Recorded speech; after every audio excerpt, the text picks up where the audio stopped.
cupcake! Yay! Cupcake made.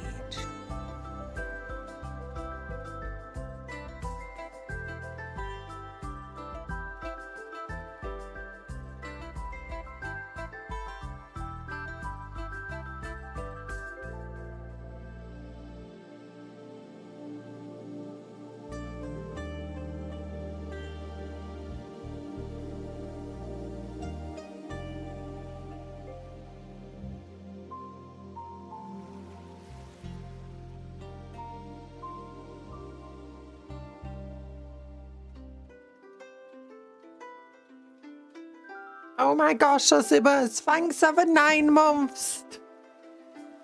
Thanks for 9 months of being a member. Wait, are you using your magic responsibly? You have to. You have to.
Hello. Hello. Hello. Hello. Where am I? Where am I? Come. Oh no, it's done. YouTube's done the thing again. It's changed people's names. She's late, many such cases. There's not been many cases of me being late, to be honest. Of all the streams I do, I'm usually early compared to being, well, I'm usually exactly on time. Gosh, you know, I arrive exactly when I intend to. But yeah, thank you, Zosimas, for 9 months. I hope you've been using your cupcake magic responsibly. Yeah. I hope so anyway. YouTube's doing its thing again where it doesn't show the correct names. It doesn't show, it shows instead your hats. So that's car mad forever. You're Anthony, aren't you? How many got Zosimas? Oh gosh, is this? Can I change it? Did they give like an option to at least, you know, no, there's no option just to change. Ah, I hate this. Oh, is that gonna be breaking your... I hope that doesn't break stream avatars again. Like, let me see something. Can we do like an hug at...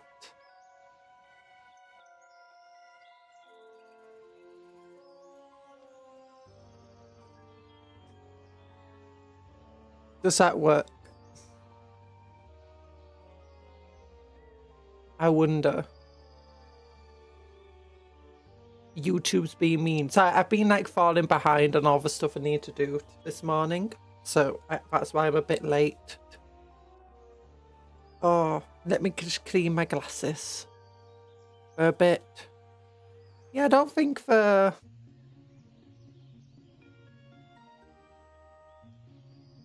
I don't think the stream avatar targeted commands are working anymore. That's sad. And it's not said that, you know, it can't see you.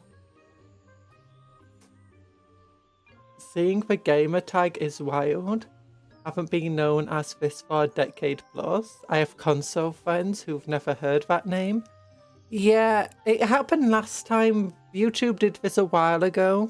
I'm assuming it's just a glitch and it won't be permanent. But either way, I'll probably have to fill in a feedback form and say, hey, it's broken. Broken. Don't like it. I'll whack your face in. Well, okay, maybe I won't threaten them. But I'll tell them I don't like this, just in case. I'll tell them it's broken. And then I'll also tell them I don't like it if it's not broken and this is like something they've purposely done. Because now I don't know who's who. I have to rely on the profile pictures. And that's very difficult since the little profile pictures you can see, they barely give any detail. They're all just blurs to me. I've seen like a few other people, like, you know, where occasionally you get to see like what the thumbnail picture looks like more larger in size. It's like, I never thought it was that. I thought you had an anime character as a profile picture. It turns out it wasn't. It was just me being crazy. Oh gosh. Anyway, I need to brush my hair when I'm here. I can actually listen to Cuptle though if I'm brushing my hair, because I don't have to have my headphones on. Because I don't have to have them on. I don't have my headphones on. I've got my speakers working. Let's turn them up a little bit. Actually, I can't remember what I was last listening to. It would probably be good to have them on. Pog Online Poggers. Yeah, there we go. That sounds like a good volume. Oh, but yeah. In some people, it's fine, like Zosimas.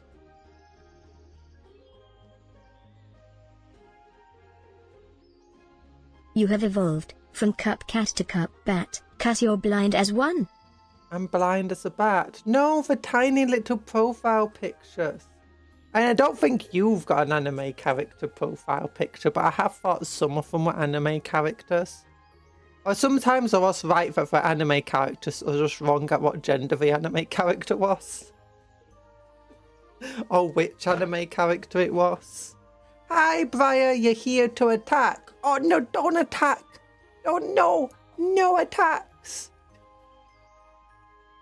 Oh, gosh, I've got... Oh, big glove. Oh, that's an attack. That was funny. Nice off the parts. Eek. Oh, gosh, how you doing, Briar? How's everyone doing? Hi, Sosimus. You don't think you... Oh, wait, I missed Sosimus's message. Right, I don't think I can use magic responsibly when I'm half asleep on a night shift. Well, you know... That's fine. Yeah, it's like, you know... You know where they have laws and, like, rules put into place? It's like... For people who... You know, extenuating circumstances. I think that counts as an you know... extraneous circumstance, you know what I'm trying to say, for circumstances. For circumstances where, you know, it's fine. Excruciating circumstances. Extendable circumstances. I forgot the word I wanted to say. Like, I completely messed it up, and then I'm just like, I have no idea what the word was anymore. I'm sorry. Oh, gosh. Brushing my hair. I wonder if you can hear the horrible, horrible noise that my brush makes when it goes through my hair. You can, oh my goodness.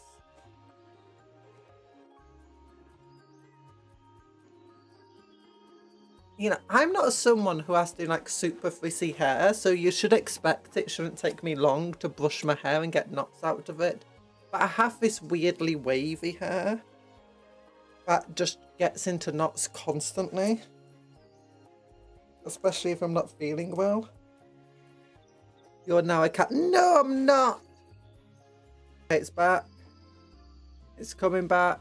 Sosimus is so much more responsible with his cupcake magic. I just decide you are now a cupcake on a whim. Also, I think you are thinking, oh. Extenuating, that's a word. Yeah, I was thinking of extenuating circumstances. I mean, you are now a cupcake, that's very responsible.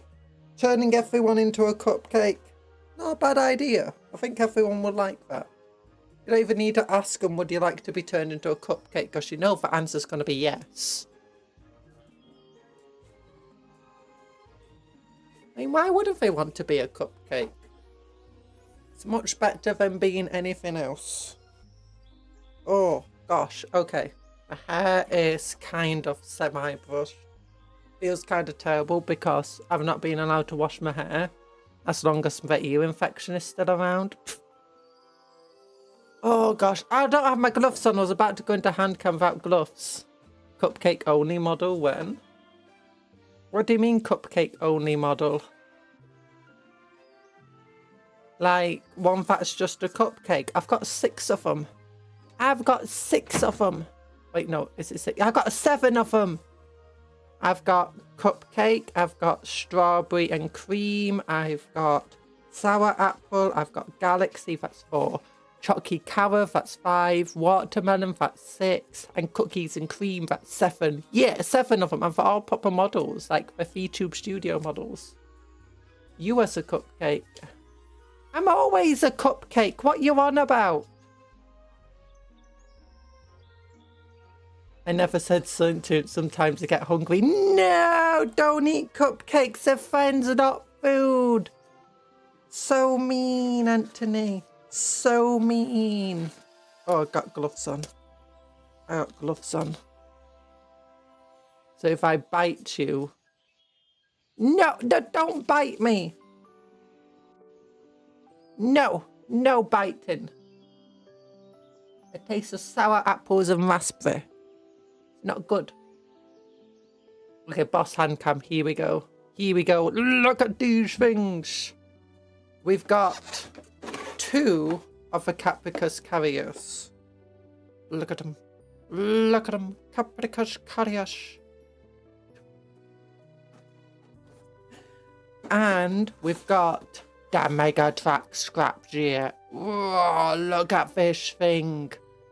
Oh, we're building this first because it's Orky week. But this is like the last Orky thing I have to build, except for I've got 5 more looters. The output on raspberry sounds delicious. No! No, don't eat me!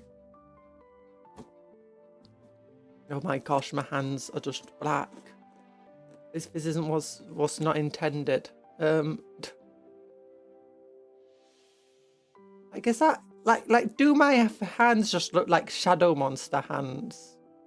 That feels like what has happened.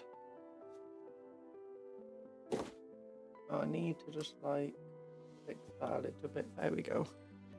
Mix some white chocolate chunks into that mix. You must no!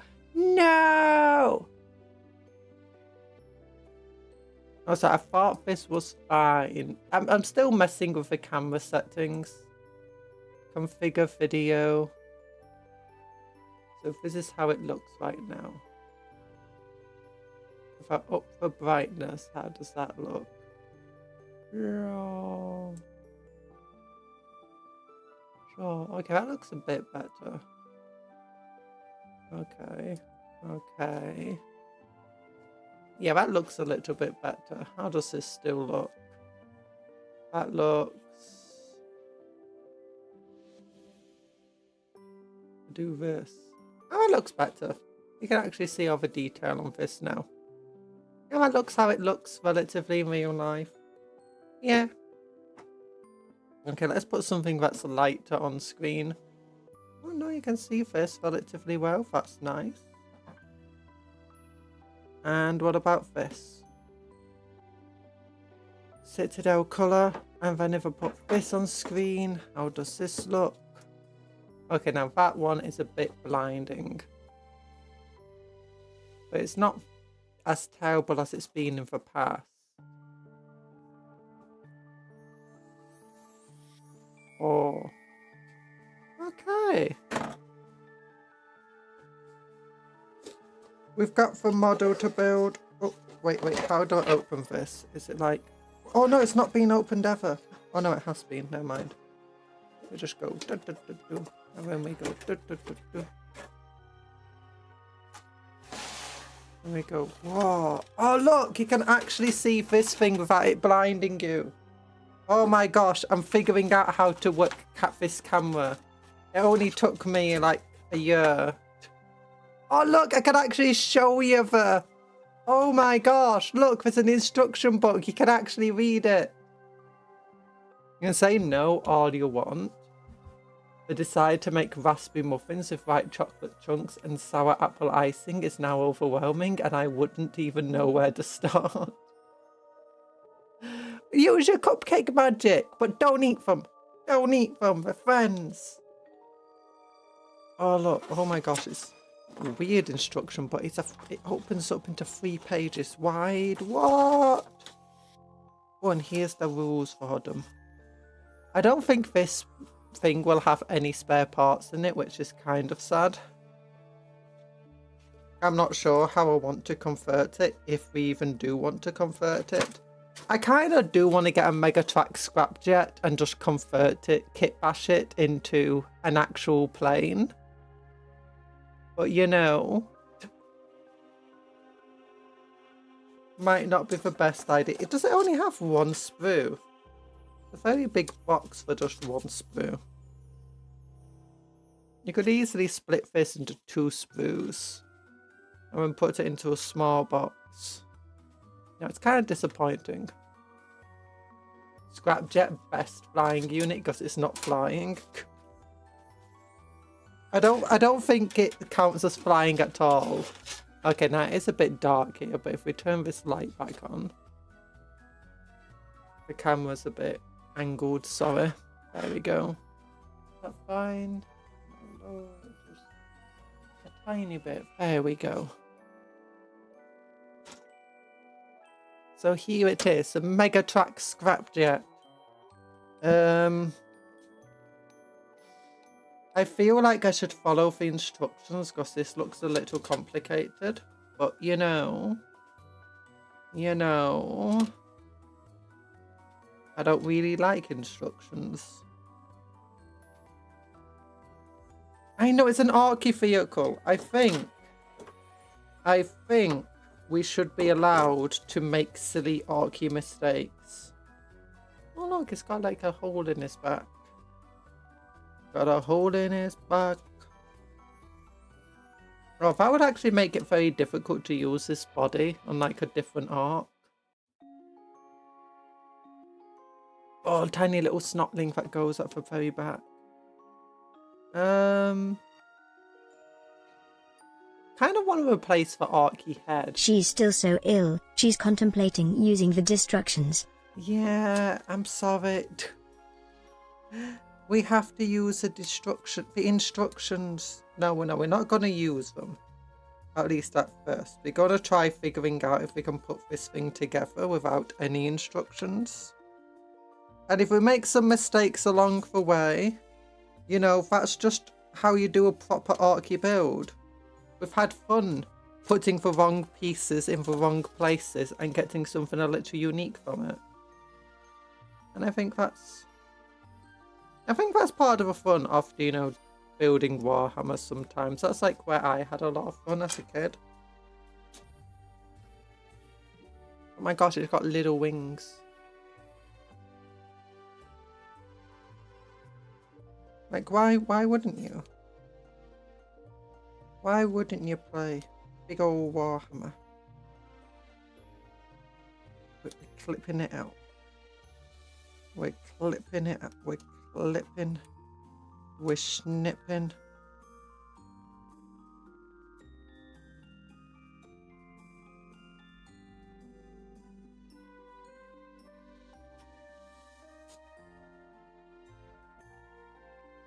Okay, this is an annoying part to cut out.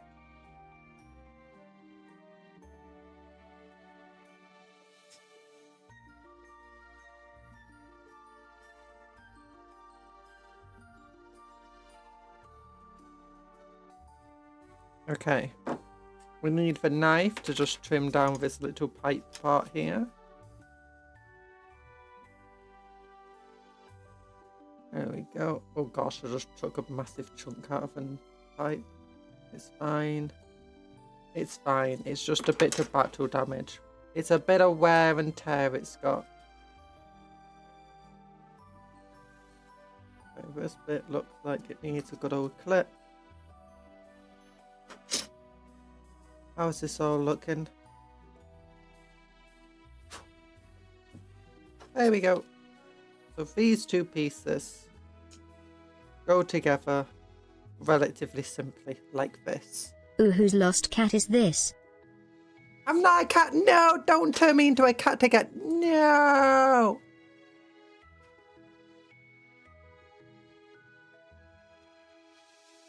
Oh. The issue is, it's still a little bit dark, isn't it? Do I need to turn the brightness up a tiny bit? More. Or maybe the gamma. How you doing, Empress White Ball? I hope you're doing well.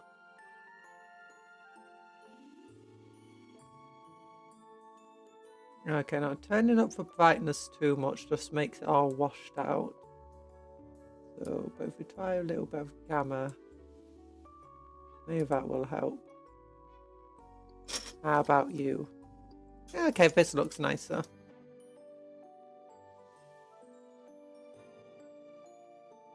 You're doing okay? I'm doing okay too. Okay, if I put the instruction manual here, is that too blinding? Okay, it's a bit blinding again.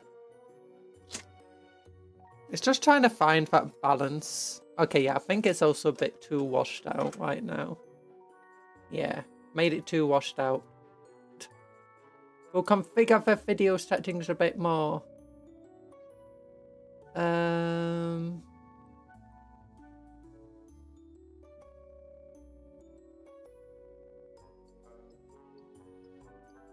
There we go.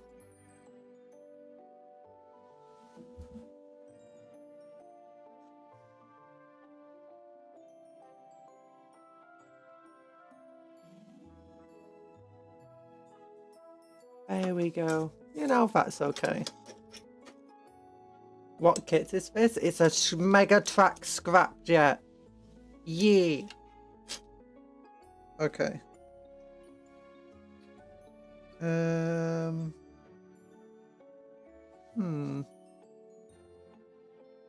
Thinking this goes underneath. Or does it go up the back? Might go up the back.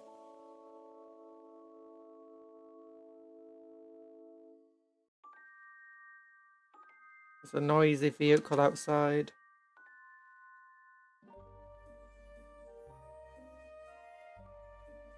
Oh, we're building the fastest. What is the fastest vehicle in Warhammer? Like, what's the fastest you can make a single vehicle in 10th edition? I know the Taurox at the moment, it can be incredibly fast. Actually, there's two different things, isn't there? There's what's the fastest vehicle in terms of movement speed? Okay, if this definitely goes... maybe here?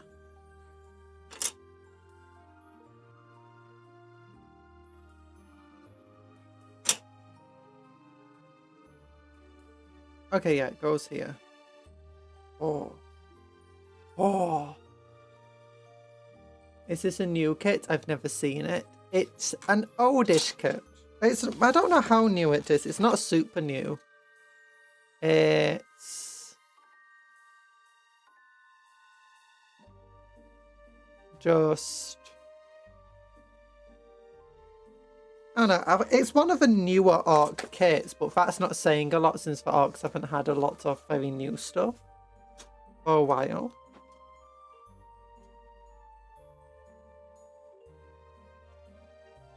So if these three pieces go like that. Very, very intelligible. Okay, then we need like something coming out the top.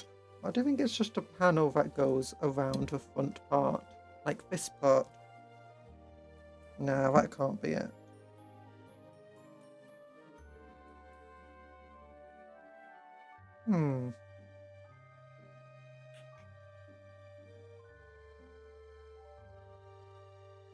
Now we know that this thing goes at the very front. That's easy to see. Fastest vehicle of any aircraft since they have a minimum 20 inches. Oh yeah. Okay, outside of aircraft. I think Dark Elder Transport is a 14-inch move. We've only got like how fast can you make it move? Like the Eldar have the ability to increase the movement of any of their vehicles without using a stratagem.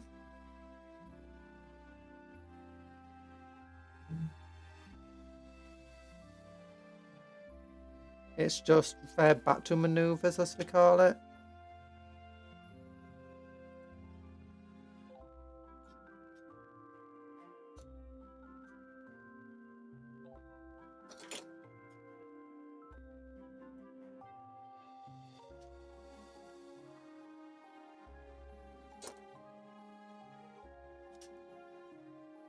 That definitely goes here.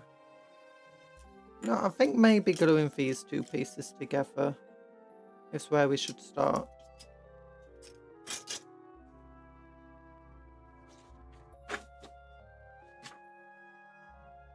I do think we need to start with other parts.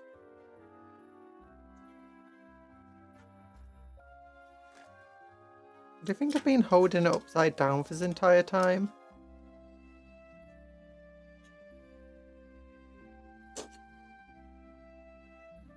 Yeah, I think I've been holding it upside down for this entire time. Okay, we definitely need to also figure out how the main seat goes in.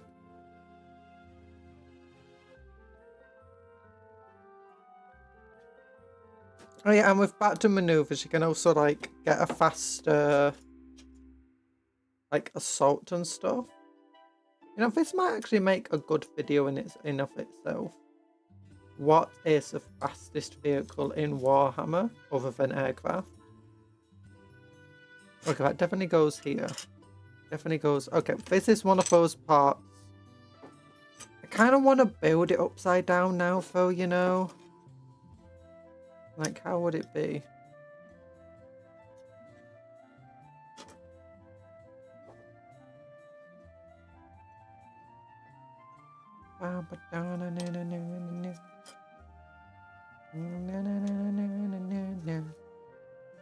That goes there. This goes...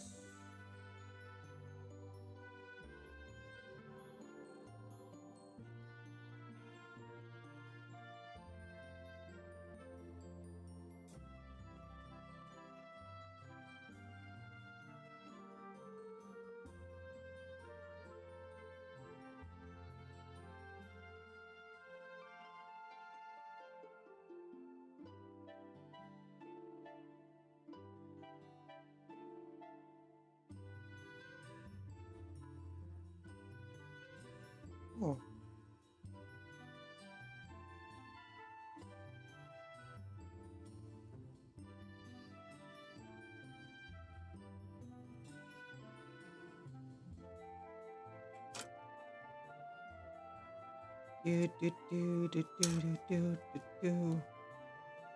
Feels like this is meant to click in somehow. Like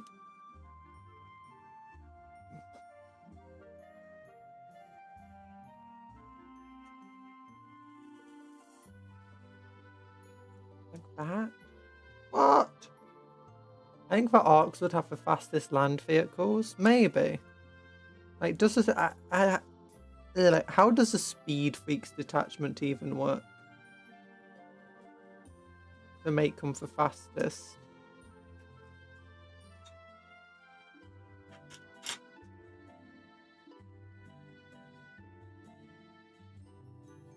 I just realised there's some cool little details in this, like there's a little like riveted part of the propeller blade where it's been fixed. And like damaged parts. Or does this go like more like here? Or it might go more at the back. Oh. Ah.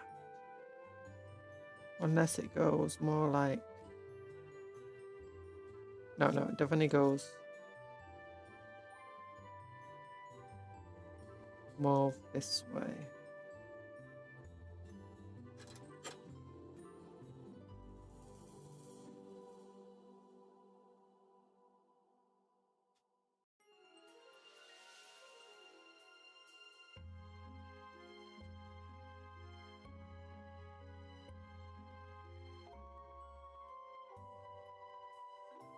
This vehicle in general seems to have a lot of divots in it.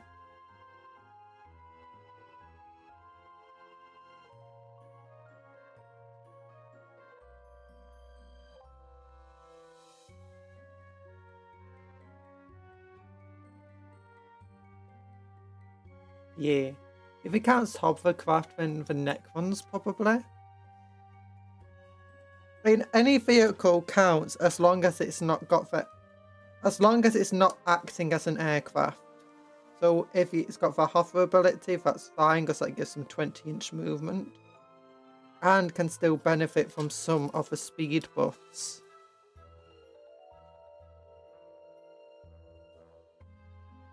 Okay, it seems to clip in like that.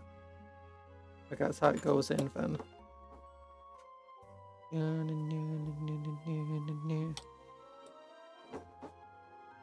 One thing I do dislike about the buggies is just how they lack customizability, which just feels weird for the arts.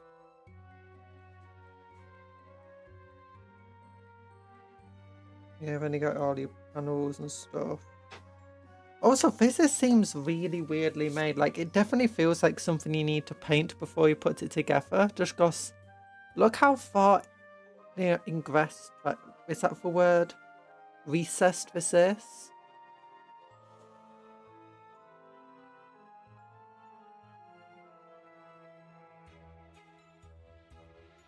Like, there's just so much weird stuff that's going on with it.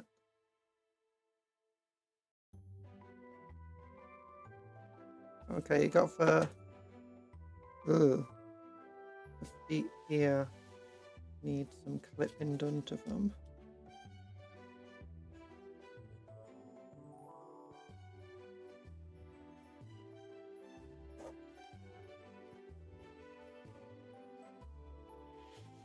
You know, because it feels weird. Like, if you want 2 Mega Trap Scrap Jets, or maybe even 3 of them, if you build them as intended, all 3 of them are gonna look the exact same.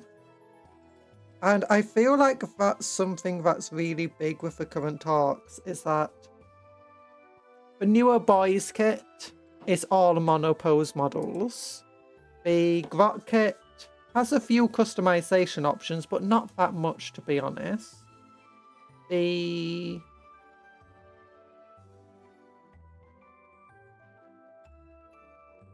What other kits are there? That's kind of terrible. All of these buggies seem to just be the same as one another.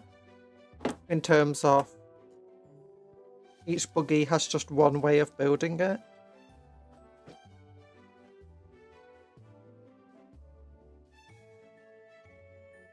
Which will require you to do like some very hefty kit bashing if you just want to make each one feel a little bit different from each other.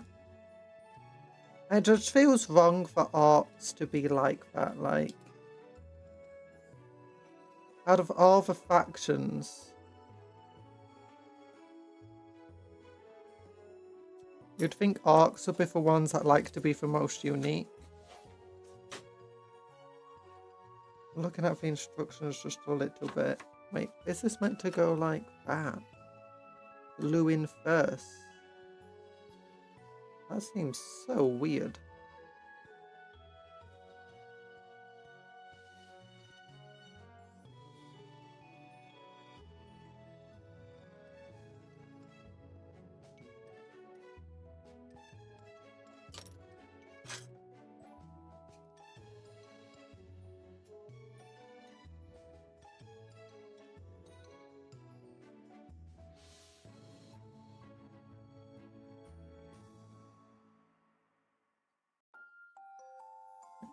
Surely it would be better to do it like...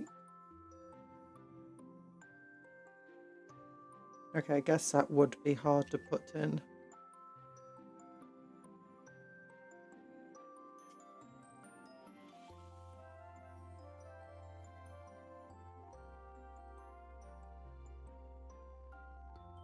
That's how it's going to go. I've only got this weird grot at the back. It's like, how the heck are you meant to paint that grot without painting it first?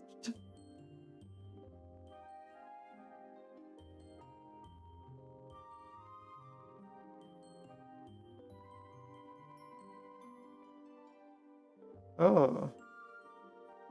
I'm not a big fan of this kit. In general.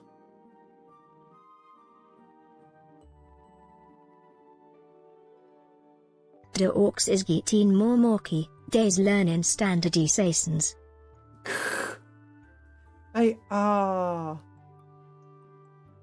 Doing that just feels so weird for the modern arcs. Like, originally arcs did have more of a standardized uniform look to them. But that's like ancient Warhammer now. Ever since they introduced the first kit that wasn't effectively standardized and did look ramshackled together, that's how they've been making the arcs ever since.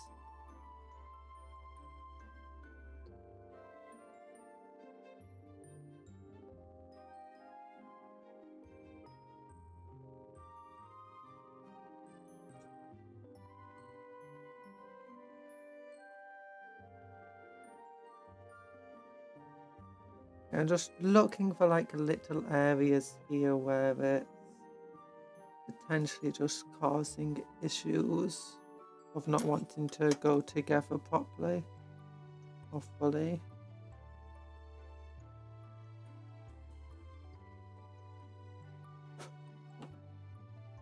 Yeah, ultimately it's just a shame that the orcs have so many monopose kits now, especially amongst all the newer kits.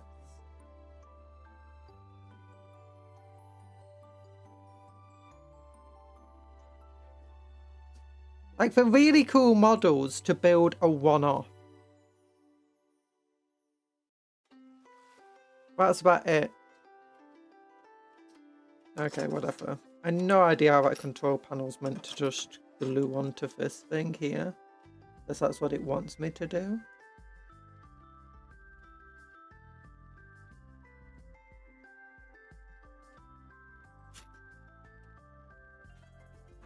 Right, here's it. What?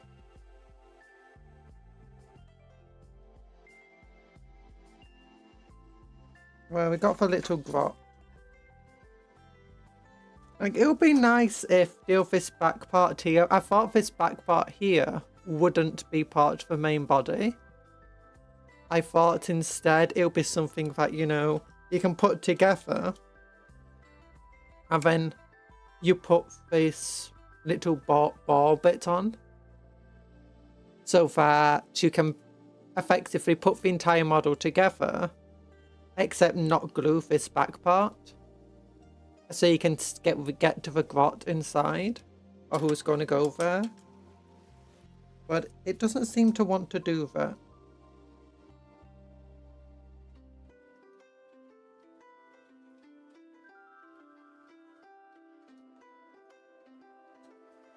I'm going to put together like the main body, and then I'm going to go into the bits box and look at how we can customize this.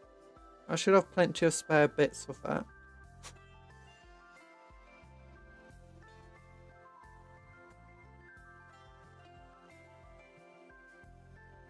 Especially make it a bit more looted in appearance.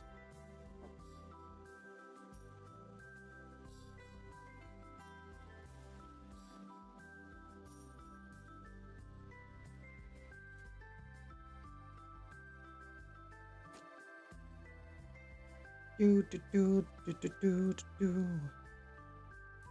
do do do do do do. Also, one of the things I thought when I first saw, you know, all the different buggies they had, was that it was just all going to be... Well, not all of them. I thought first, like, the other squig buggy and the rucker truck thing and the boom blaster. I thought all three of them were just going to be one kit that can build all three. And as a result, it will allow you to build something a bit more unique. And, like, mix and match parts together. But unfortunately, that's not how it turned out it wanted to do it. It's a cool little bot though. I like him. Oh, so I need to just run away and use the little grot room. No, the little cupcake room. I'll be right back. Where's the BRB one? BRB. BRB!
Hello? Where am I? Where am I? Oh no, handcam. Handcam. Okay, I need to get a glove on. It.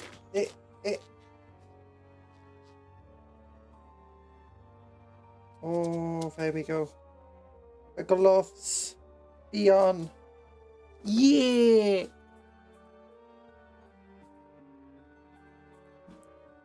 Oh goodness, we're here. Sorry, I'm just having to move a microphone around.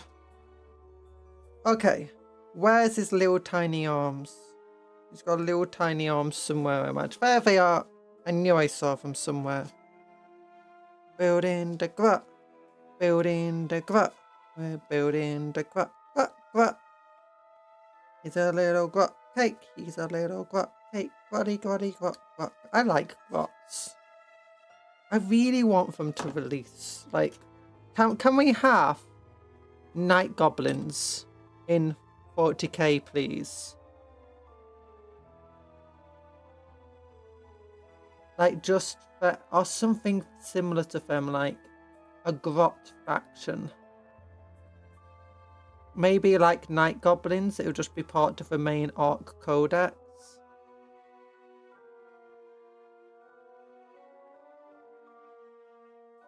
Or at least initially.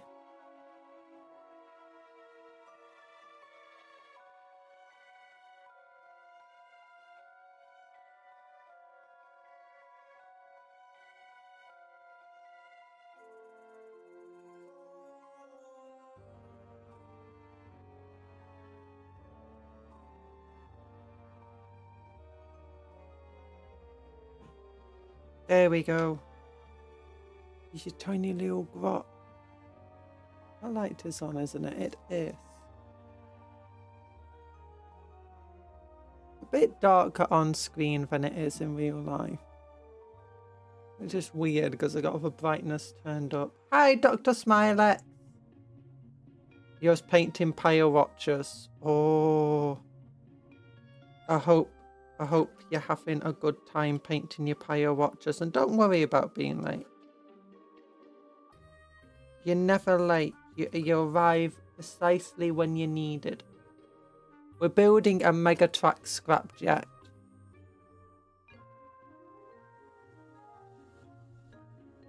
I don't like how dark it is.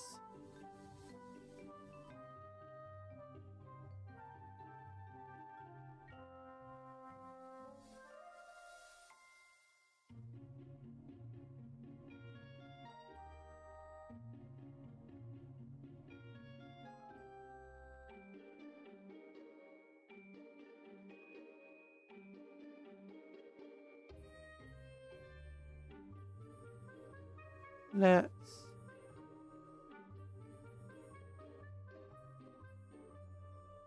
Is that better? That's a little better. Banana, hi, Finch. I free-handed the chapter symbol. Ooh.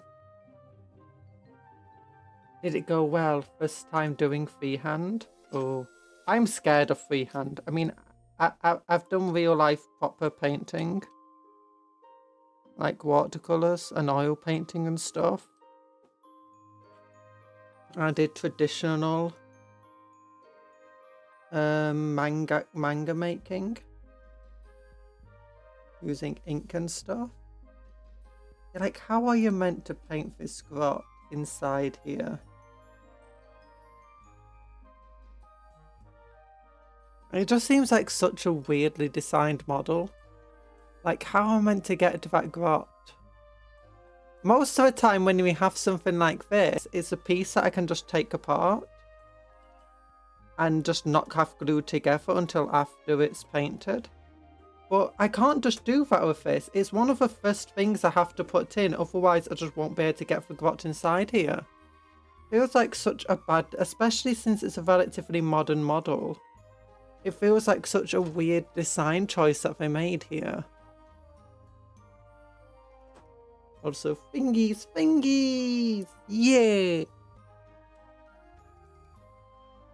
I'm getting notifications. That's fine.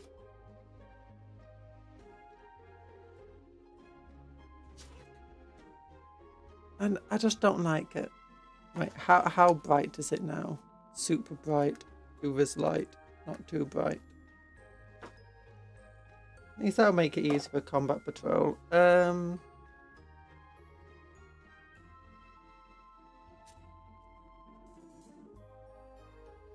Yeah, this is just...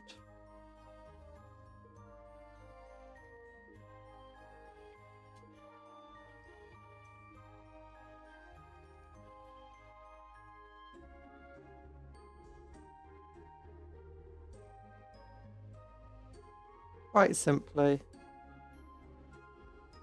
Model looks cool when it's fully built and stuff and on the package, but I think it's got a lot of design problems with it.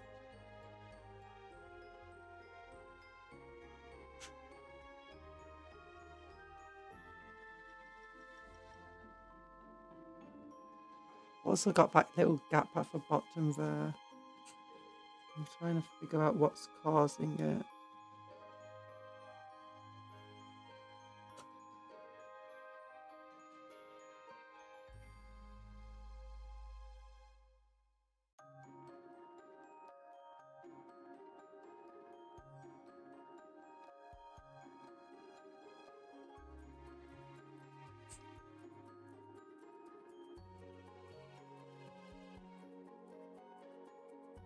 Ready for the war.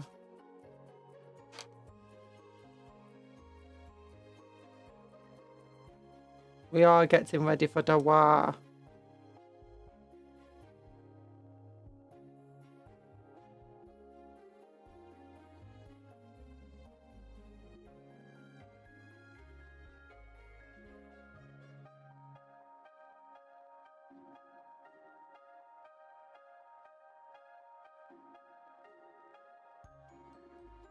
Okay, wait a minute. Yeah, it won't... I can't just push it. Oh, can I? Can I just, like, glue it together, then push it in? No, it won't fit.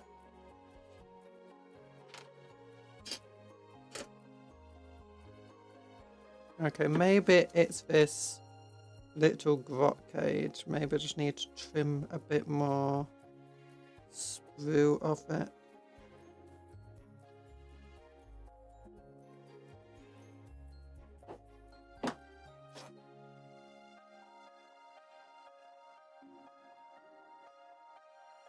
If the way this fits in, I can't put it in after the two pieces are together.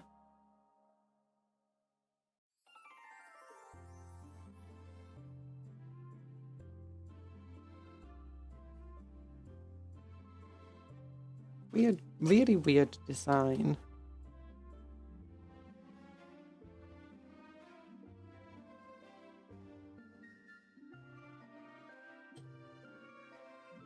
I feel like just getting rid of the grot from inside here. Well, I got some good news and some bad news. Good news is Tacticus now has Nurglings and a Space Hulk setting. Bad news, the 5th Custodes is K. Killer. It's the custodian guard from Imperial Tithe. What's wrong with that? I really liked the Tithe episode with her in it.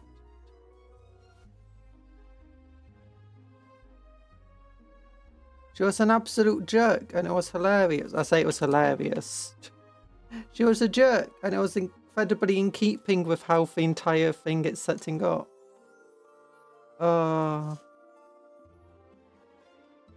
Collecting 1,000 the entire tithes though was just all about how bad the Imperium is. And that's also for Custodes.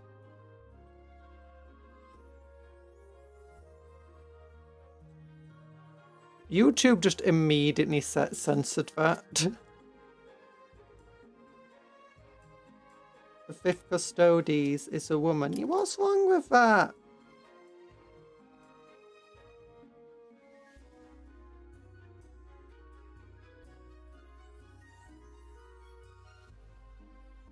The first Space Marines were women.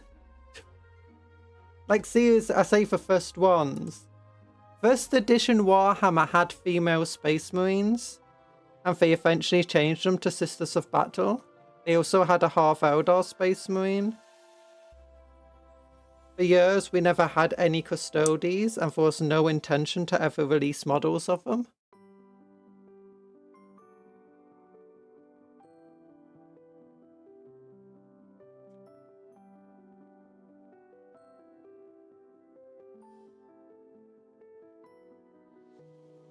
And I get some of the what's it called with it. Some people like it's changed for lore, and it's like, yeah, that's what Games Workshop does all of the time. They've always been fickle with the lore. If you like the lore, don't worry, Games Workshop will change it. If you hate the lore, don't worry, Games Workshop will change it and you'll hate it even more.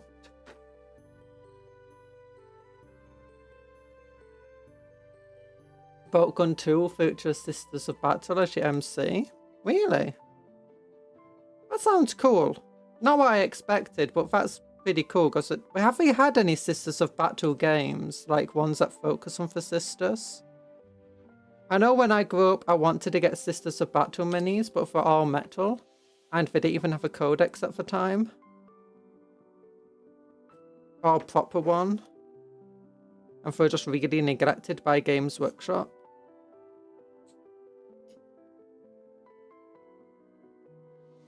Kind of wish I didn't get Gene Stealer quotes, because I'm not a big fan of the Gene Stealer quotes. Or at least the modern take on them all being Juno. I wish for more variation amongst them and they weren't just all mining faction Gene Stealer quotes.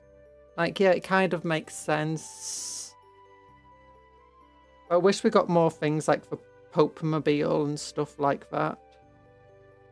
And the other aspects of Gene Stealer quotes. That's what I like about the old ones. Like, the more I look at the old ones, the more I'm like, I wish we had that. So, funny thing is, Army Paint 2 painted paint called Blighted Green, even though it's dark green. It looks like blue on the model, so I had to paint over if Citadel Scorpion Green. Oh. Oh yeah, that's something called, that might be due to colour theory. Oh, this big old gap at the bottom. Don't get it. Colour theory can make two colours. Like, if you put two colours together, it can make them look like different colours. Like, if you just have them next to one another. Like, you can have that entire thing of, you know, for blue and black, or for yellow and white dress and stuff.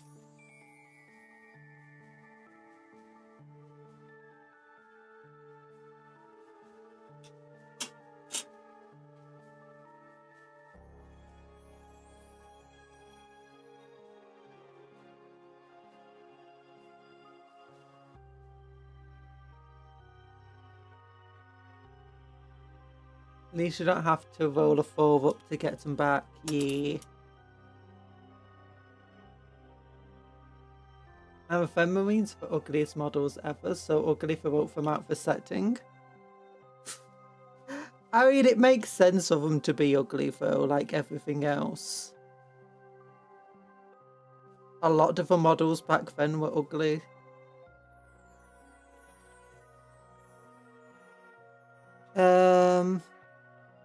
No, they didn't write them out completely. They just turned them into Sisters of Battle.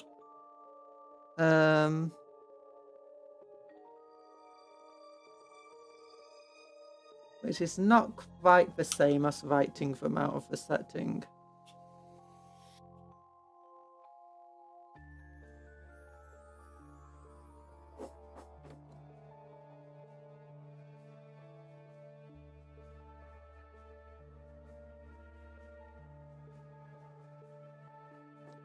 Yeah. I think at the moment, if we were to like bring Femme Marines out again, then yeah, I can understand that being a bit upsetting. And like, we shouldn't do that because it just changes too much of the lore. And the general issues that the Imperium has.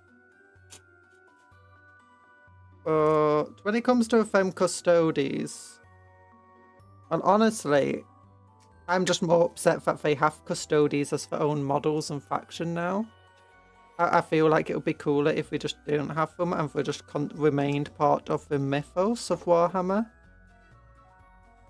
That's probably just me being, you know, reminiscent of the childhood, just thinking about what custodies were like and what custodies were.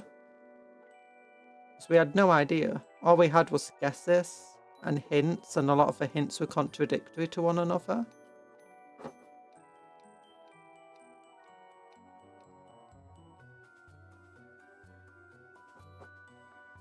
Did you finish the Kratos heavy tank? Oh yeah, I built a Kratos heavy tank ages ago. The one we were building on stream not too long ago was a Fellblade, not a Kratos.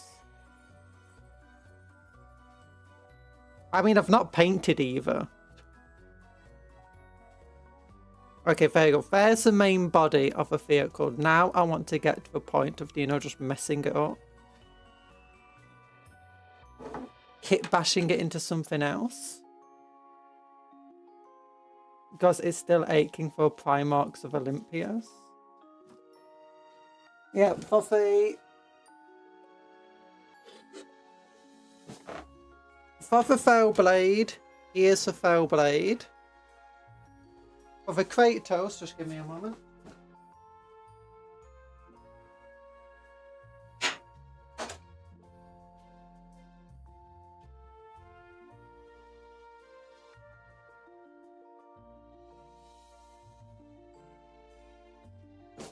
There we go. Here is how big the Kratos' neck. This is for Kratos. This one, Kratos. This one, Fellblade. Built, finished. Built, yes. Finished, never. Yee. I mean, I kind of do want to eventually paint them. Just finding the time to do so.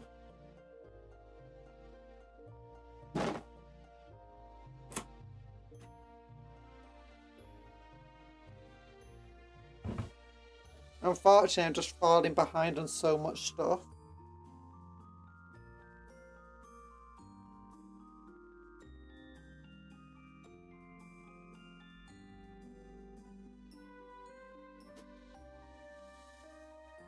There we go.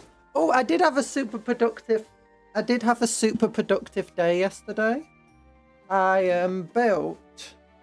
No, I didn't build. I edited a whole 7.5 minutes of that video.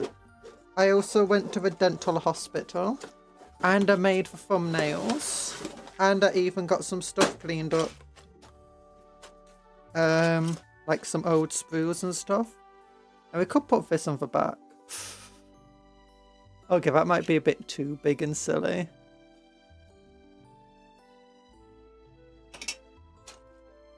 We'll be having a look. Nah. I mean... No.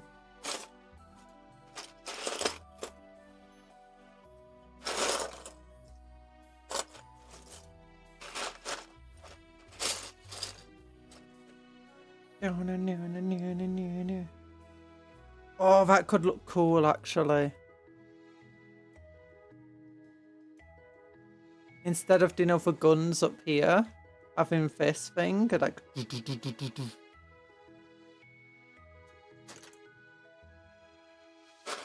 We've also got, like, a little ram we could attach to it.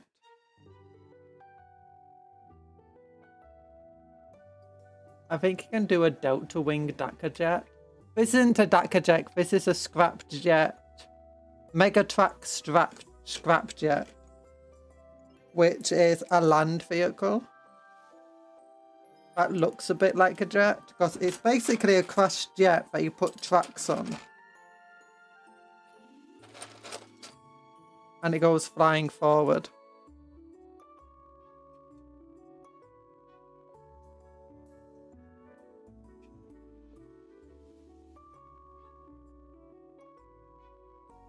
Oh, could put these things on.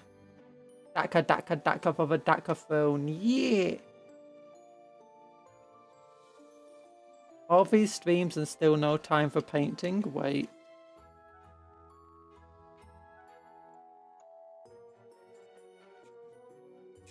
Yeah. That's the issue.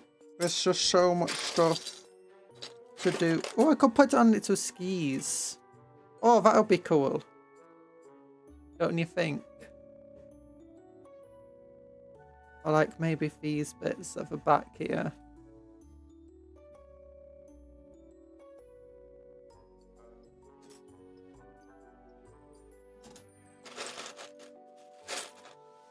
Do I have another one? I've also got these things.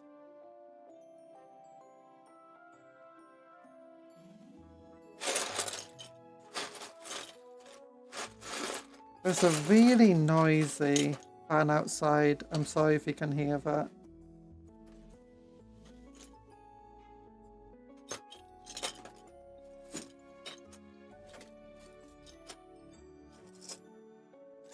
Yeah, but so yesterday I was spending a lot of time editing a video. It's 28 minutes long and I'm up to about 17.5 minutes now.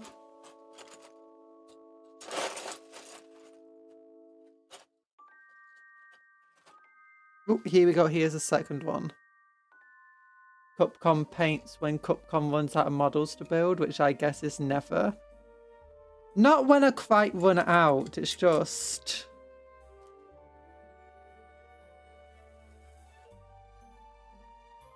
trying to find... Yeah, I kind of just want to replace the front part with skis. Like, oh... Pile of grey grows ever greater. It's just, I need to, like... There's a point where the amount... Because I had so many models arriving at once, I end up, like, my pile of boxes grew really, really high. And I can't store all the boxes. So I need to get through the boxes so it's enough where I've got room to store more boxes, effectively.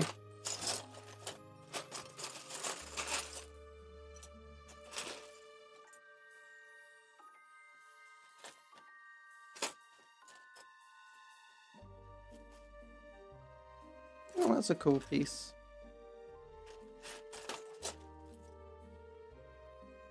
Oh, I could put like a knight head somewhere on this. Like maybe for the bows of the guns.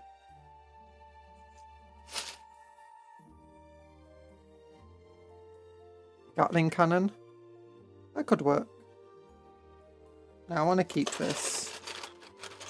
Oh, treble heavy bolters. I quadruple, sorry.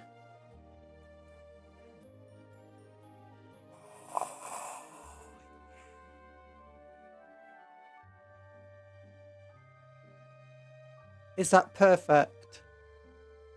I think that might be perfect.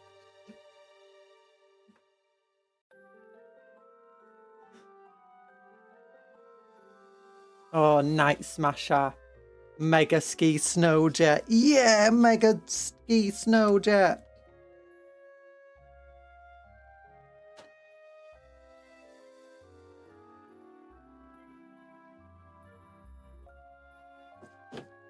But yeah, I don't know if I want to make any more long format videos as a result. That are very heavily edited, sorry. Heavily edited videos, because this one's got a lot of editing in it, so it's like, do you have those videos that have like lots of images scrolling across the screen while they're talking about stuff? Yeah, it's one of them. It's like, oh my gosh, this takes so long to make.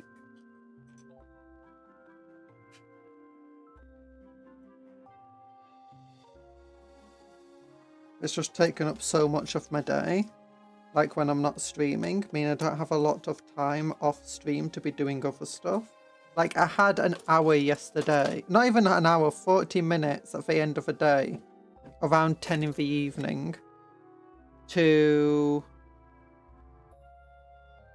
just cut up some sprues off the where I've already built all the models and for sprues. Now I just need to arrange for spare bits so I can recycle the sprues.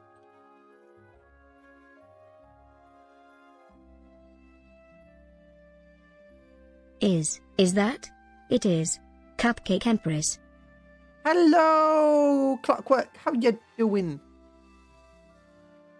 Oh yeah, big love hearts to everybody, by the way. Okay, so that goes there. With that, can we fit this on? We still can. We still can. Hi, Mal.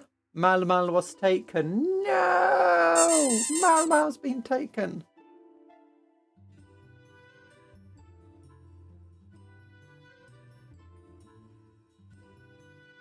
Bee gloves. The bee gloves.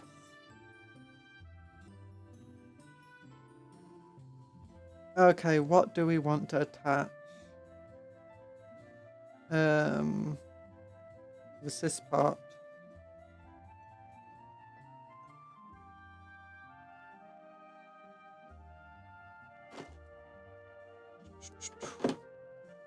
Okay, imagining this part goes here. If I could just clip some of this spruce stuff off.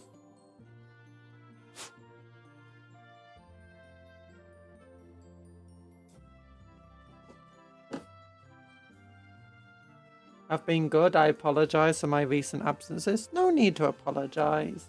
Been taking care of your mental state. Oh, I'm glad you've been taking care of your mental state.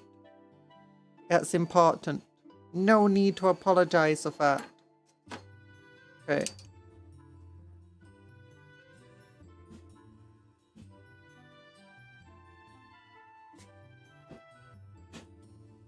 There we go. No, it doesn't go here. Does this go here? Like that. Okay, that fits better. Now we can attach our skis directly to this piece, I feel like.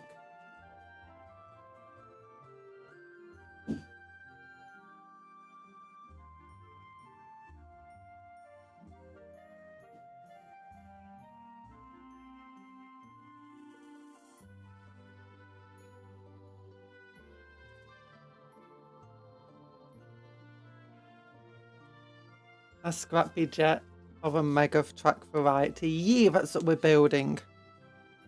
Mega track scrap jet. Although we're turning it into a mega ski scrap jet. Oh yeah, like that. That'll be really good.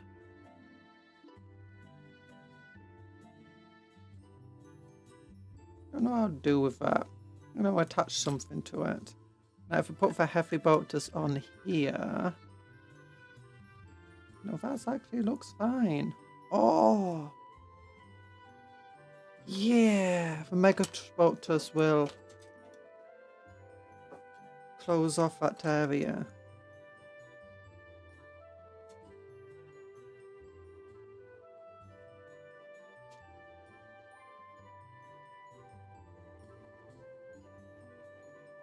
Or just go the other way around.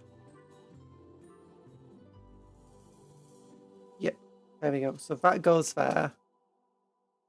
Some mix and match. It seems like, yeah, we're messing up the model purposefully. Just to make something of our own weird design.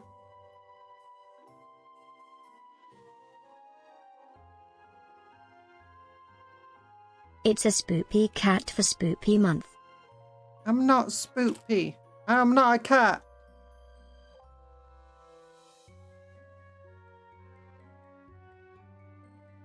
If we do it like that,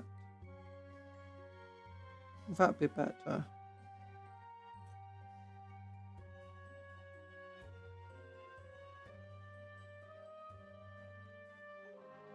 We'll have enough clearance. I don't think that will have enough clearance that way.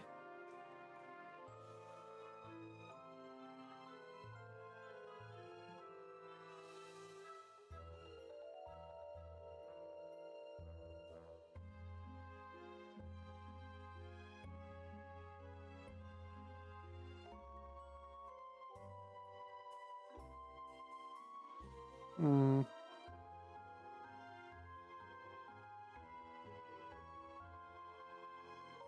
think I want to put the back tracks on first. Because it's still meant to be a mega track scrapped yet. That means we need the mega tracks.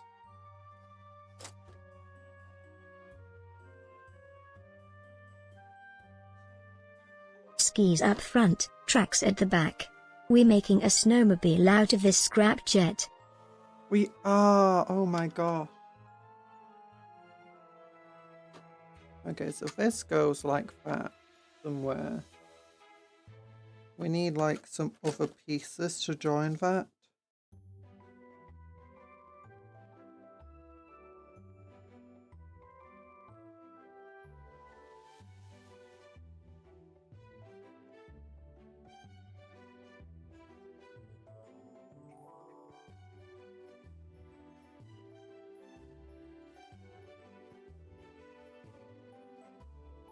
Wow, where is the piece I'm looking for?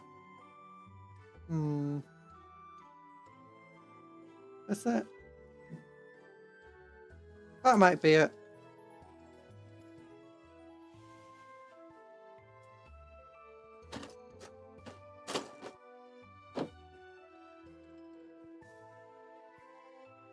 Okay, does that fit there? Nope. Does this fit here? Nope. Oh no. It doesn't fit in any other locations that I thought it would.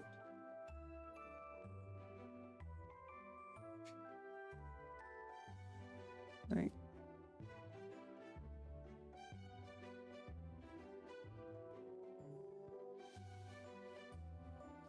Maybe it's this one. No.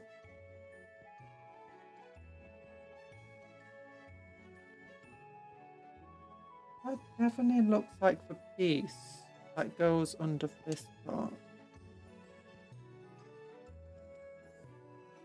But it equally definitely doesn't want to fit. This is the part where we read the instructions, so we know how to better disregard them. Oh, it doesn't go there. I can tell because that's a rectangle hole and that's a square. It goes here. Or here.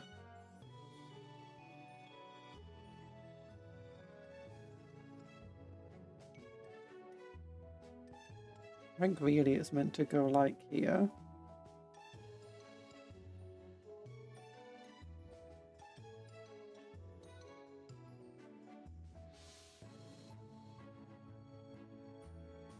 Yeah, I think that goes there. We don't read the instructions here. That's not what we do. You need to know better than that. Hearts to all. Yeah. Go surf on here. Back to yourself before worrying about others, especially you, Cupcon. And that content creation can take a toll on you. I'm doing well. Don't worry about except my you know, my ear infections and my general health. I've taken care of half an eaten cupcake. I can only eat. No, don't eat the cupcakes, Mau. They're friends, not food.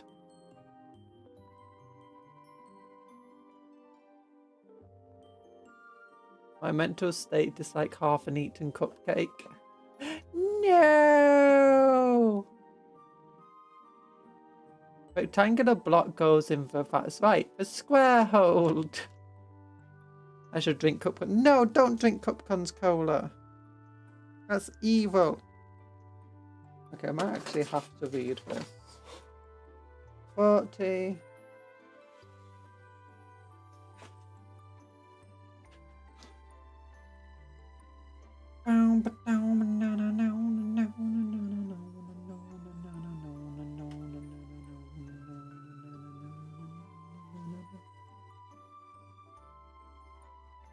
$42 goes there. Okay, so that is the correct side. It's not meant to go like that, apparently.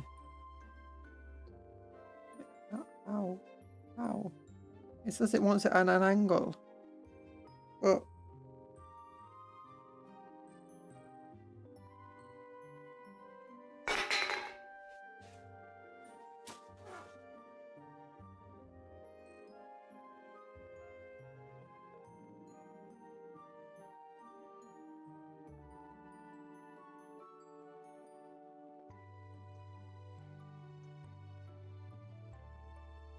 how can it be at an angle?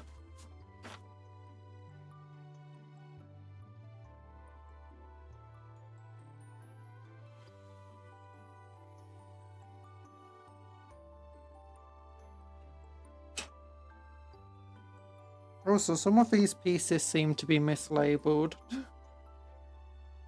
Says it wants 40 and 42, but there's only piece 40 and 41 that look like that. Unless there's another 42 piece. Where is 42 piece?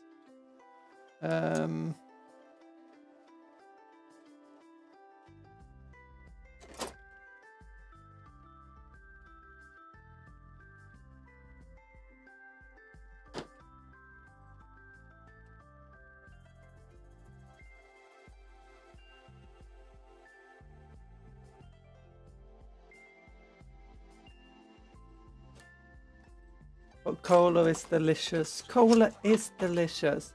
Don't drink cola or eat the cupcakes. Be a friend. No, drink cola. Cola's good.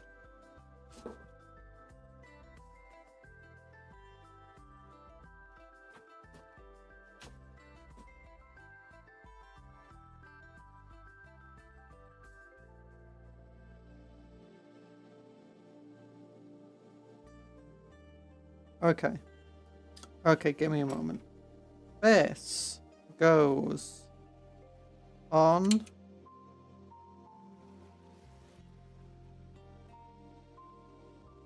like meant to go.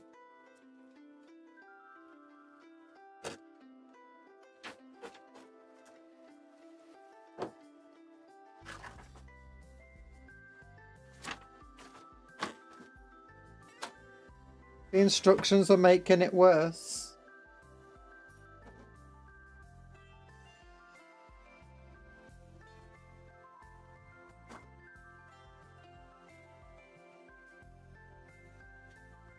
Like, how is this meant to fit back?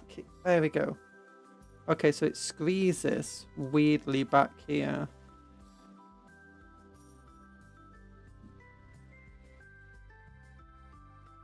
You know, I don't like it.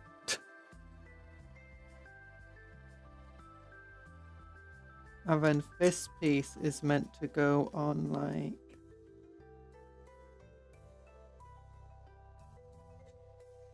Now it doesn't want to go on. Go on like that.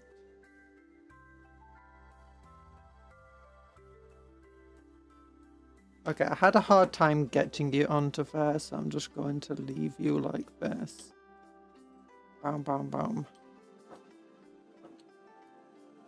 First find some like extended-y bit that comes out.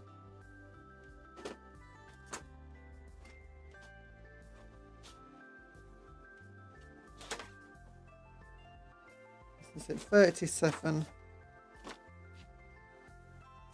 Where is piece number 37? That's 33, that's 32.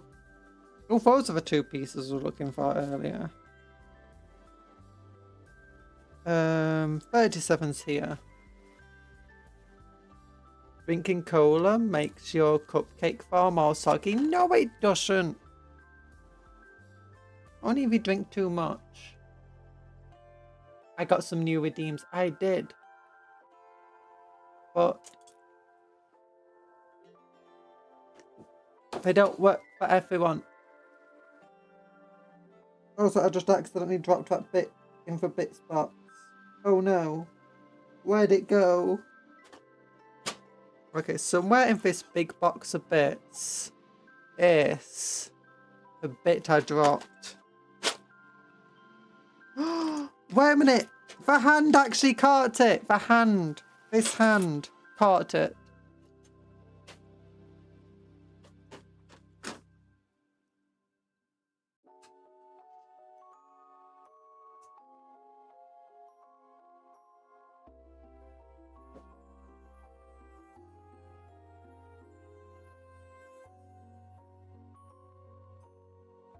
Wait.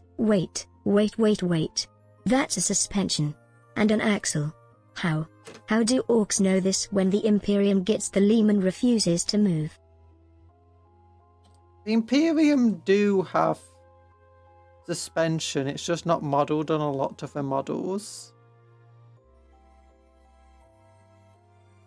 Some of the models do have it though.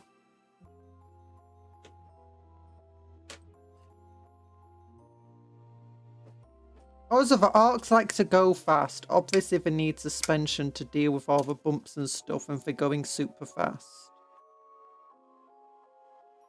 There we go. And then this goes like...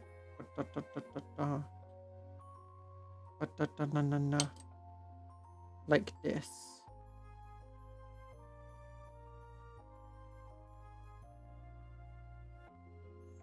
Was that right?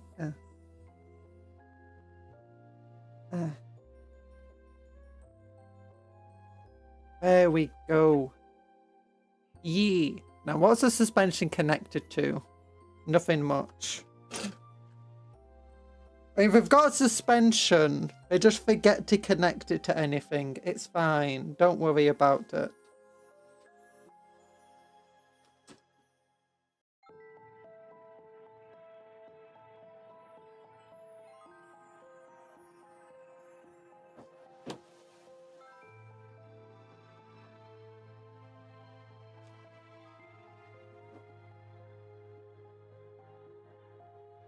I still don't know where the drive spot gets on a Lehman Russ is. I'm convinced it's up the rear bend just behind the turret.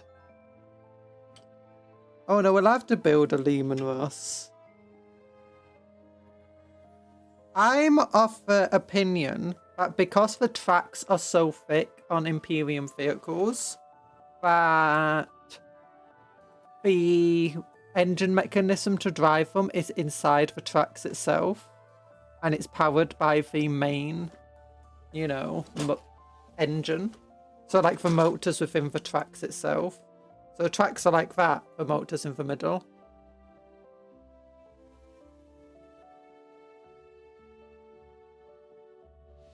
That's how I like to imagine it.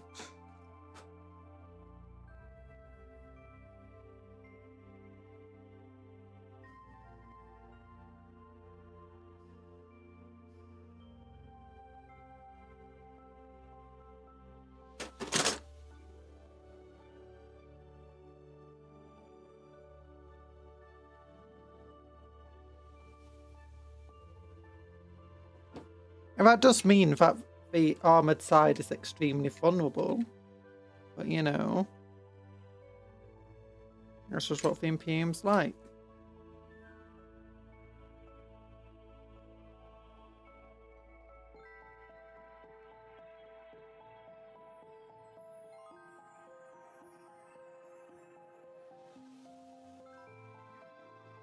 Okay, now this definitely has to go like here.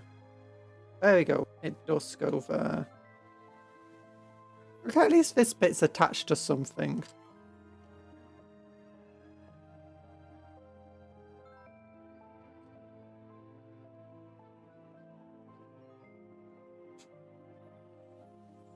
I think that part's meant to be attached to one of the wings at the back. But I'm fine. Figuring out something else for it.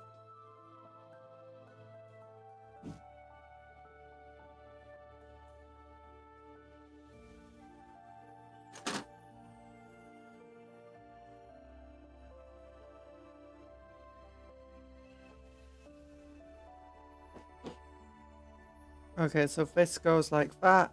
Yes. Oh my gosh, this is coming together. With guesswork mostly. And a little bit of following the instructions. There we go.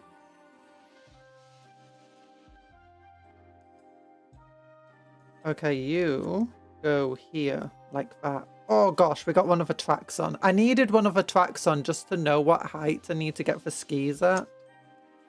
On what angle. Which is never going to necessarily need to be an exact science, but still.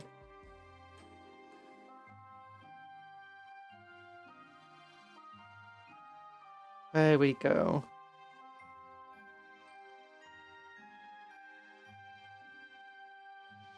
Obviously, they are designed after British tanks named for marks of, of WW1.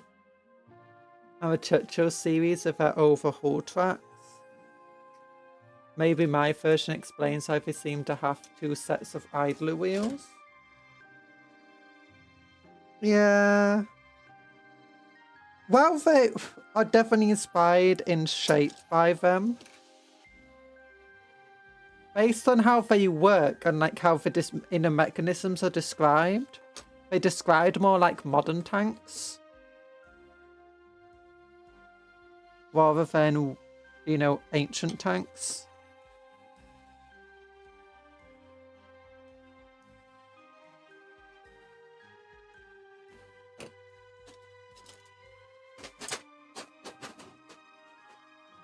My nose is being a mess again. Give me a moment. Ah, I got a blister on my toe from yesterday. It was quite a bit of walking. Not very fun.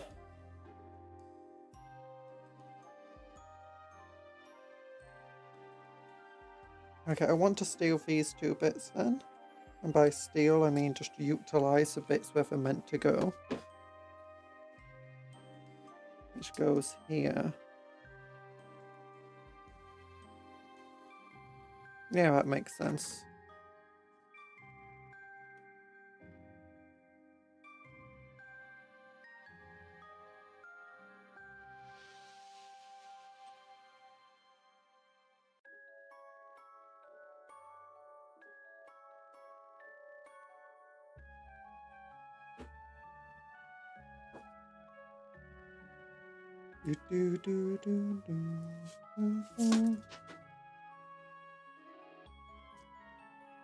Gosh, I'm dropping everything.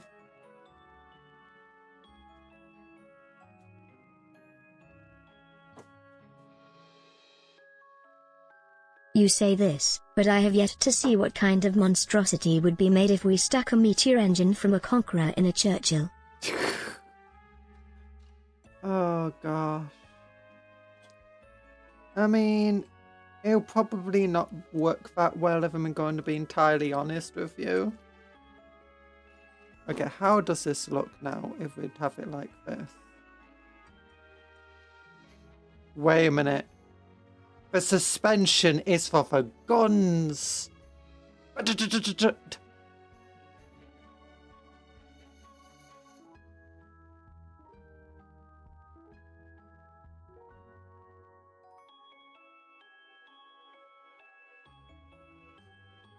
The issue is, if I have the guns here, they do come down further than the tracks.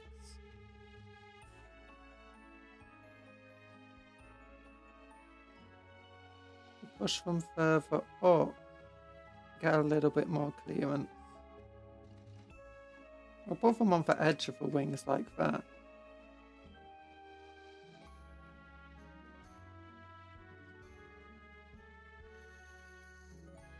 Yeah, I could put them on the end of the wings. That would look cool.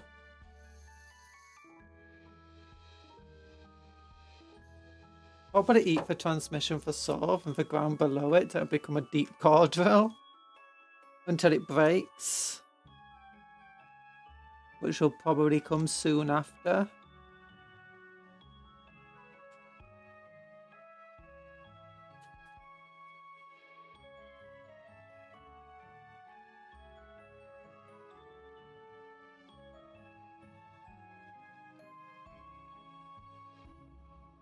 Yeah, that seems to go well here. We can then think about the weapons afterwards.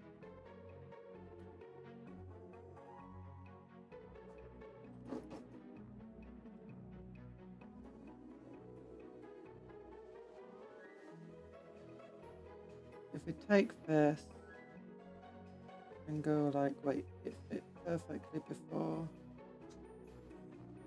Why does it want to fit now? No.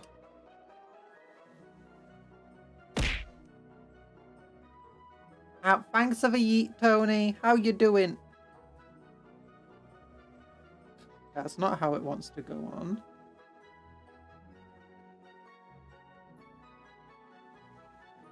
Tony for Tanuki.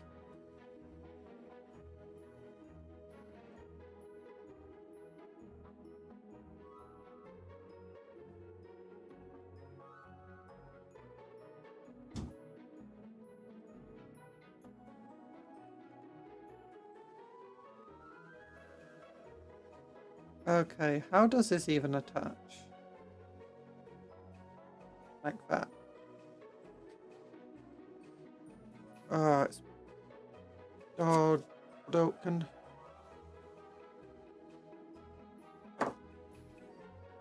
Okay, no. Glue here.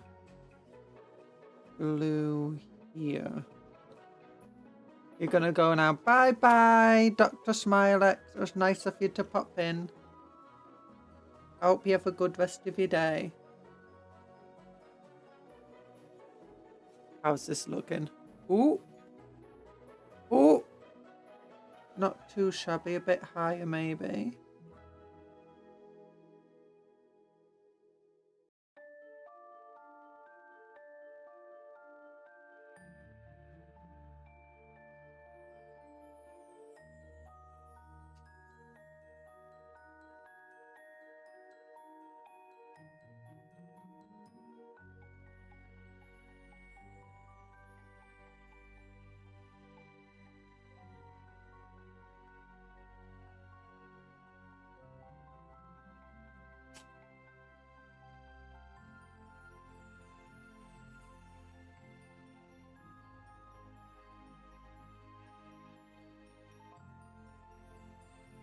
Okay, I've realised how I wanted to attach it, it won't attach well.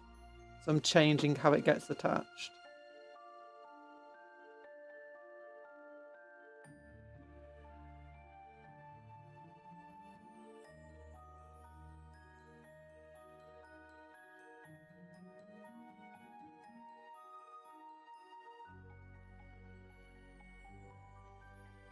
There we go.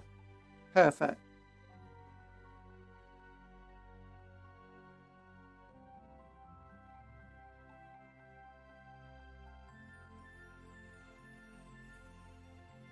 Yeah, you go here.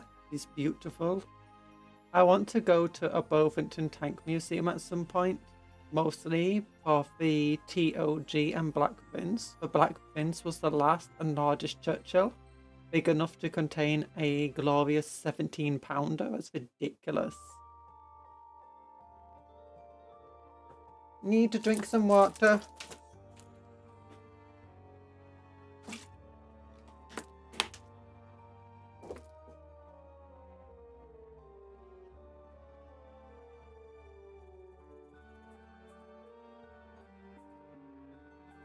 Okay, if that's how it has to attach pretty much.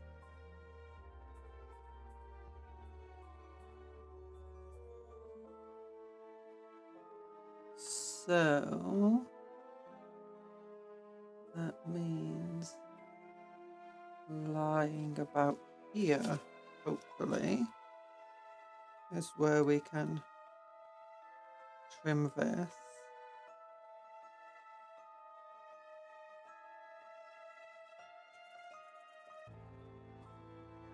Get it properly attached. Now, I'll just get rid of that tube part just entirely.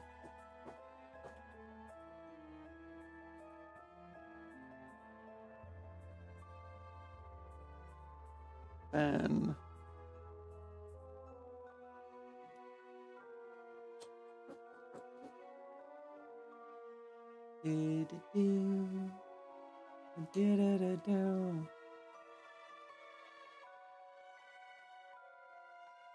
I'm in live chat. Yeah, I'm in live chat. Oh, I'm not in live chat over here.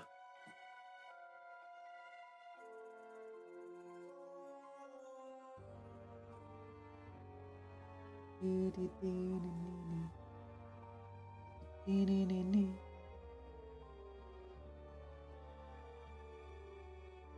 no, they both fell off.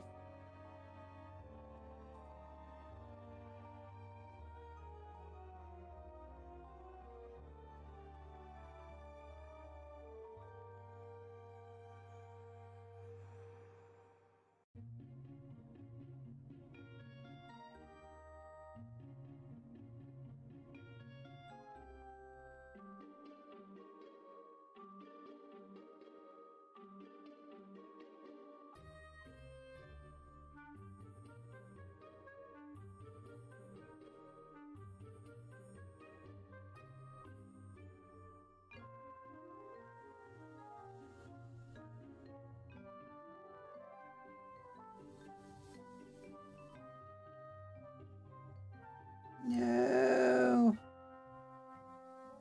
they don't want to glue on. I feel like I might need to get some green stuff and just stick them on that way. So what even were those unquote skis from? I can't remember, if I'm entirely honest. It's just in my bits box. I imagine the Storm Raven. Because I got a lot of spare bits of the Storm Raven because I converted mine into a Storm Eagle. I'd love to go to the museum that has Tank from Fury. Oh. Honestly, I'm not really sure what you guys are talking about because I've not seen Fury. Been to a couple of tank museums in the past.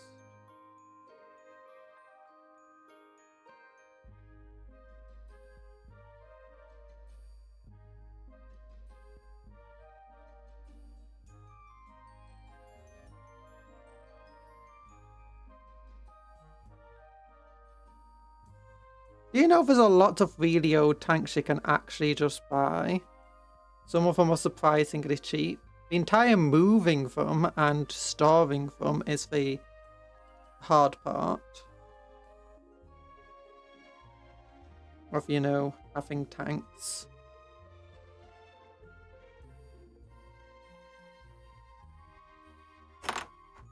It's like, if you can afford a decently priced car, then you can afford a tank. And by that I don't mean like a Lamborghini or something, I mean just like, you know, your school car.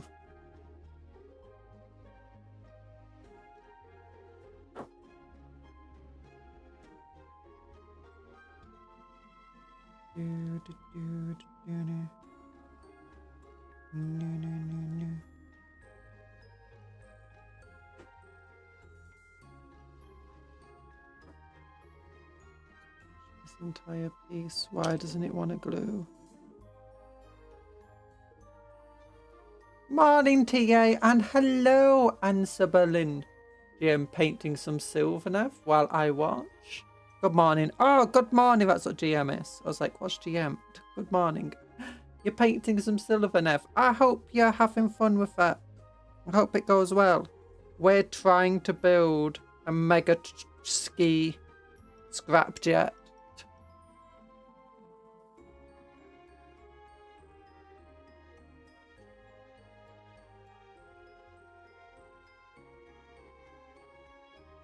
Okay, leave that for a little bit.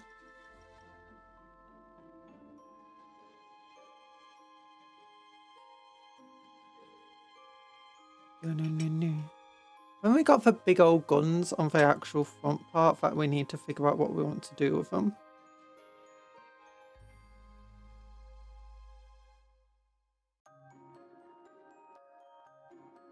And some of them are even road legal, with license plates and everything. I dare the parking officer to ticket the tank.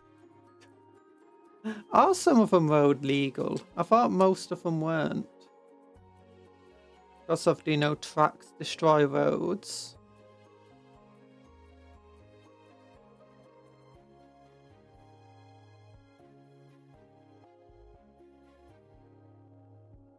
Thinking, if we put it like this, We can have the heavy bolters on the side. We got our skis at the moment. That's pretty fun. Let's leave it like that for now. I'll see what other parts we've got here. And what parts we have here. Now, so these parts are meant to go there.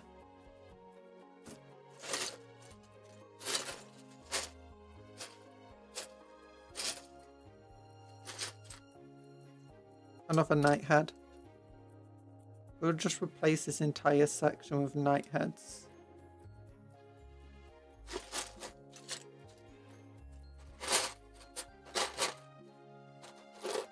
Oh gosh, that could have been an even better ski. No, like to thanks like the British Scorpion series and AMX 13 are fully road legal. Anything with wheels are road legal too. Oh.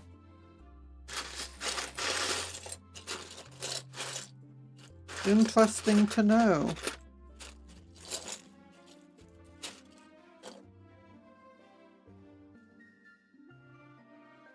Wait.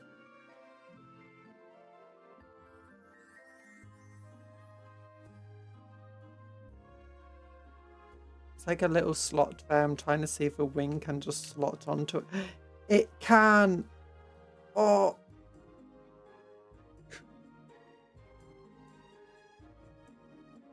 Perfection. Okay, I think I've decided I don't need the quad bolters anymore. I've got the perfect bolters.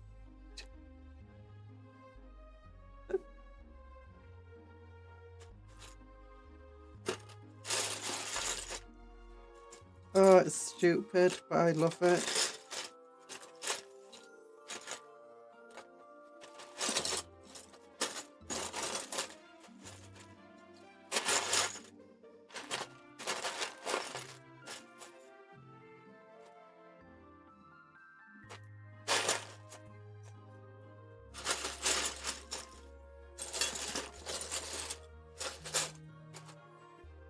No idea what this piece is, but it could go here.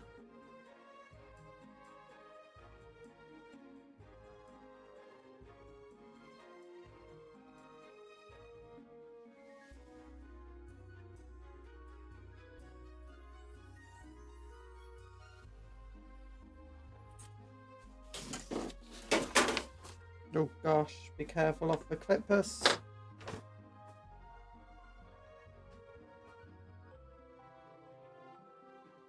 Oh, so it's meant to have like little rockets at the back.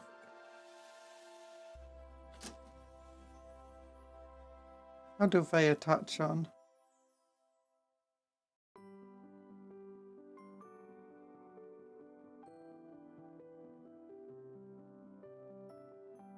See, so how do they attach on? Oh, I get it.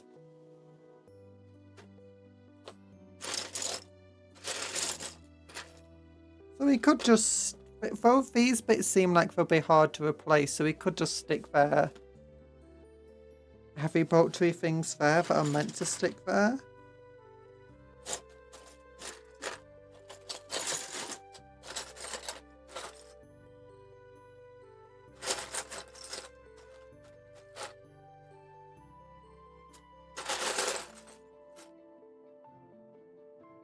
We can certainly get a good burst out of it. It's so much stacker, but the magazines are so far away.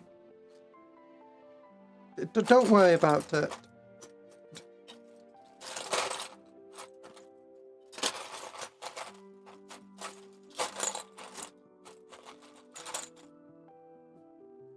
If you catch anything like that, a wizard fixed it.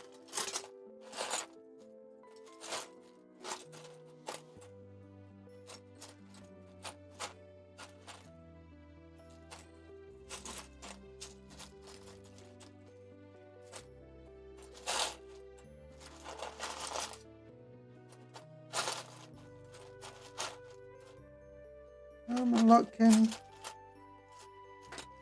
for pieces that are useless to us.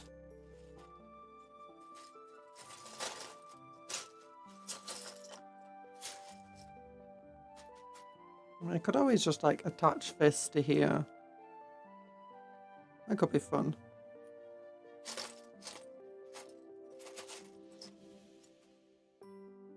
Oh, wait a minute.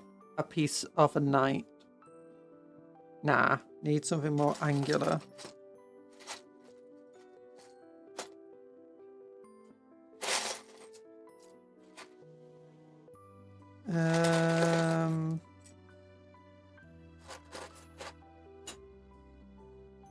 Ooh. Multi-mount on the other side.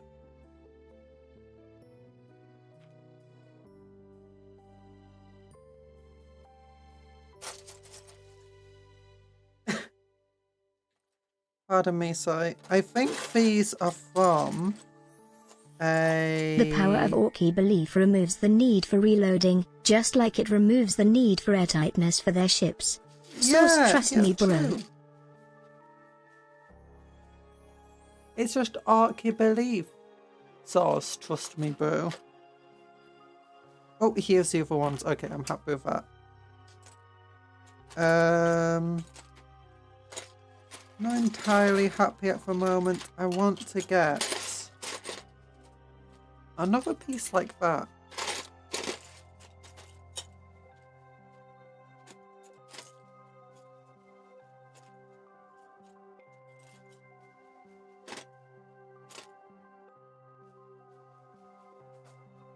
Or something similar. Oh, I think I might have some Havoc rocket launchers in here. I say I think I might have. I definitely do have. Or did have.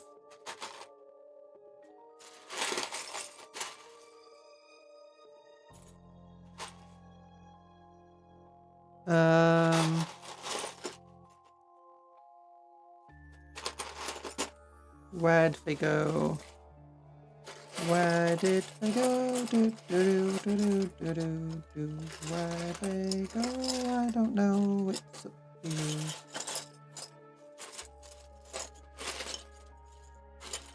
I've realised I didn't put fish chest plates on either of my knights.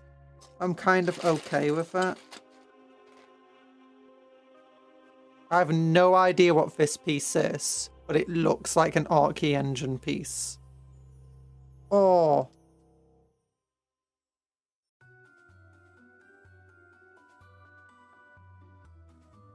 I feel like I need to just strap it to the side of this somewhere. It'll be perfect.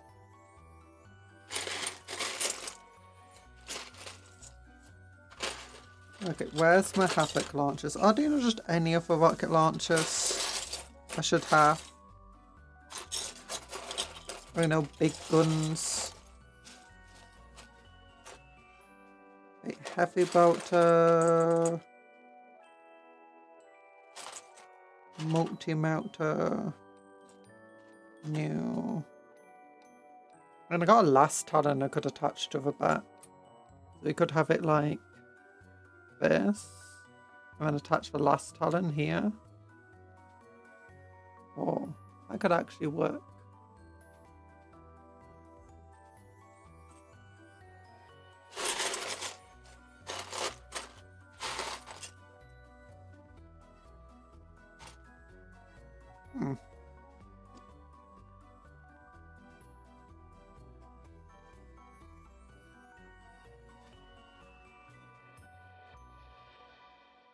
That's pretty cool.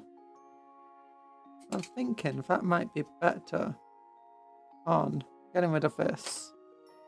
The last talon I just had that I've already lost. Oh no!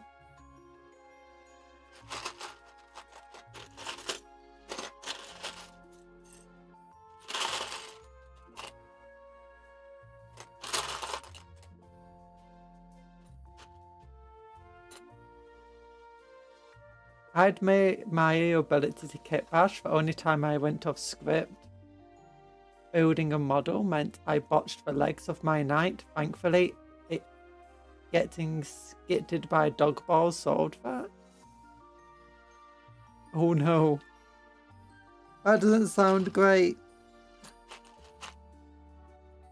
Yeah, I've been kit bashing since I was like a baba. Because, well, I had to, because I couldn't afford half the models I wanted. But playing orcs, you know, it encouraged you to kit bash. Oh, look at this old talon.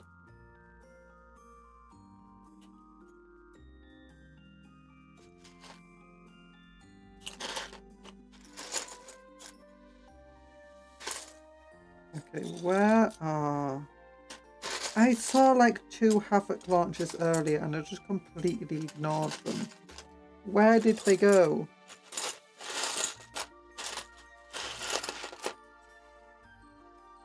Ooh, random just...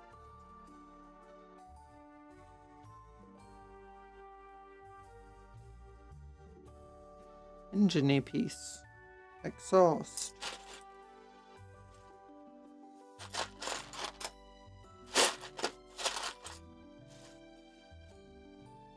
It landing on a floor only broke 2 bits, a multi-melter and the offending leg. Now it's sat on its base properly. Ooh. Well, that was a fortunate accident, I guess.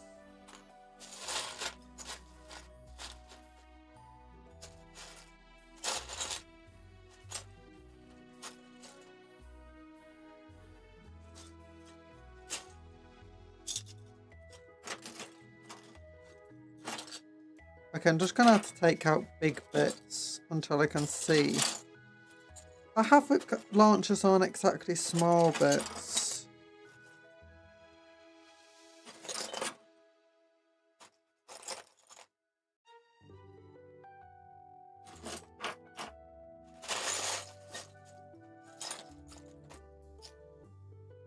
Like...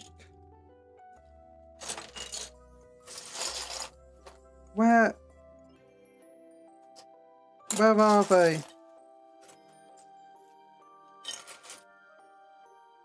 Okay, that's cool. I'm keeping that out. Okay, at least like just give me another rocket launcher or something.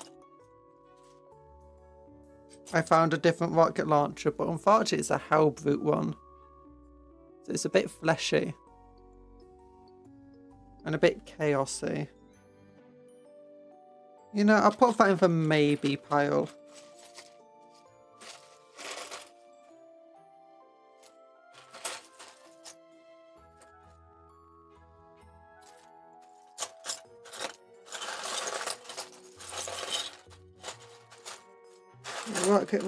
Havoc rocket launcher. Yeah. Okay. What I'm thinking is we can put this on like that. And put that here. So it's got some just random rockets sticking off the side. I think maybe.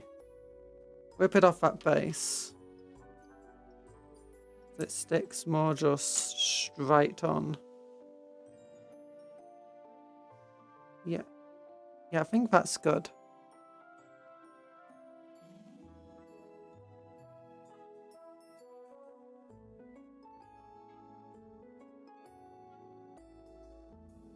Yeah. And this piece can just go straight off the bat, like.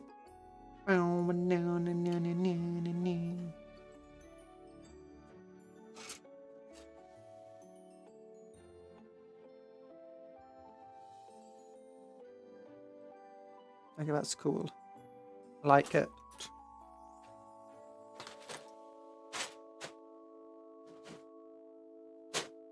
Oh, I don't think I have any spare Orky rocket launchers. Because, you know, it's my favourite Orky weapon.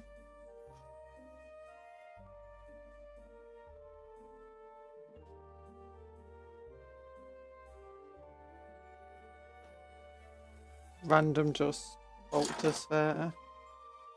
Okay, so I gave the skis plenty of time to dry, and one of them's attached well, the other one is falling off. Or isn't that just the way it goes?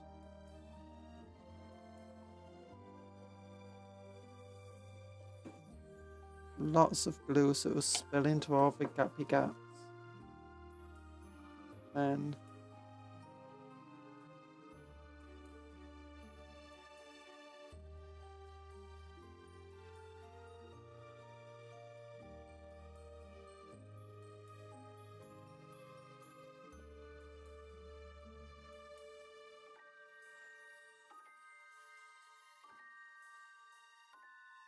okay.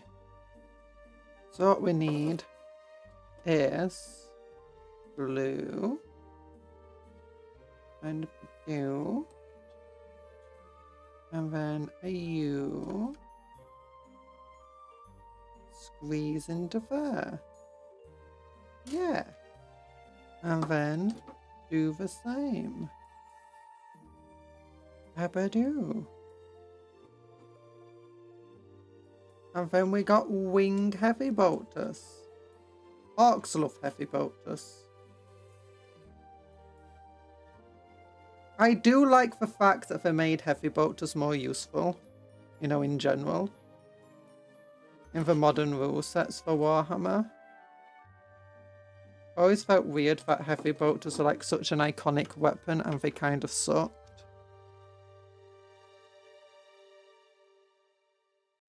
But it has meant that they've kind of replaced a lot of other weapons that kind of didn't suck.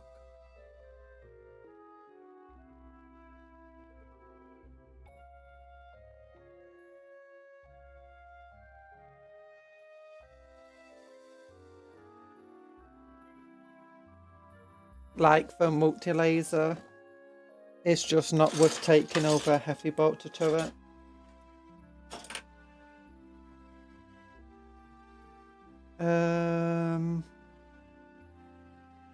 Then I want to stick this right into there. Yes.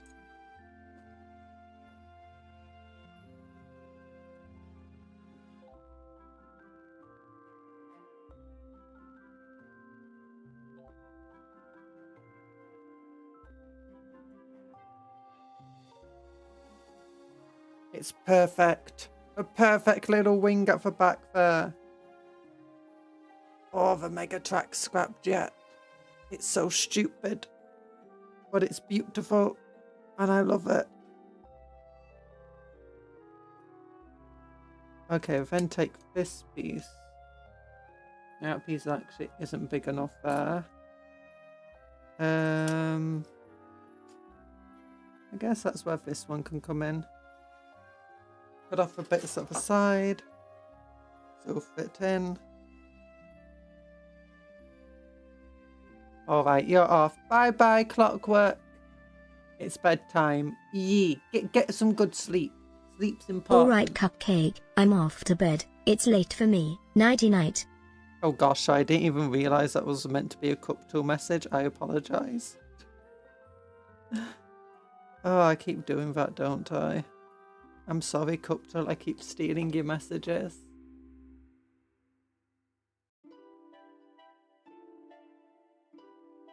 There we go. Oh.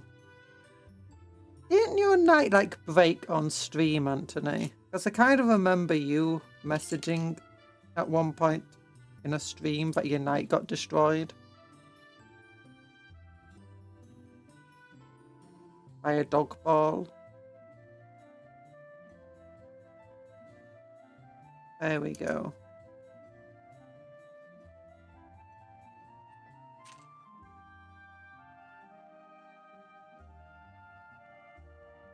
Add a set of rockets. Yeah.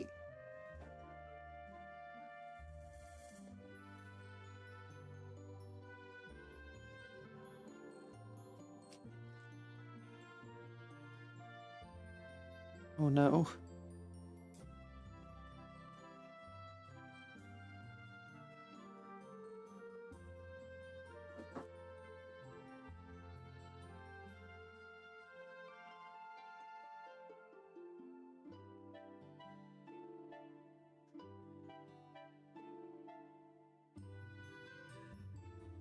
There we go.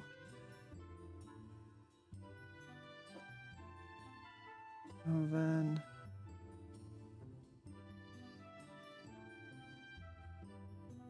set of perfect rockets like that.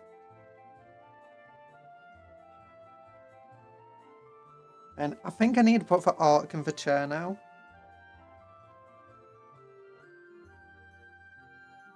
Otherwise, I'm going to potentially just lock him out to the chair.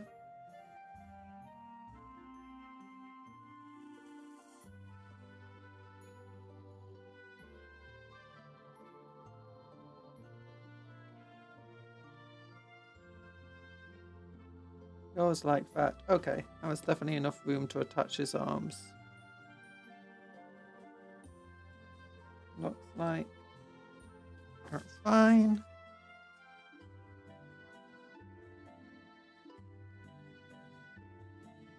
Let's attach one arm normally, and then we'll attach a different arm for this other arm. And I think a different head to the head is meant to have.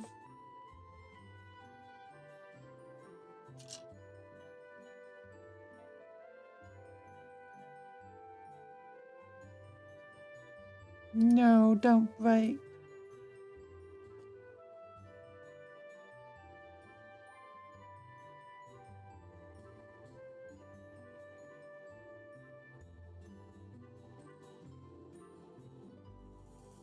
Okay, where did his arm go? I had it for like, oh, it's next to his body.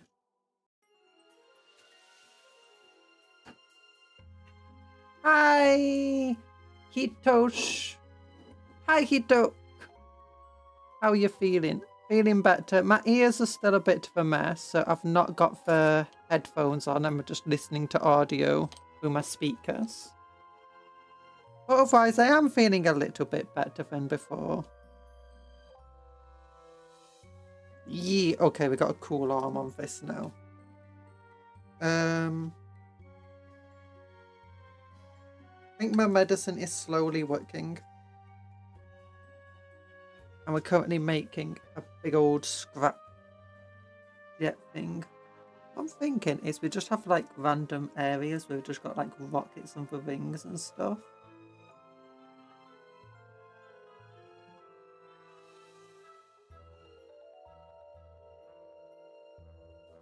Oh, wait.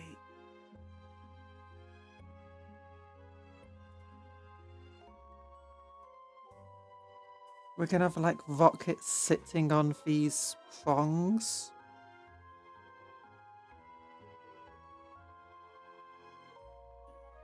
The orcs made use of the prongs. So beautiful. Okay. Oh, my tummy hurts though. How am I doing? Get this thing. We need some orky bits out.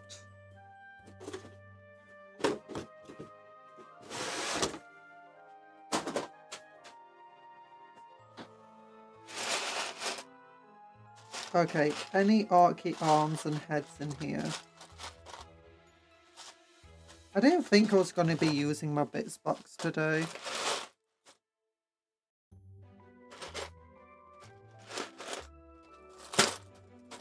So it's a little bit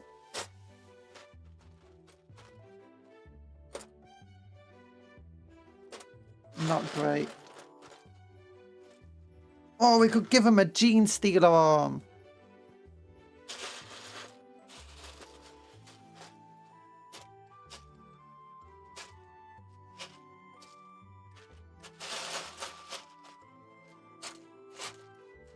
Okay, the chopper arm is the wrong arm.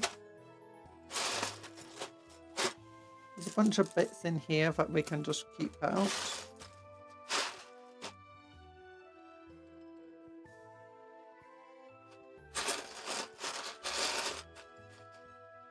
This arm is a photon arm. Oh yeah, we can give him like a pistol. It's like shooting into the air. I think I've got a whip arm though. I kind of want to use that. banner arm, but it's the wrong arm.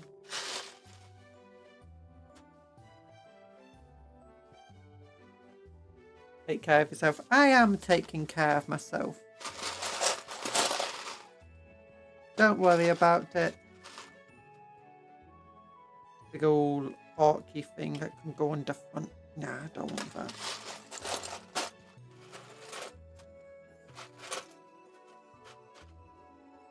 That's a no. Where's the whip arm? Here it. There it is. Yeah, give him a whip. He's whipping his car into play. Oh no, I need to attach some bars or squigs under the front now and just have him trying to whip this. Oh, it's Santa's sleigh.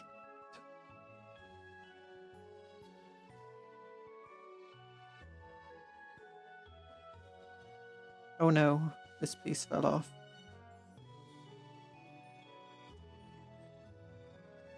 We apologise for the inconvenience that you may be suffering. And by may, we mean definitely. Because it's being purposely caused by us, and if you're not suffering inconvenience, then we will try harder to inconvenience you.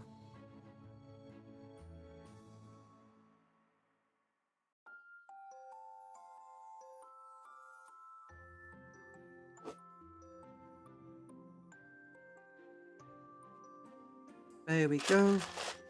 Okay, now I just need an orky head. That's a really cool head, but that's a grot head.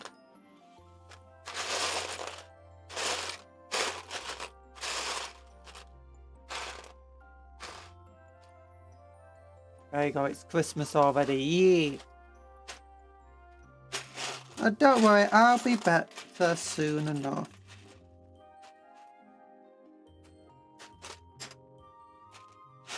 It's Christmas, it's Christmas, it's Christmas every day. No.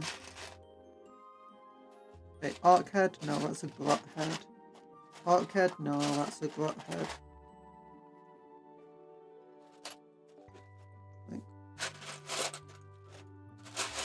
I should have loads of cool orc heads in here.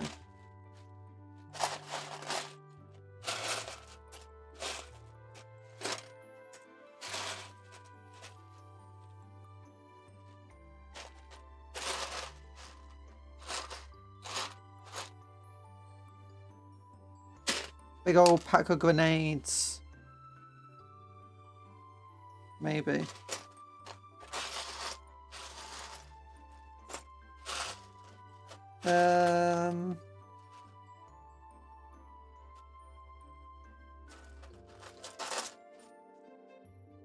Found one. Yeah, now that's a good one. I kind of want to turn his hair so that it's flapping in the wind a bit more, but, you know, I don't mind.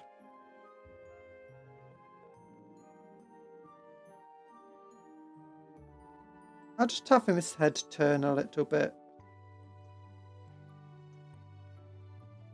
Oh gosh darn it, I broke it again.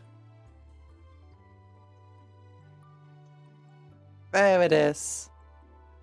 Well, you know, if there's a little bit of, you know, sprue on his chin that needs to go away. There we go. Yeah, sometimes when I'm just cutting bits off the sprue for spare bits, I don't work really hard to make sure that they're not got stuff on them. Okay, there you go. That's not actually the place I want it to be. You know what? I'm gonna have to replace where this is going.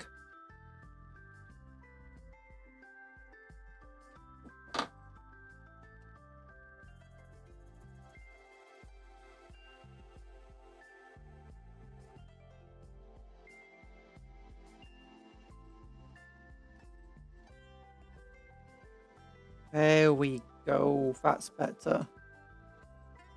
Yeah! It's got some rockets on it. It's got some cool heavy bolters. It's got skis.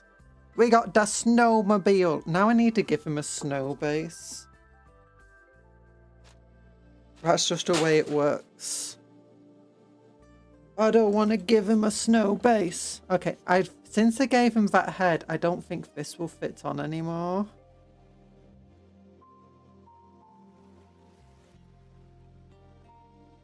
Unless...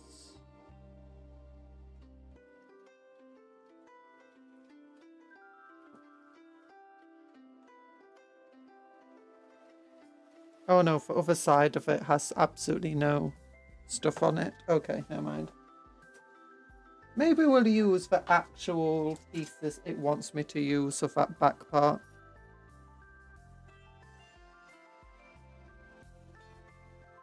Doesn't mean it does look nice and cool and orky.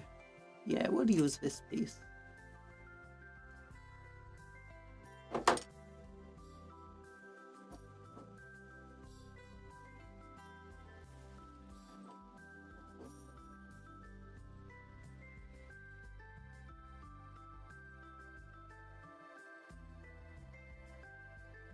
Okay.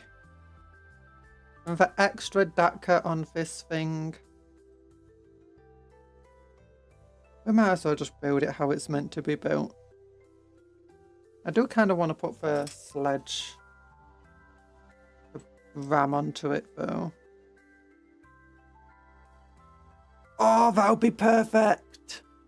Oh yeah, it fits exactly between the two of them. Oh my goodness. It turns it from skis into a sledge. He's just a happy little orc who wants to go sledging. Oh, that's so cool. Okay, okay. What do we want to attach to the front now?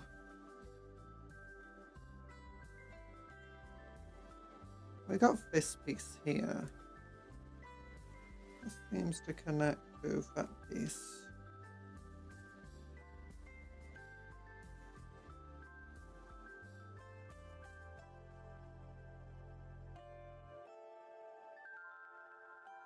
Can you believe it? 4 days till Christmas.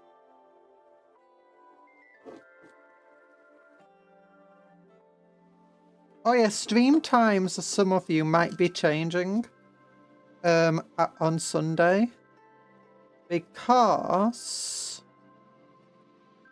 that's when we have our basically the clocks in Britain go. Is it forward or backwards? I can't remember which one it is.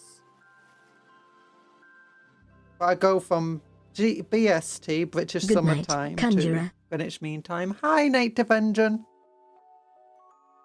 Do you like mega ski jet, scrap jet? Oh, it's amazing. I love it. Is it the best kit bash ever? No. Is it a fun kit bash? Yes. Yes, it is.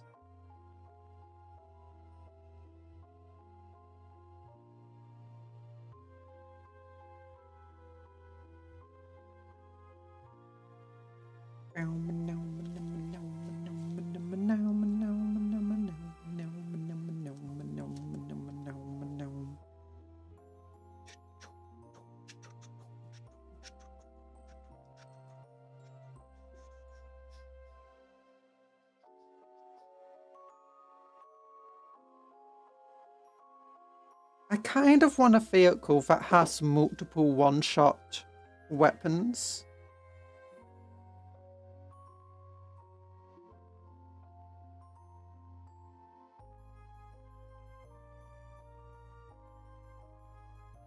That one definitely doesn't go there.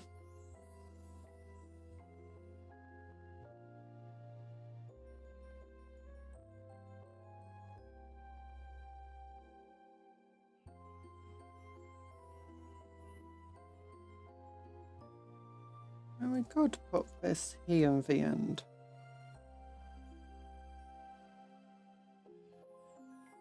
Seems fine, actually. And I could put like a little exhaust on it.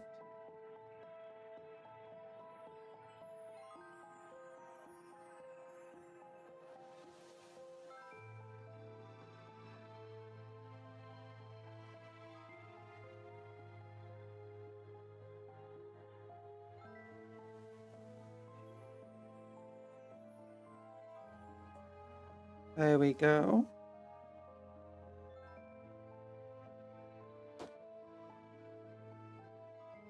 This can go like that. Okay, no, it didn't work. Just very carefully cut along. Very carefully trim this thing. There we go. Now this, in theory, can fit here. Is that good? Probably not. Nah, I don't like it actually. It's fine.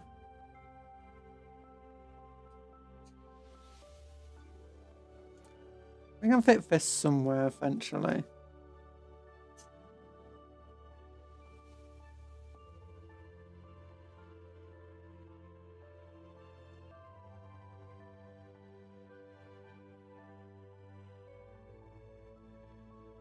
Oh, no, no, no, no, no, no, no, no. Like an engine part. No idea where to put it. Maybe. Okay, that's a weird noise that's been occurring constantly. If you heard a Windows noise then. I don't know why I keep getting a Windows connection noise. I hoped updating my computer would fix it, but nope. Updating my drivers, nope.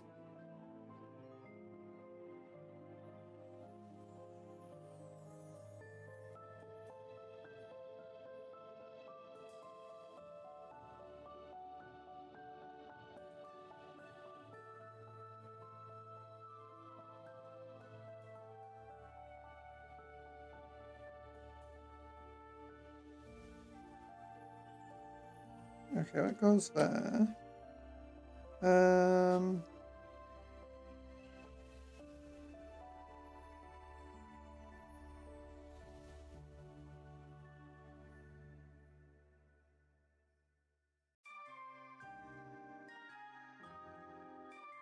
Oh, these are the two little guns that got the back. Oh, okay. These two got the back. These two got for front.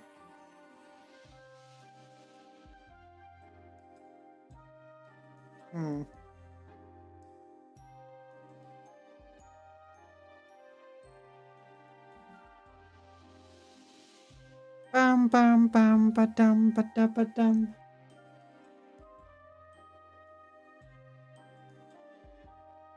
I feel like I'm missing a bit. Did I already cut it off? Yeah, see if I half of that piece.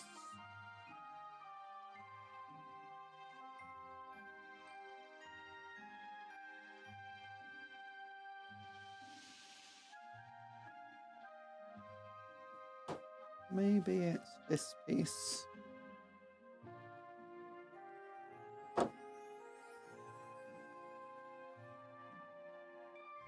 Yee! Okay. It's these two bits that go together like that. And it's like bada boom, bada bing.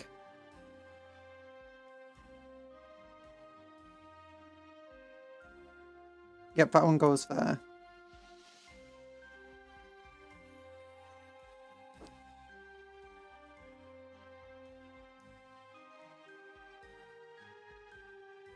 There you go. And it does make sense to some extent that Arcs will build some stuff to a standardized pattern. Just simply because, you know, it's easier. Or a mech when they have to mass produce stuff for Archiwata. That they just mass produce it all.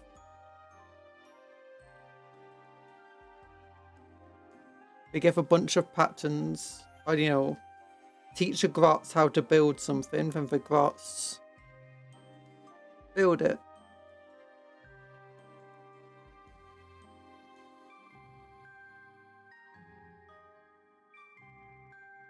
In fact, once they know how to build something, they just constantly build it the same way each time. Or roughly the same way, because they know what works.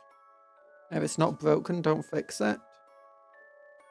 But here we go. That's what it looks like so far.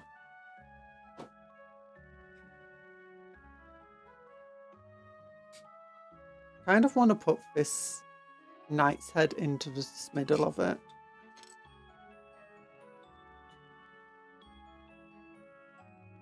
Actually, I've just had a really crazy idea. Hiya, Tony. How you doing? Hope you're doing well. Oh no. Menus. There it is. Issue.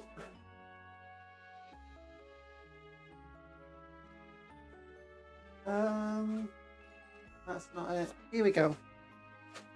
Need to go back through this bits box because there should be a drill in here.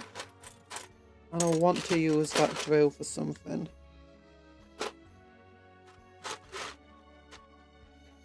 We got it out for the killer cans conversions, but didn't use it. Now I have an idea for what I want to use it for. Here it is.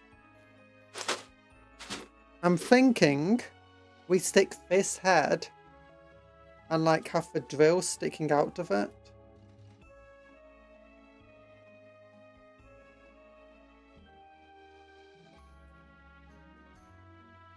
Yeah, that actually works to some extent. We're just gonna have to trim the drill down.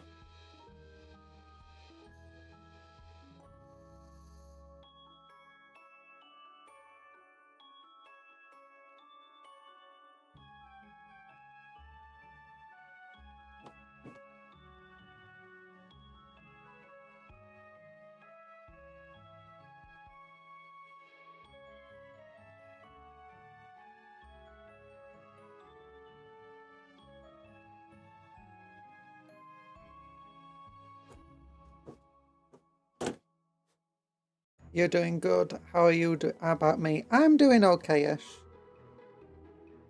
Still got an ear infection, but other than that, not too shabby.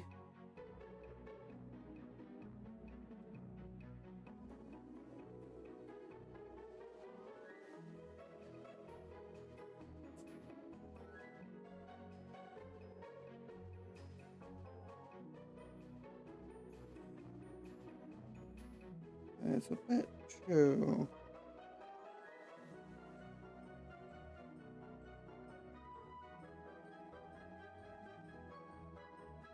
No, we can't have it too small. Depends how much I want with the other parts sticking out.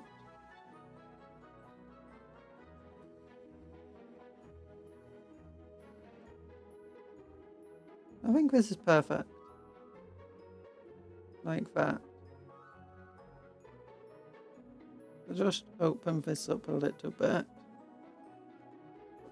Then glue up inside it.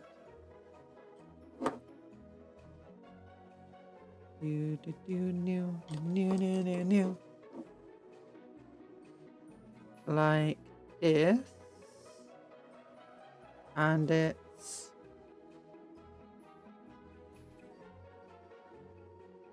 yeah. Okay, maybe not that way. There we go. A drill comes out of a knight's head. And then we stick the knight's head into here. Which doesn't look as cool as I would have liked it to, but you know.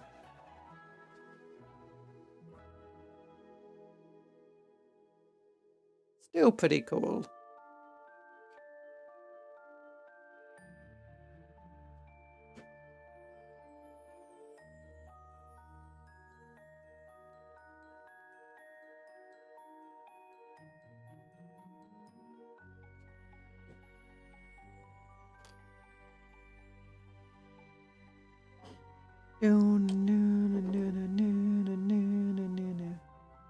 Does it make any logical sense? Not really. Is it meant to? A little bit. Do we care? A lot. The answer is yes, and it's a lot. But it works, kind of. The drill's at a weird angle. It wasn't a weird angle, was it, earlier when I was testing it? Oops, don't drop. Don't drop out. You need to go like that. You need to go back there.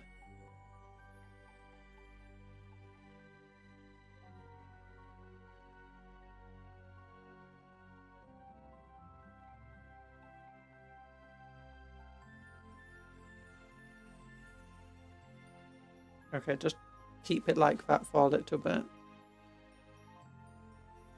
It seems to be a better angle now. Yee.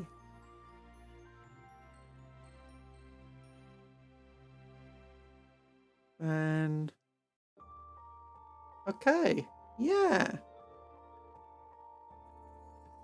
We got these two guns go onto here. Like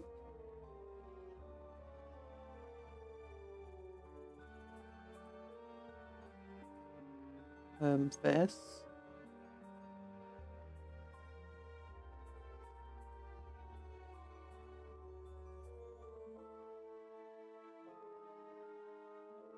There's only two other parts where I'm kind of needing to figure out what to do with them.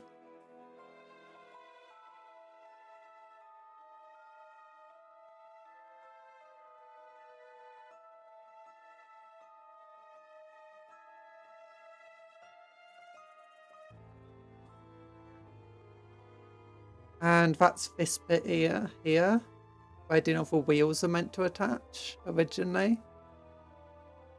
Thinking maybe some sorts of spikes could work there.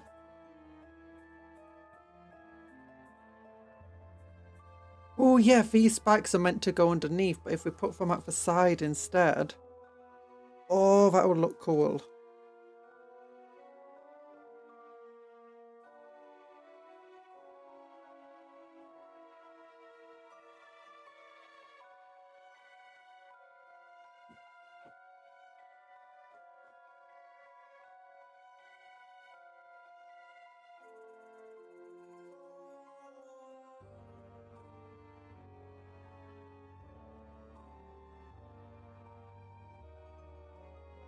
Wait, how are these meant to attach?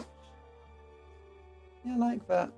The issue is putting them on, they end up with this massive flat bit facing outwards.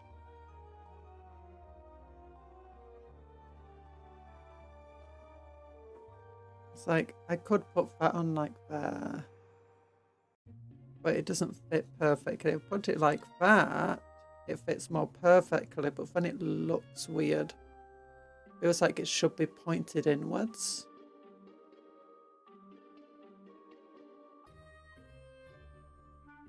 Now, if I trim it down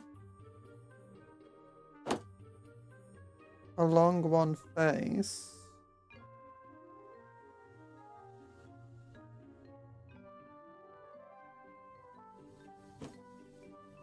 and stick it on like that, that could work better. That actually works a lot better. Yeah.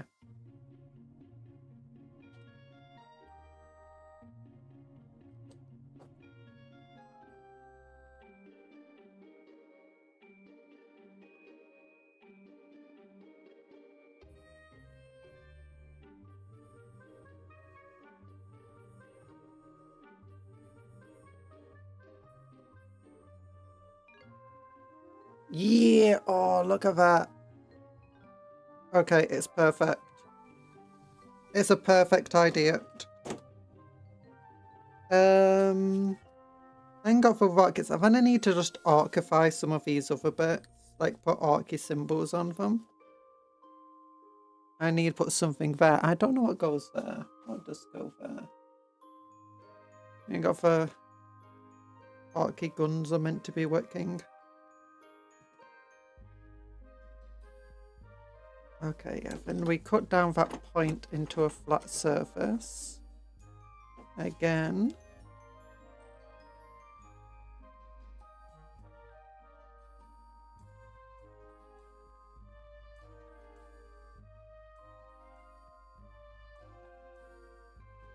Sorry, my Windows noises are going off. I return.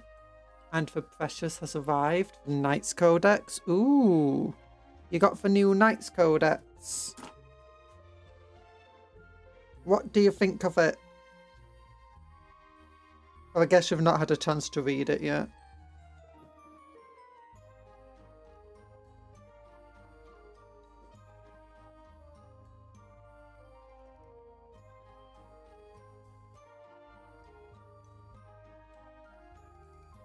I don't know what goes there.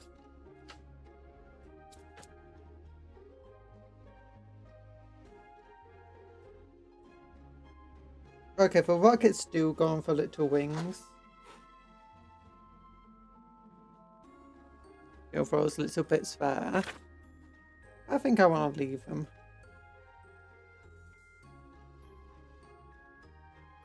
Oh, I'm meant to have a fuel tank there.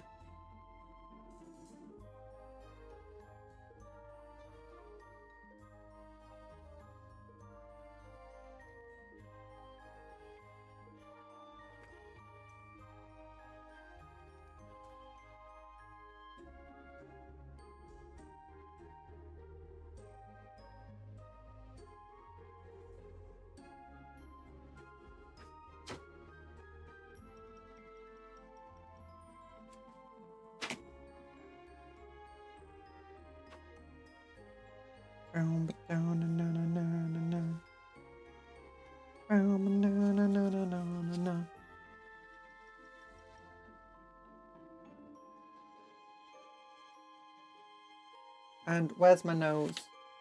I've still got like this sniffles and stuff. Might be related to the infection.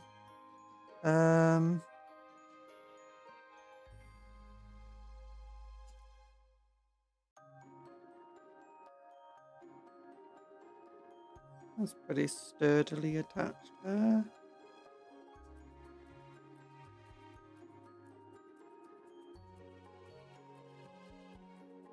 Actually, the other way. No, the other way.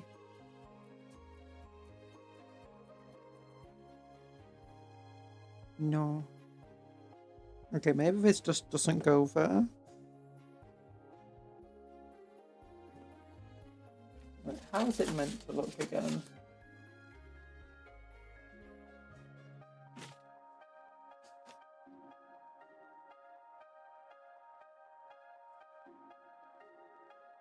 No, I think that's how it goes on.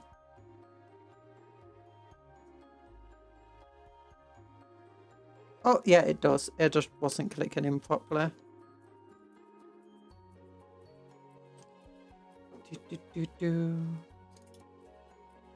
That's the issue sometimes with these plastics. It's like, while the modern methods of using... I dropped a piece. Where'd it go? A minute. Well, the modern methods they're using have a lot more precision and a lot less error than the old injection methods. They still have a little bit of, you know, like warp and stuff. Where not every piece is the exact same as every other, every other print of it.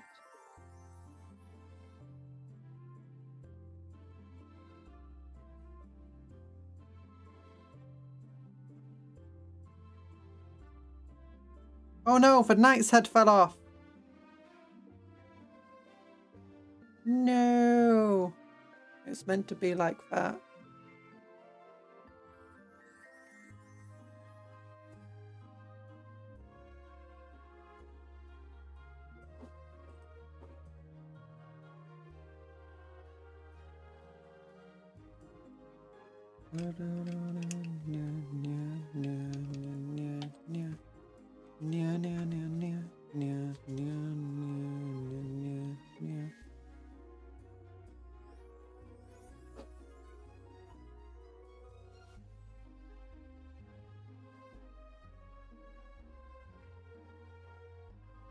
There we go. Knight's head. Speaking of knights. He's got the drill in his mouth. Oh. He's looking good. It's looking unique, let's say. Is this better than a normal Mega Track? I doubt it's better. But it is different. And that's what I'm really going for here. You know, our own personal flavour of Mega Track Scrapjack. Because that's what we need to do, especially with art. Especially with, like, we don't need to. You can just make the stuff the way that it's intended. And that's perfectly good way to do it. But personally, I prefer just trying to give everything my own flavour and make every model look distinct from my other models and from other people's.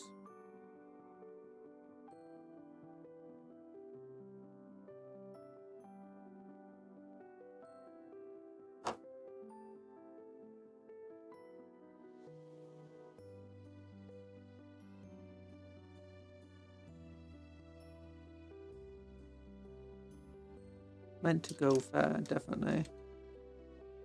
What I'm thinking is... Nah, don't like that. Might not use that then.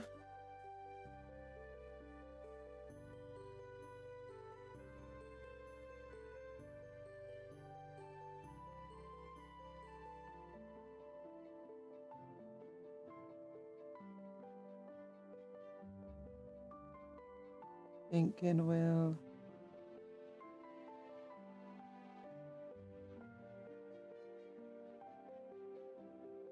connect this like that.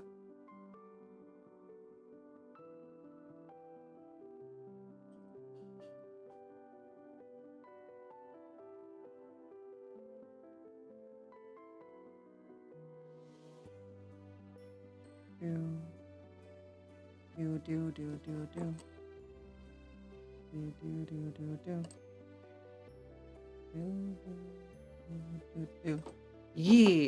Okay. So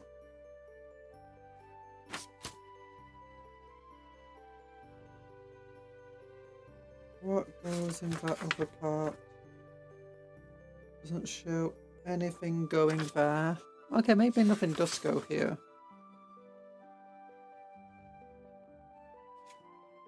Okay. That's fine. Nothing goes there.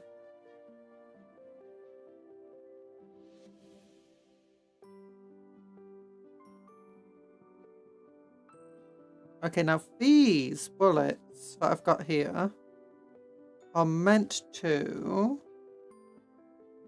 be coming flying out of these guns at the front. But they're also, well, they're not bullets, they're shell casings. Also the correct size, though, to be flying out of the heavy bolters.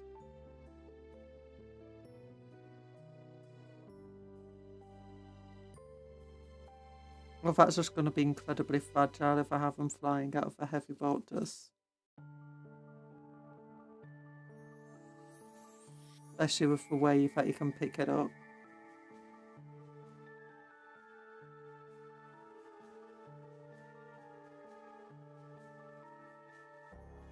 I guess a little bit of sprue on this, that's getting in the way.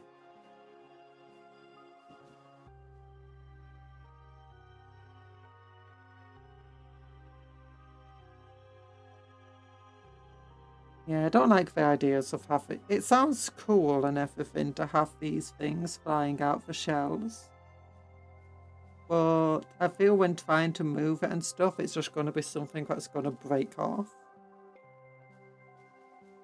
So I'd rather not.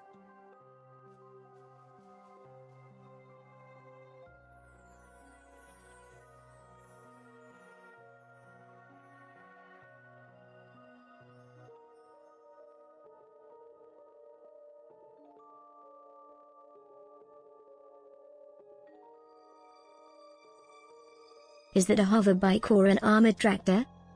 It's a mega truck. Scrapjet. Although it's more of a mega sledge ski thing that we made instead. Because we're trying to add our own unique spin to it. There we go. See, here it is. Big old track. That's why it's mega track. And it's made out of scrap, which is why it's a scrapjet, and it's got a big old jet engine on it.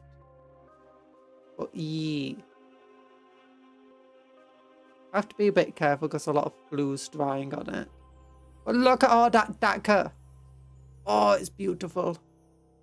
And he's got a big old whip. And he's screaming because he's going flying super fast. It's got a sledge on it. It's got skis. It's got big old spiky bits at the side. Oh, beautiful. It's ugly. It's brutalic. And that's exactly what we want in an orky vehicle. Brutalist, not brutalic. That's what they call that sort of thing. Architectural term.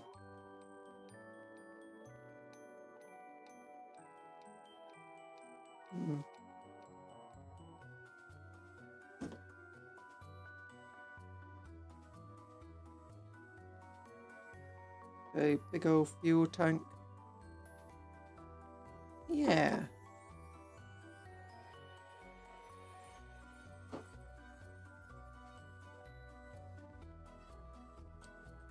I'm not sure how red I want to paint this thing and my other faster vehicles. As I'm thinking most of these guys will still want to go for the Death Skull theme.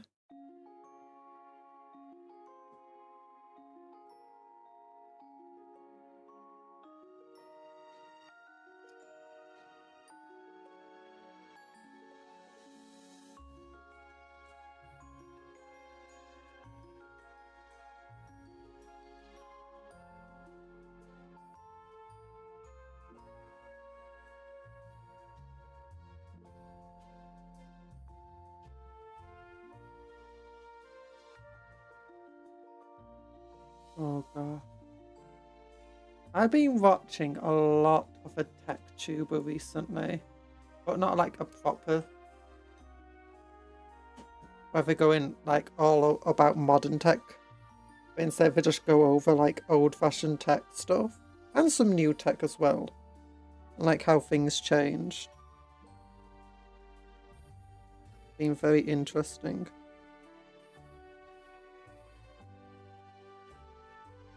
Been one on CDs. I'm only halfway through the CD one. I don't know what the point of it is yet. Oh yeah, it's MP3 CDs. Which is like, I think a homemade CD from MP3 players. Puff word of the day. Wise. Foolish man ignore the mundane acts of a canine. But a wise man will ask, what the dog doing? What the dog doing? Well, there's no dogs here. Dogs are very cute though.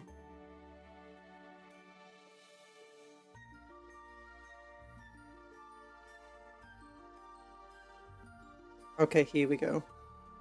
That did not fit well together. You got a big old gap of a fuel tank as well. Don't like it. Don't know what's causing it. But it's fine. And hi, Exodus! By the way, if I didn't say hi earlier. Oh. What, how is this? How is this? It's definitely looking unique. I'll give it that much. Is it looking good? Questionable.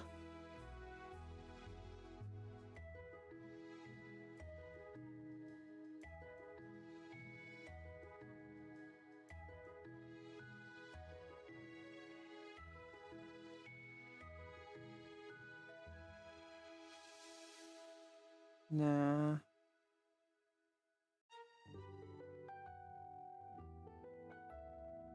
No, I don't like that piece.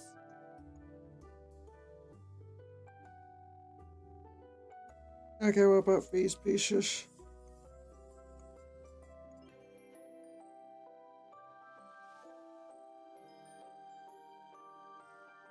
The perfect example of let's see if we can, instead of if we should.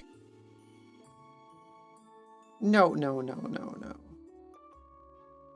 We definitely should have.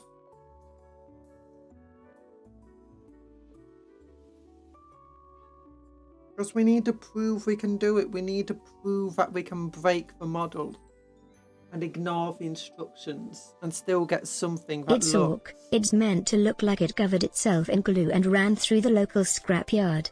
Backwards. And on fire. The orky way. Yeah, it's just the orky way of doing things.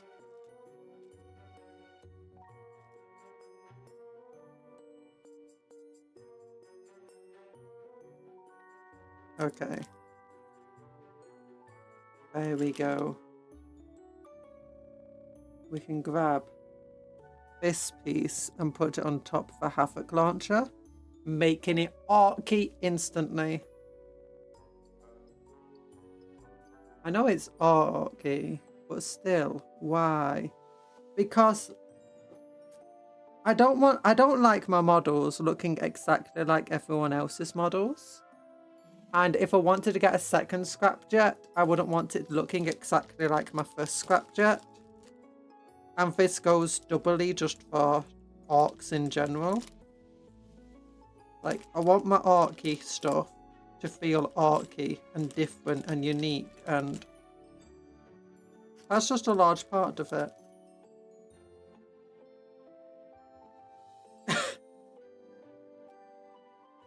Why for scrapjets? Oh, because the scrapjet's hilarious.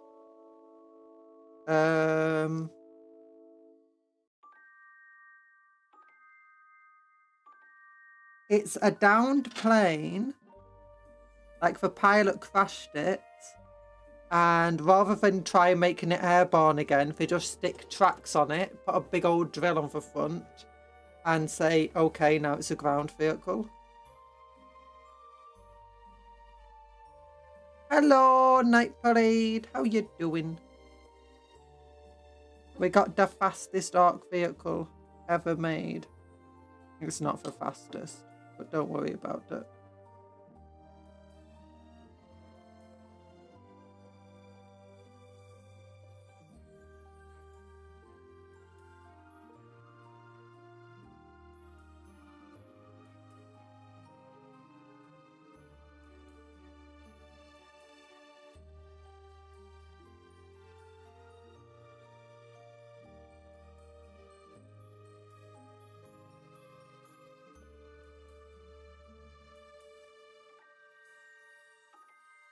Orchid Little Skull.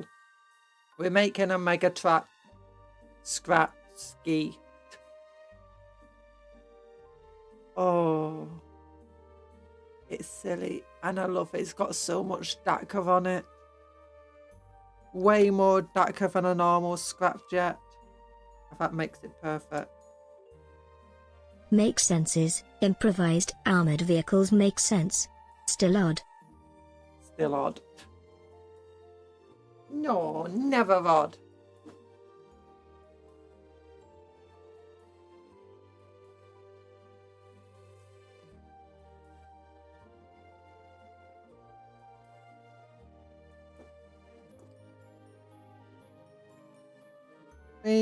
For orcs, when it comes to all of the stuff that they do, everything is basically improvised. They don't really go in with a plan when making stuff.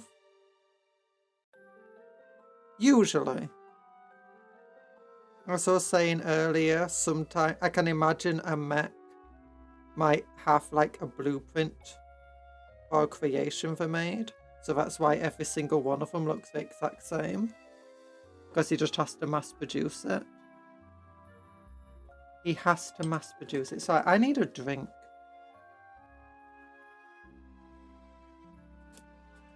Doing okay. Quiet day at the moment. Oh.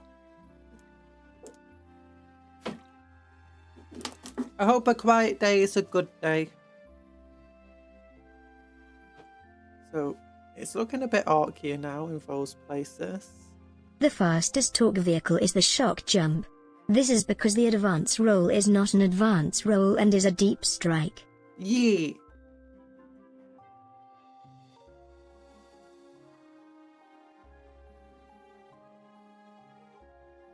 That is true.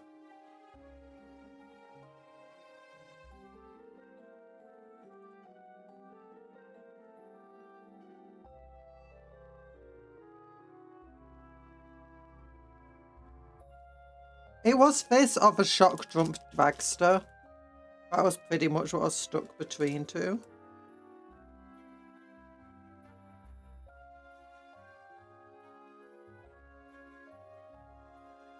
We're trying to decide upon.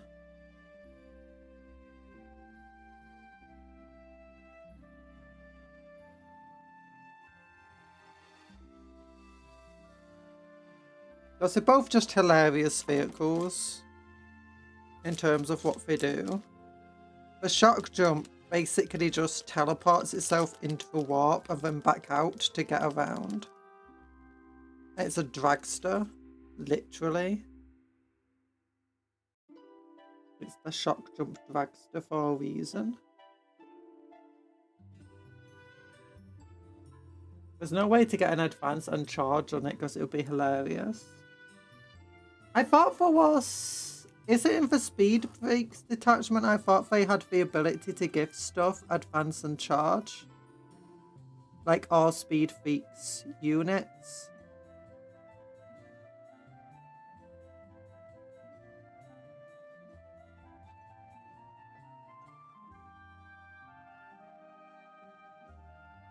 And it is a Speed Freak unit.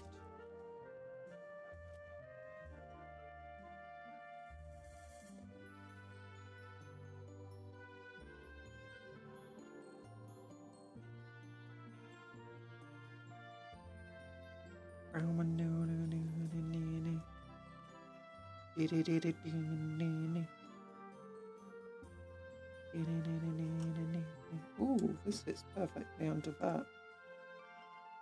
Hi, Afik Danielle. How you doing, Daniel?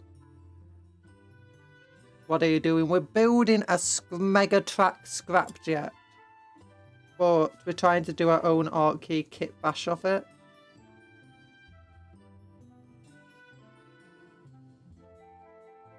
And it's going okay-ish. It's not my best work, not my worst.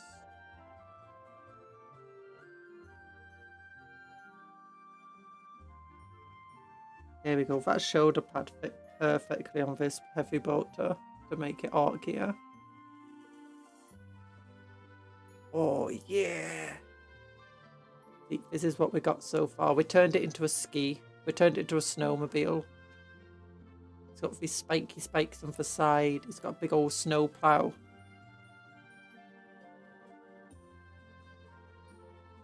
Are you done eat or not? You can't eat cupcakes. My friend's not food. Ow, ow, ow, ow.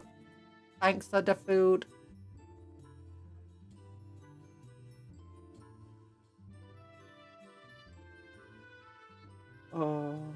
Oh yeah, Cuptle speed is literally advance, fall back and charge the speed freaks units. Yeah.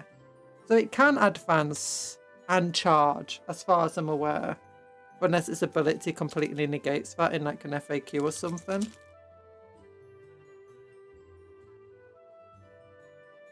Or its ability just has specific wording stopping that.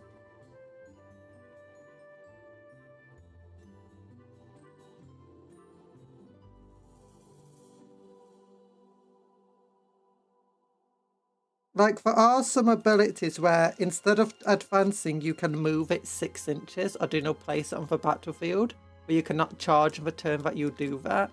But you can also advance normally if you wanted to. And that's how they stop you getting advance and charge.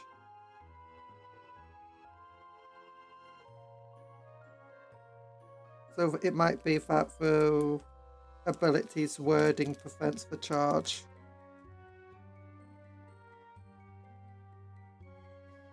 Okay, there's a little archy skull here. Thinking, catching it just there.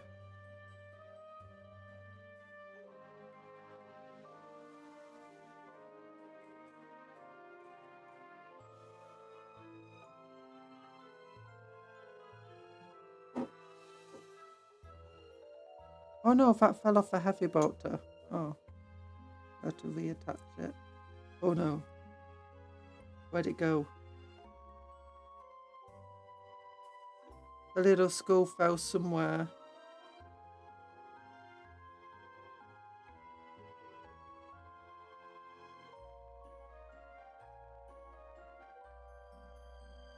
Okay, I don't think it fell off the vehicle. I think it bounced off the vehicle and went somewhere. Oh no. Well, it's gone. It was a really cool model bit, but whatever. Oh, we didn't put the exhausts on.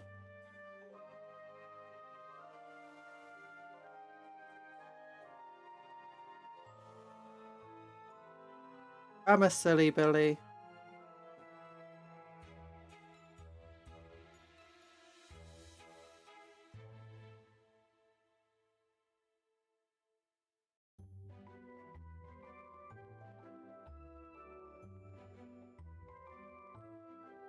Okay, where are the exhausts?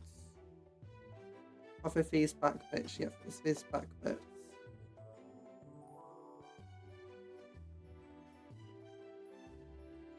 There we go. Oh, that's where you put the fuel in. It's a fuel cap.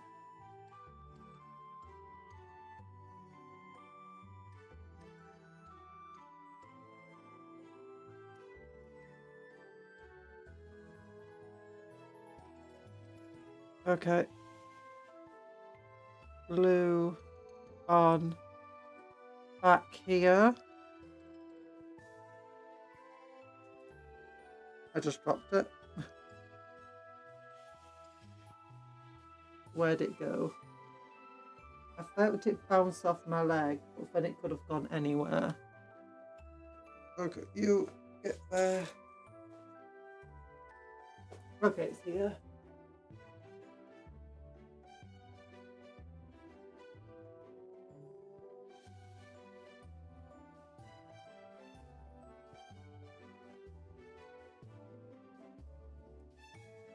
It's here.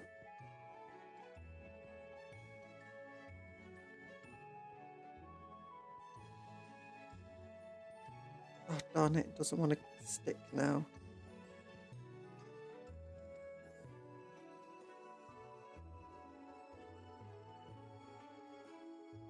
Okay, there we go. It goes there.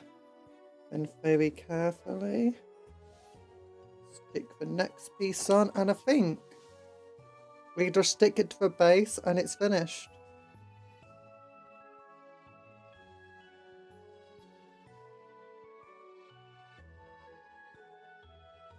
The Mega Track Ski.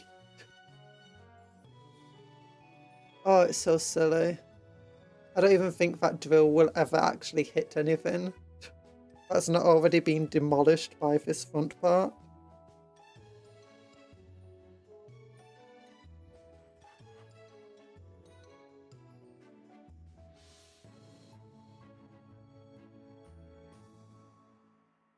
Okay, some of these bits are still a little bit loose, so we'll just put a bit of glue on them. But we then need to glue them down onto the base.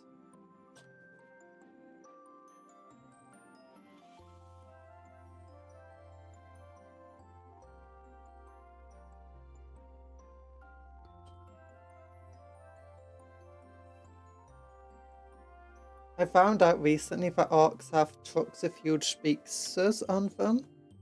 For orc rock bands to travel around on a battlefield to play music. Yeah! The goth rockers! There we go. Okay, we have to leave that for a few seconds, at the very least. To stick. There it is. It's amazing. It's beautiful. I love it. Yeah, arcs have a lot of weird stuff going on. Oh, I need to show you the arc truck I found the other day on the Games Workshop community website thing.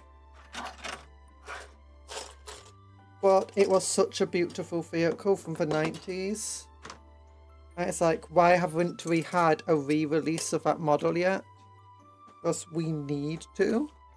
And by need, I mean need in like very strong quotation marks. As in not very strong quotation marks, as in actually need. Hi Talan, how you doing? Are you feeling better?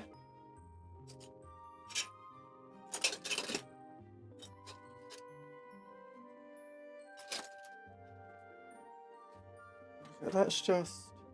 Okay, then after this, I'm going to have to... I am back from work at the Rat Factory where they pressed me with a hydraulic press. No! That sounds terrible. Why would they do that?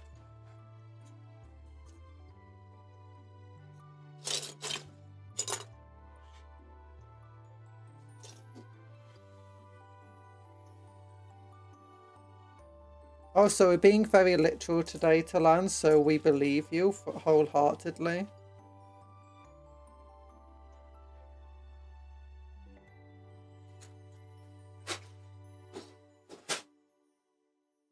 Because they copy me. How is that copying stuff? But yeah, here we go. Here is the Mega Trap Scratcher. This is what we've built today. Oh. I mean, we are meant to have like things coming off from there. I kind of want to cut off where these missiles are meant to be.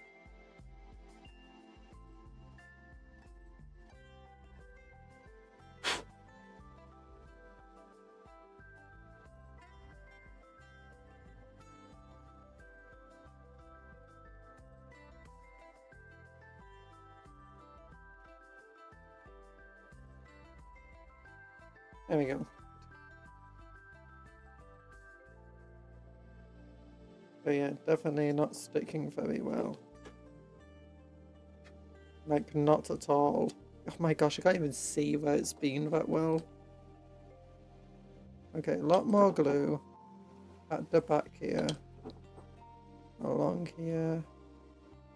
Along there. And then retry. A little bit of pressure down. Move it a little bit further back. You know how they press ink onto paper to make newspaper? Yeah. But wouldn't that just be squishing you? Like, do they have to inject you with more rat stuff so that you don't disappear entirely? Oh, gosh.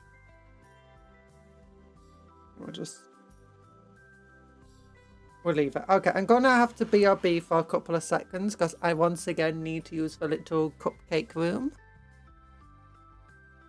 So, BRB. I'll be right back.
Hello, hello. There we go.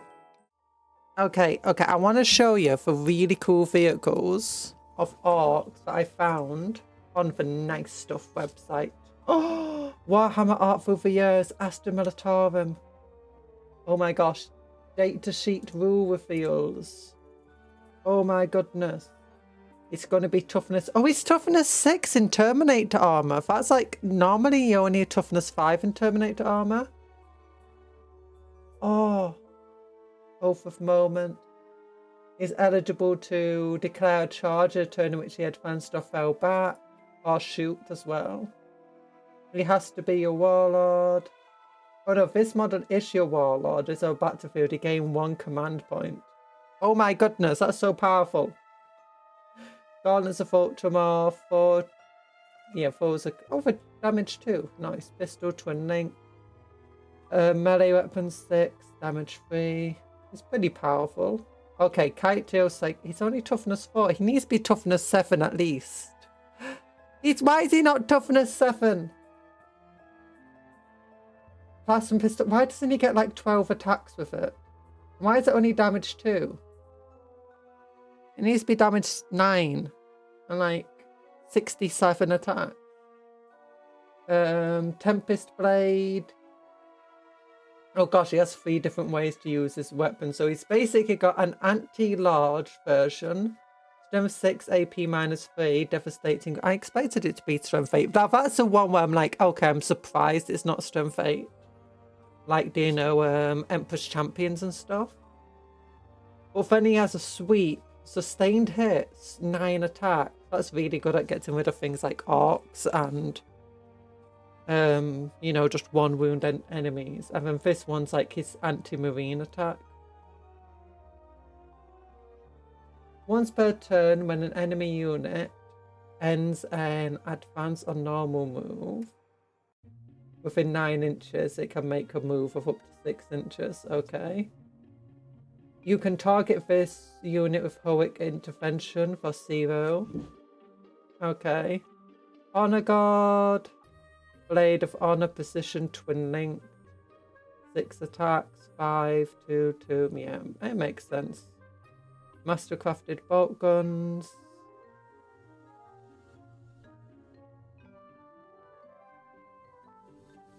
The lore blurb. Oh yeah.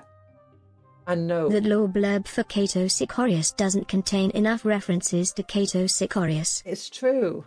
A noble scion of Talasar, Cato Sicarius is amongst the most accomplished of Ultramarine captains.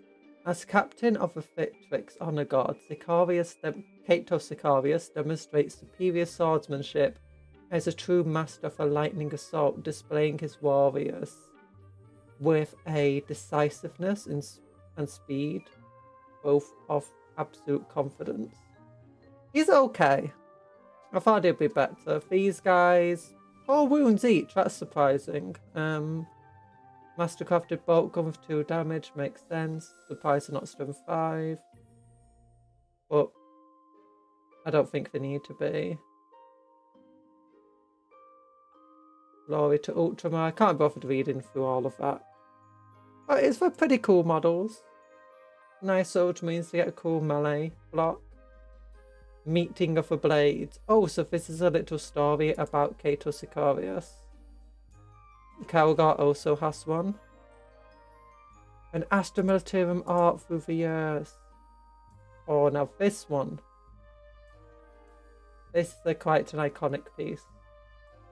And that's for old Sentinels. Limonrus. The old Master of Cadia. Now his starters there. Foistran firstborn, yay! More Foistran. Death Corps. That's like on the current Krieg thing. Did what you see Warhammer 3 missing from Warhammer Day?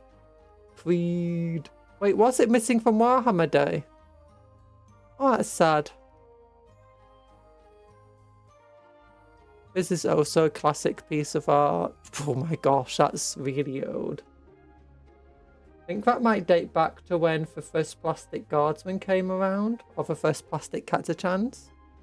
Which came around before Vacadians, technically, because Vacadians' first models were the Acadians, or the Arcadians, sorry. Orcs versus Umis in close. Oh my gosh, that looks brutal. Oh look, Meganobs. Old Sentinels. That looks very much more like a Star Wars walker than a 40k one. Oh, classic art there. Creed. Creed. What does that mean? That Creed of the Warhammer 3 missing from Warhammer Day? Oh, look who it is. It's what's his face? I forgot his name. This guy looks very chaosy. No, he's not. He is Yavik. I think that's Yavik because he's got the bionic eye and he's got a power claw from the art. Yeah. Art kind of look like they just took the 3D model or picture of it, put it down there, and then just added some shade and stuff to make it work here. Sometimes it does. This one not so much, but other ones it definitely feels like that's what they did. This is a very classic piece of art as well. Ooh, Hellhound, flamethrowing. Is that the new Lord Solar guy? Oh gosh, this used to be like the face of Cadia for a long time. Of the Guardsmen, Tempestus Scions. Oh, orcs! Look at them! And Space Marines up there, Space Wolves. Oyster and Firstborn. Oop, death comes from the hamsters. Yike is too cool for chaos, he is. Oh my gosh, look at that orc getting torn apart. There's like guardsmen just grabbing hold of him, putting him down while others bayonets and just shoot him at... A poor orc! Don't mess with humans. And look at that guy, he looks like chaosy with those teeth. And there's Yavik dueling with Gaskell. Oh, Lord Solo again. Cool piece of art. There we go. But anyway, I wanted to search for something like orcs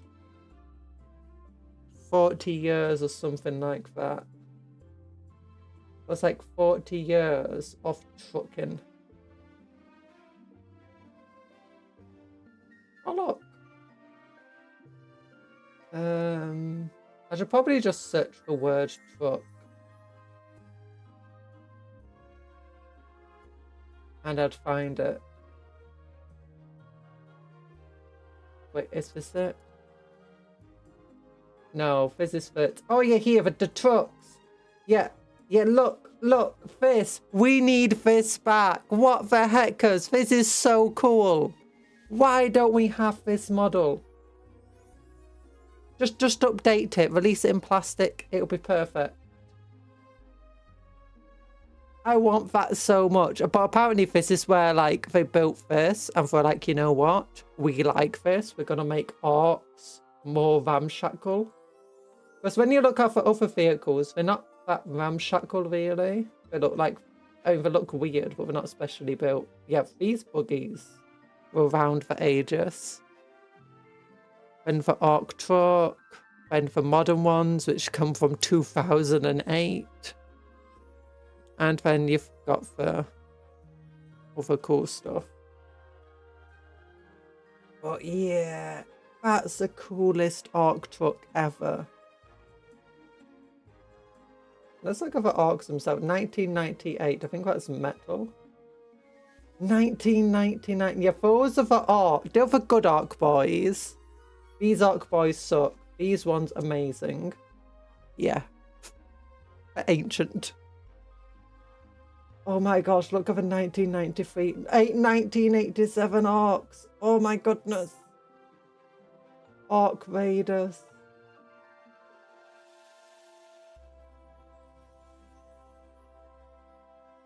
Yeah, 1998 is when they started to take on the I say 1998. 1990s is where they started to take on the more ramshackle appearance.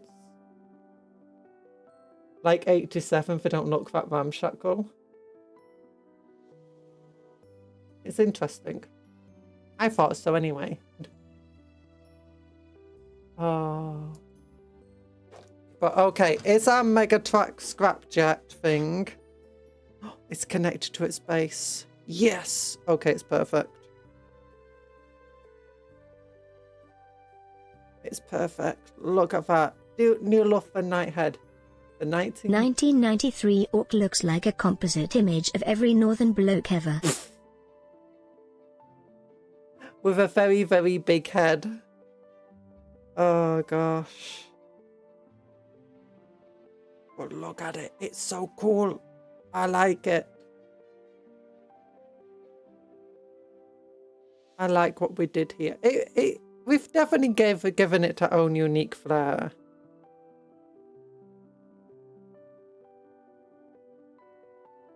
Might not be perfect, but it's mine. And look how much lacquer it's got from the front. Oh gosh, no, that bit's broken there. Oh no. Oh no, I just broke out of its space trying to fix it.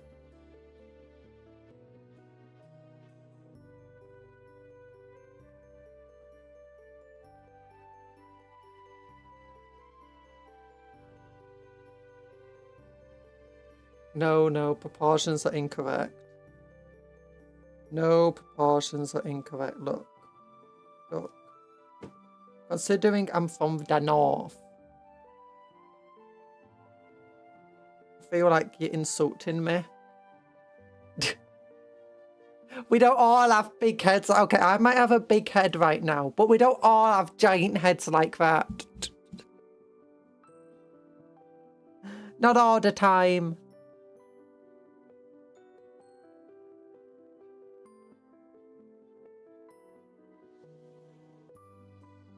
Oh gosh.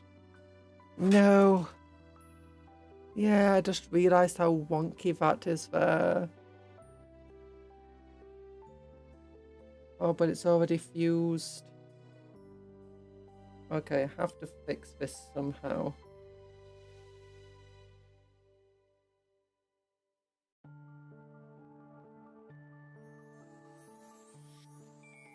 Oops.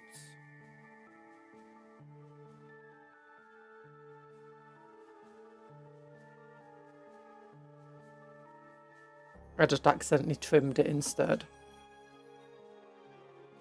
But it did make it look significantly less wonky. You know, I'm gonna go for it.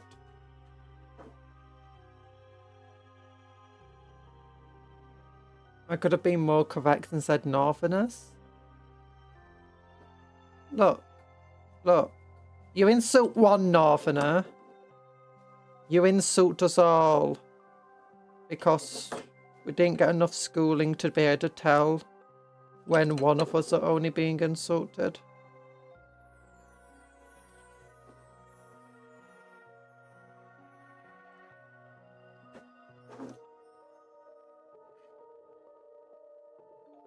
I like how in so many countries it's always the South that's like, what's it called?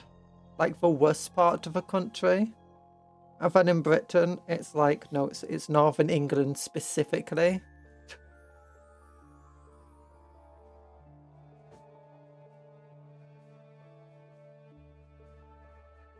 Okay, we'll put that to one side for now. Yeah.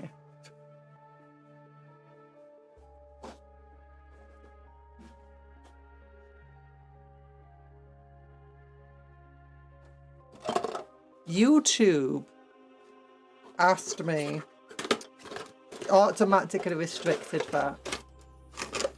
Insult one of them if they all get angry. I don't even think that's true. Insult one of them and the others will be laughing even if they're also caught in the fire because they all just wouldn't realise it. Okay, now, since we're doing photon here, for the second one, I don't mind so much using the rules. Say the rules. Using the instructions. Oh my gosh, it's quite complex. The sprue is just as big as a Megatrack scrapjet. I spent so long looking for pieces. Oh yeah, so was Warhammer 3 completely excluded from Warhammer Day? That's surprising. I know I didn't notice it on the little website thing, but I thought maybe there will be something. Okay, got the instructions here. I'm gonna turn this light off. Look at that, you can actually see the instructions. Oh my god, now I understand why you like the Templars. They are illiterate just like your people. It all makes sense now. Also, Northerners aren't really my people. I don't even really have a Northern accent that much.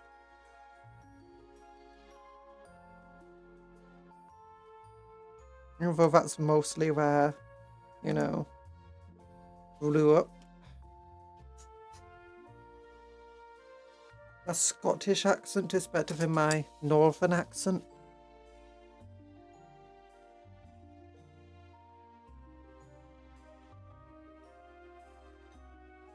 There we go.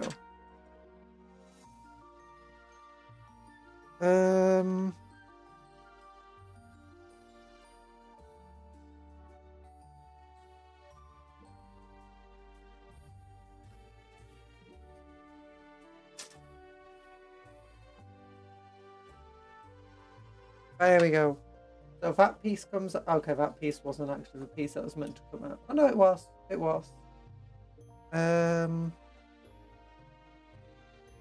It's like a weird flying stand. Oh, it's this part that's a flying stand.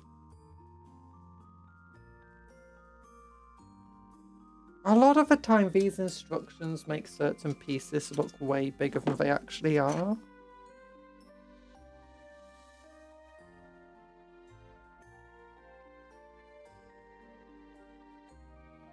That goes here.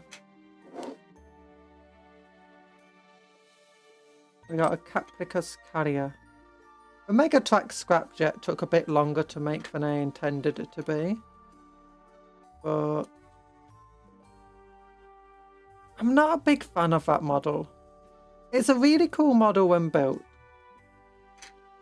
But it's just, it doesn't feel orky like this. There needs to be multiple ways to build it, like multiple weapon options and stuff. And I think that's where a lot of the modern buggies just completely fail.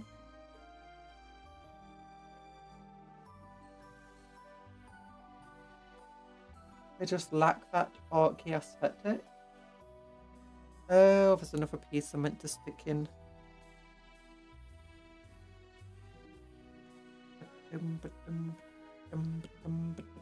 It's labelled number 3. Number 3? So we had number 2 there. Okay, number 3 is here.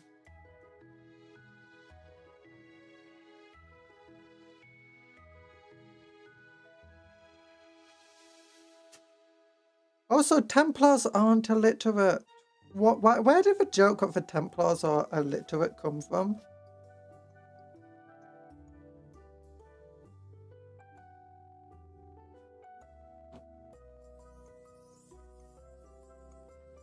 By that logic, most orky models are for ultramarine ones. But ultramarine ones don't often have... Well, there's very few ultramarine ones. And they generally don't have like a lot of options in the way to build them. I'm going to be entirely honest with you.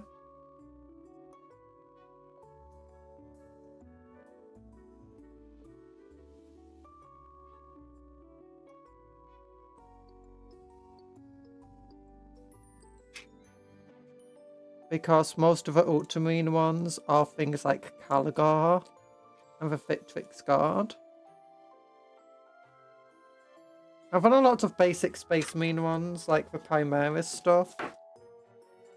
They do have a bit, but that is the thing, is like they do actually have more options on them.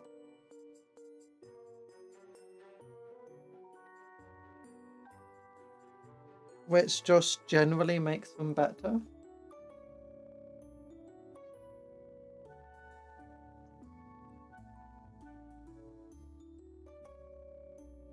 What piece am I even looking for? Oh, here it is.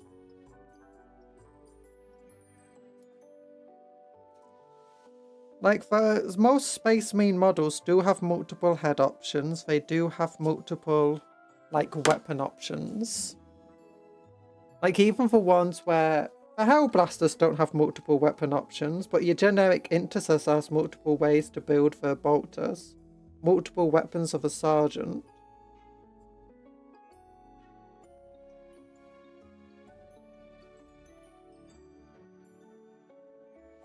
It is honestly, unironically, a better Orky model.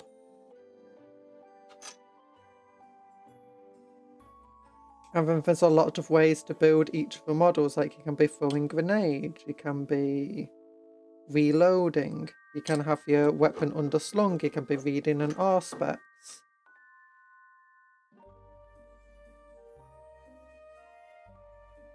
There are ways that you can build different normal intercessors. And then you look at the Arc kit and you don't get the options. Probably because of the Codex Astartes and the implication they don't follow it because they can't read. Yeah, probably. So what you're saying is it's just ultramarine propaganda.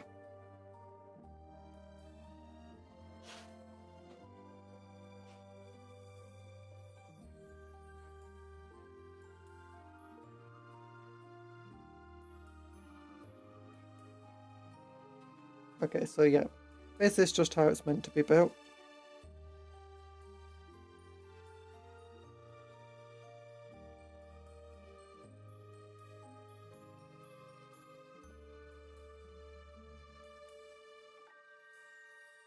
British person jealous other people are making propaganda. Look, British propaganda absolutely sucks right now.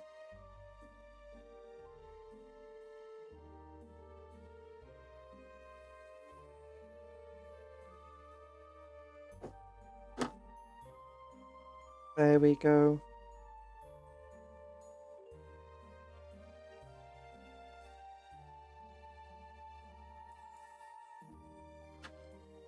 So yeah, I am a little jealous that they're making decent propaganda.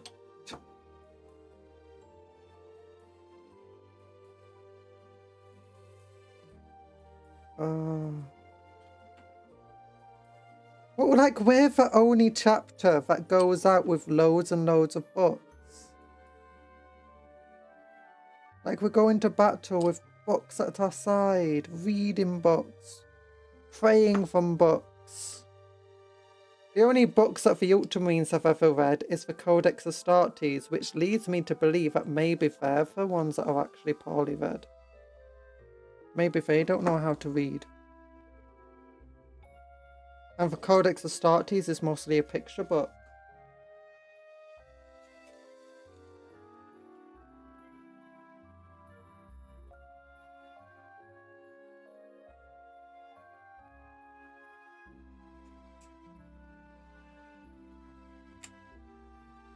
Oh, that's pretty cool.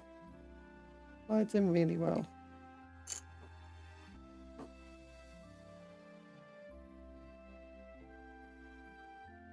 And instead of reading it, you guys are wearing it as an accessory. No, some of them are reading it.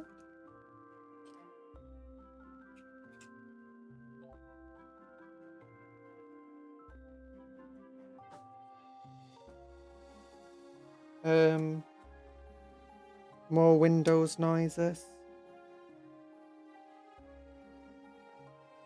Nah, the Smurfs can read. The Smurfs can read. They know how to use Excel. You, meanwhile, can barely keep track of how many Templars you have.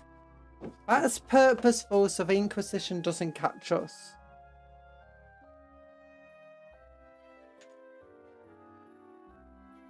Also, I can keep really good track of how many Templars that I have. It's around 1,000. I've got like an entire chapter's worth of Templars. No.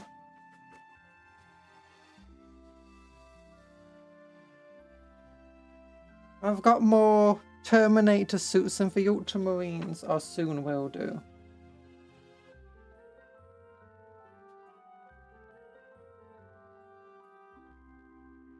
Maybe all the Templars in Conjuror's room, unbuilt and unpainted.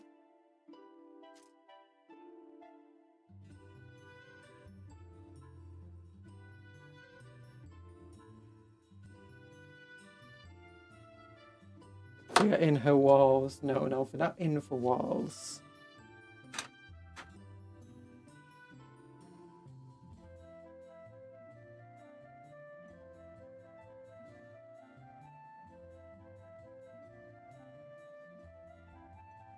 They tell scary stories about Conjuror around the campfire. No, why would they tell scary stories about me? I'm a really good egg. I'm a good cupcake. I've done nothing to no one. That means I've done something to someone. No! I've done nothing bad to anyone ever. Except all the people I've been bad to. Because I'm a terrible, terrible person. Here we go.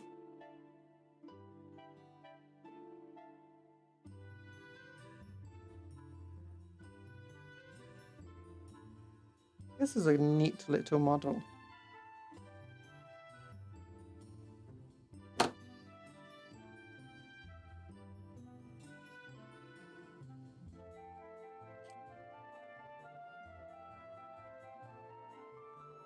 Look at that.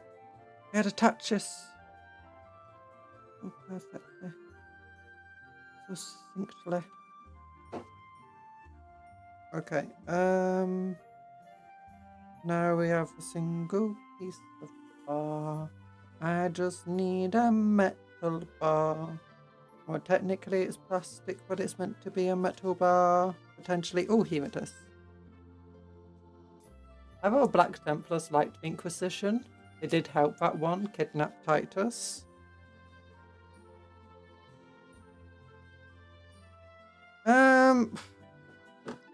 Usually not really, to be honest. I haven't done anything bad to anyone who didn't deserve it. The others, well, those cases are still cold. No. No. So what one Templar does is not indicative of what every other Templar does, or what one group of Templar. Just like how you've got Leandros and Cato Sicarius. And then you got Titus. They're all unique. And different crusades and different groups of Templar will do different things. On top of this, if you're a Space Marine and an Inquisitor tells you, hey, this Marine of another thing might be corrupt or is likely corrupted, you're likely to, you know, get involved. And the Black Templars weren't the only one there, were they? Because I thought you had a different chapter of Space Marines as well at the same time. Not exactly like they were stepping in to stop it. Well, no, lots of Inquisitors really dislike the Templars because of how the Inquisitors have been. How the Templars just have this massive number of people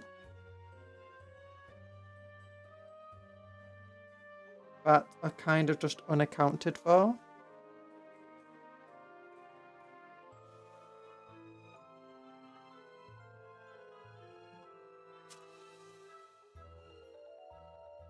So you got plenty of Inquisitors that are just looking for an excuse to try and like break the Templars. And they have a nasty habit of suddenly disappearing. Apparently.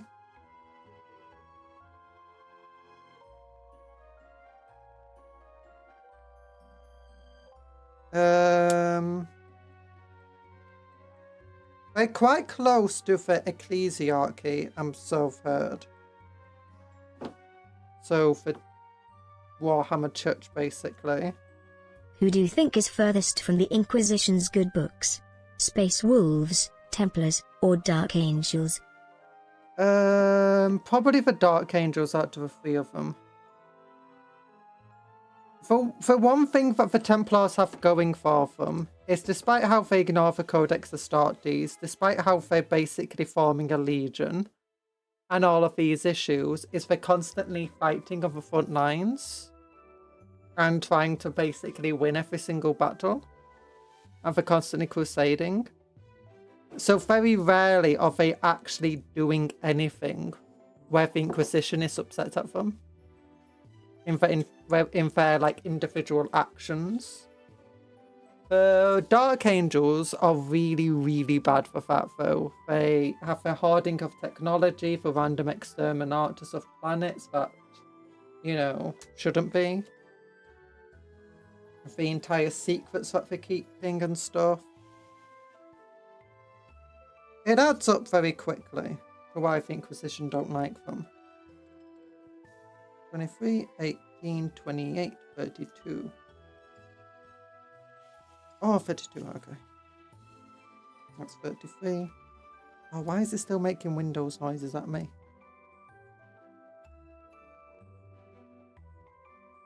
Blood Ravens showed up, got involved in the fighting. The Black Templars only appeared at the end as a bodyguard. Oh. Been a while since I saw that cutscene. It's... I don't think you should read too much into that as the Inquisition and the Black Templars having a very close relationship.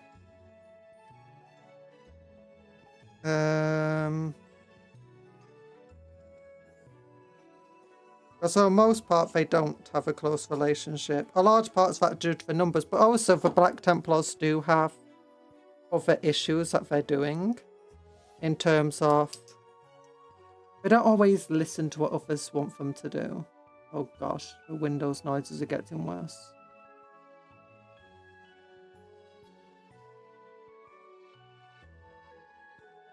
And they've had a habit of, you know, capturing a population, or, you know, saving a population, then executing it because, you know, it's all abhumans, or what they consider abhumans, because they didn't worship the Emperor enough. And the Inquisition themselves, the Ecclesiarchy is happy with that, but the Inquisition themselves doesn't really like that. You then have the issue of how anti-psychic they are, and a lot of Inquisitors are, you know, psychus. So that doesn't exactly help their relationship very well. Hi, Big Carl. How you doing? Have you ever played Warhammer games? Yes, I have. I've played Warhammer since I was a little kid. Not played so much more recently, mind you. Only managed to get a couple of games, mostly just by myself.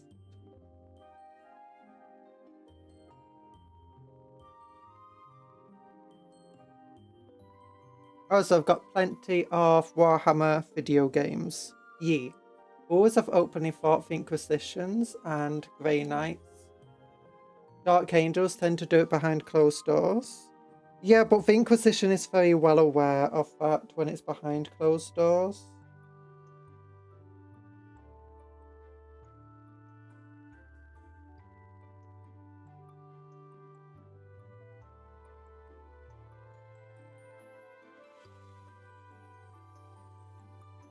The Space Wolves have openly fought. Oh yeah, that's the thing.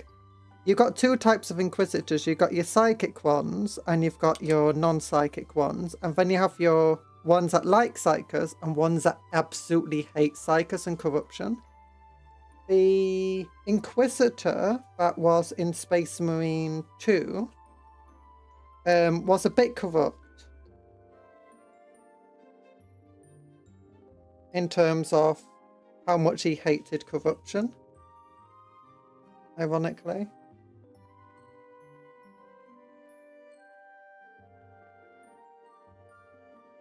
Like, he just went overboard. And he probably likes the Black Templars because they both hate psychos and stuff like that. And they both don't take any chances. Also, that Inquisitor actually hated Space Marines in general. So he probably didn't utilize the Space Marines for Black Templar because he really liked Black Templar.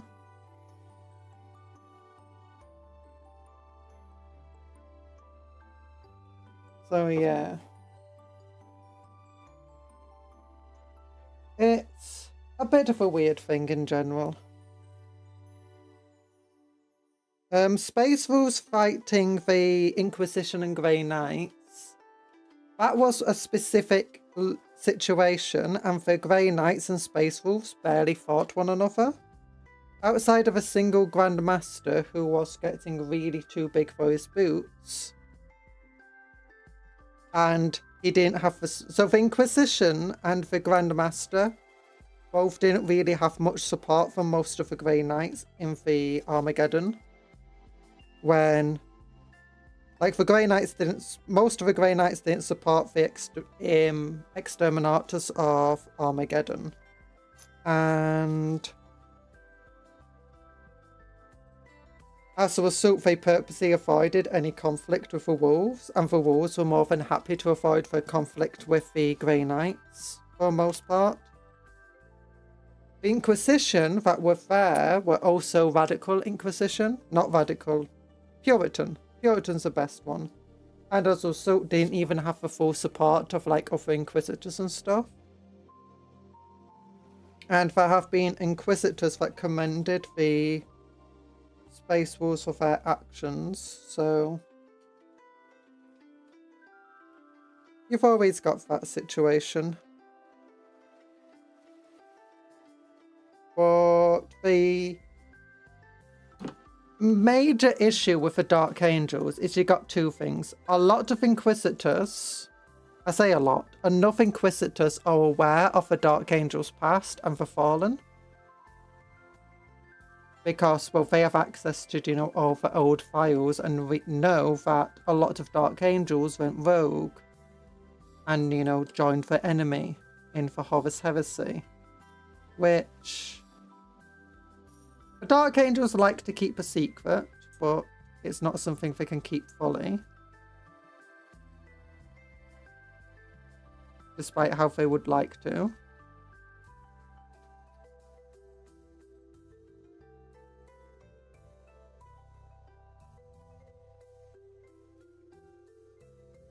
And is there anything else about the Dark Angels? But yeah. Well, I think the fact that the Dark Angels do so much behind closed doors as well is one of the reasons why Inquisitors generally distrust them and don't like them. Because...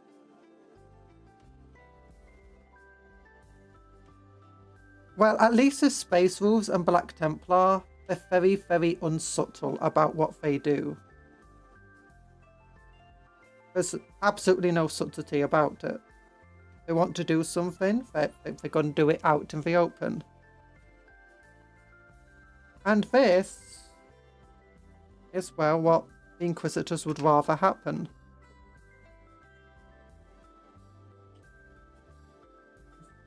The fact that some of the Black Templars of what they do is less out in the open and a bit more secretive isn't great though. And that's why a lot of Inquisitors also don't like them. But that's mostly just due to their numbers. And some Inquisitors don't really mind that because they do think Space Marines should have greater numbers. And that the Codex Astartes is stupid for limiting them.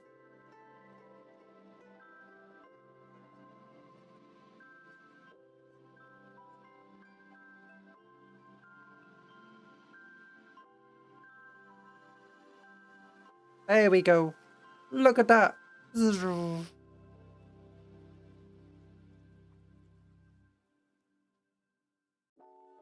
Okay, well now we've got to do the legs on the other side, which is piece 16 and piece 18. No, piece 16 and 17, sorry.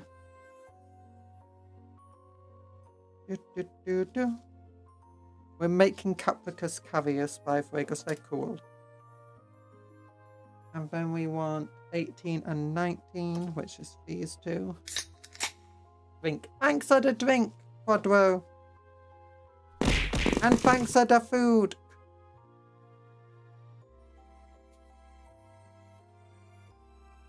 Yeah. I don't know what other. Lion mellowed out after his little nap. I like that. That and the first fallen he came across thought him out to fear he would slap him silly, which made him very shook, like, wow, was I really that bad? I need to read about the lion. I've heard that he's mellowed out, and I like the idea of, you know, things changing.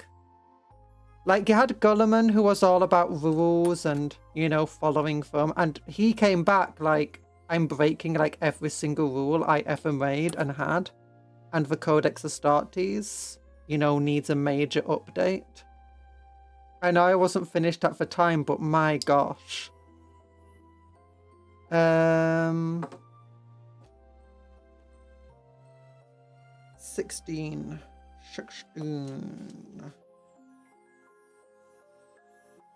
But I like the idea that if Leman Russ comes back, he'll be very mellowed out as well.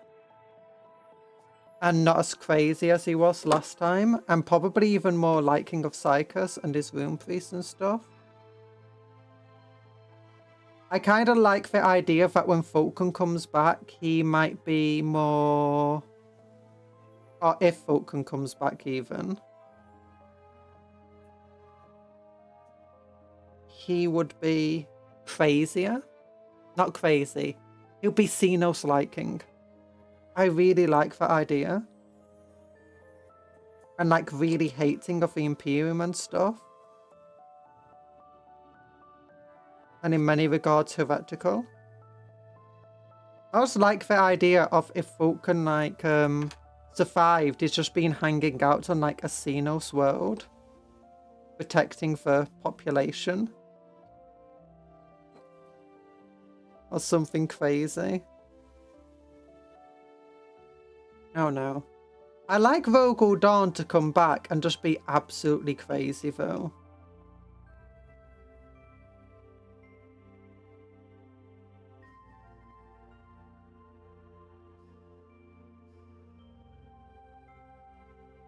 Gulliman wrote the Codex as a guideline, not a gospel and truth. Now he sees what it's like now, and he's just, that wasn't what I wanted.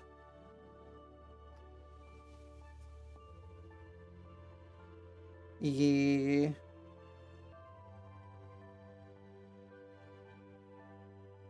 Okay, 20 and 19. I already used 20, didn't I? Oh no, there's another 20. Nice.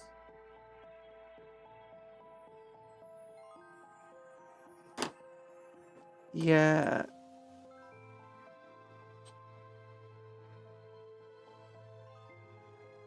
I was like the idea that each of the Primarchs, as they come back, the personalities are different for the most part. And they did generally, it'll be fun if they don't gel well with their faction as they come back as well. Or do you know, have some reason they don't gel well with them? And I think a really good character growth moment for Falcon would be, you know, he doesn't want to just randomly kill innocent Xenos.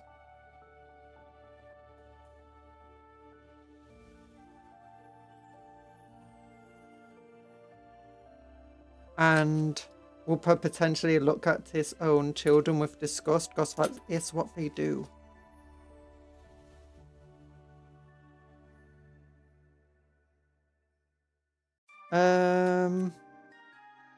Other than Carthus, Falcon is probably the only one missing we can pretty much guarantee is alive. I want Falcon to not Falcon. I want Rogel Dawn to come back and be a Black Templar. One, I think each of the non-Codex compliant factions definitely need to have their own Primarch come back. do like how we have the demon Primarchs.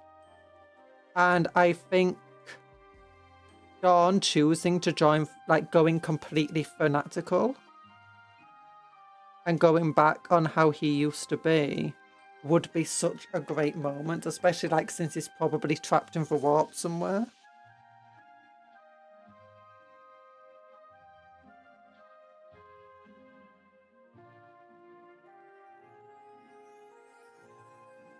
Alternatively, Sigismund somehow returns.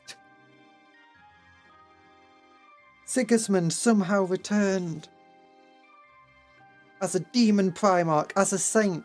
You know, Sigismund could probably return as a saint if we think about it.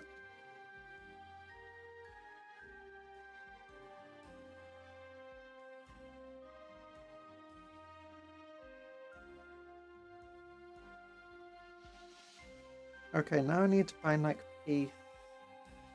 P25. 57. Oh, there we go. 25, yeah.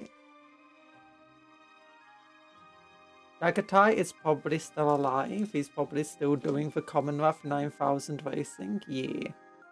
It'll be interesting to see what powers of the Primarchs will unlock, similar to Lion and his forest walking ability. Ooh. I never knew he could do that.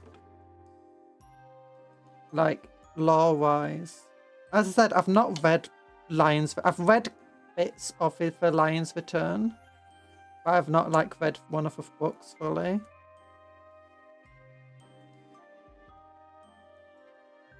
I want to. Dark Angels have never been, like, my go-to chapter, though. I always thought they looked cool, but could never really get into the lore of them.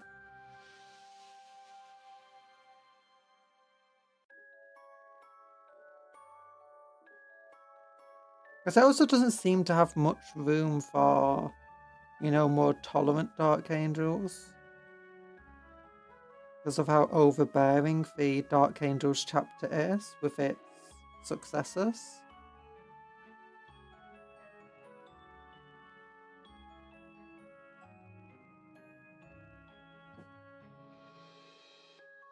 And any successor that did go against them would probably, I say go against them. Go against what the Dark Angels want would probably not have access to any of the Dark Angels equipment anymore. Carver's coming back partially demonic is going to be the wildest ride for everyone involved.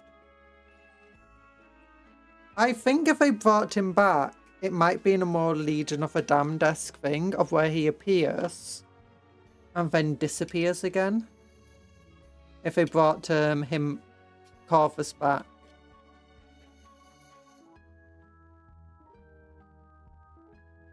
Rather than him just being able to talk to his brothers whenever he wants.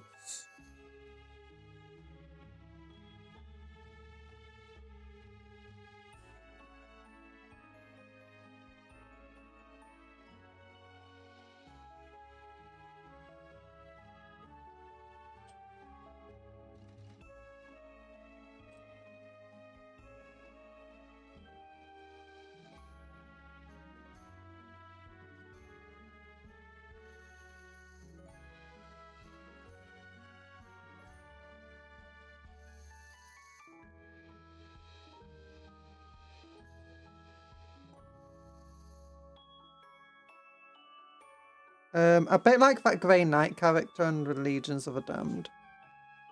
What is a Drago? There we go. No, Drago's not the one that keeps disappearing, is he? What was that scene in one of the books where it showed the golden spiritual legions for Emperor battling chaos in the warp? With a dude with big old fiery hands and flaming skulls instead? Oh yeah, I think that was, I don't know if that was Ferrus Manus. I've read that thing before, but again, it was probably out of context. And there's been a few iterations of this idea of there being a place in the warp where the Emperor kind of resides. And, you know, for saints and stuff.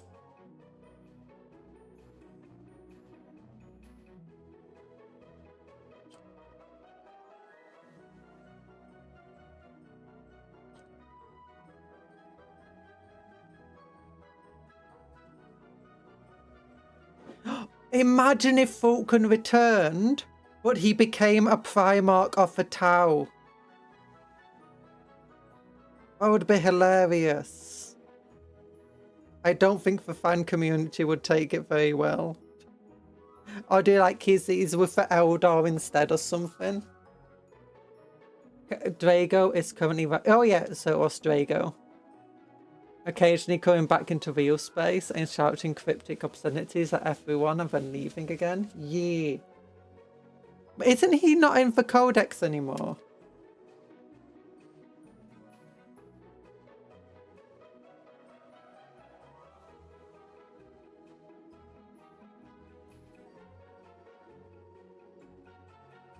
Like, isn't his rules legends? Now. The forest walk is like a teleport ability. The lion steps into a warp dimension.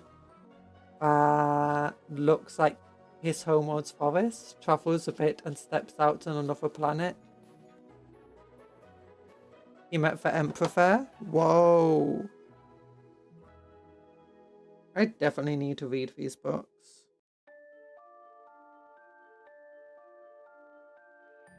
I'll get the audiobook or something.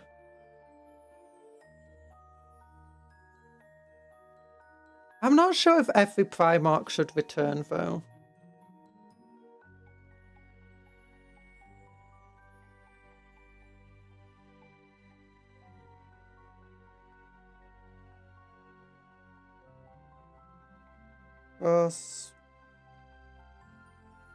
I think this. I especially don't know how they would necessarily do it in the Space Marines book. Like the Codex. I guess they could just do it the same way that they do other characters so effectively. So you can't play multiple Primarchs. But it would then mean one Codex has multiple Primarchs in it. If I remember some speculation that one of the surviving Primarchs was going to have to turn to Chaos in an exchange, I think maybe we get Clone Fulgrim back as a loyalist. I don't know which Primarch it would be. Carthus, I don't think would turn to Chaos.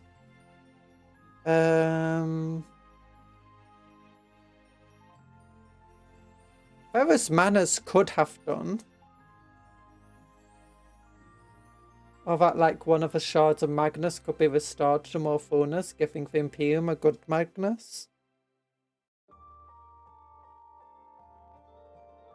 Not sure. I think the only one that kind of makes sense of turning to Chaos might be Rogol Dawn, but he's so angry I don't think he would turn to Chaos because he hates it.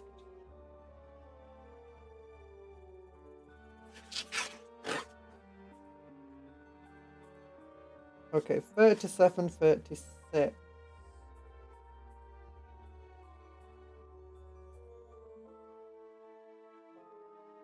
Okay, this makes sense. If Dawn got bogged down and spent 10,000 years tortured into it, or same with Falcon going crazy. I mean, maybe Falcon could. But I don't think his personality really works that well with going to Chaos.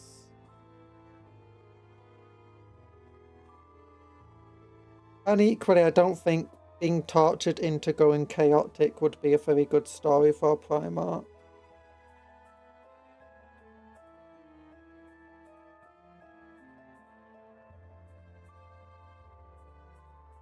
Especially, like, Carthus... A lot of the Primarchs could easily be seen, like, but they're already gone chaotic. The ones that you could see turning to chaos through being, you know, hurt.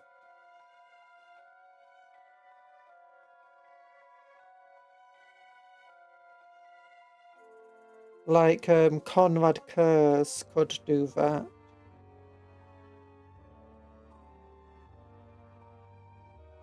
Oh gosh, these two bits do not seem to want to reach together.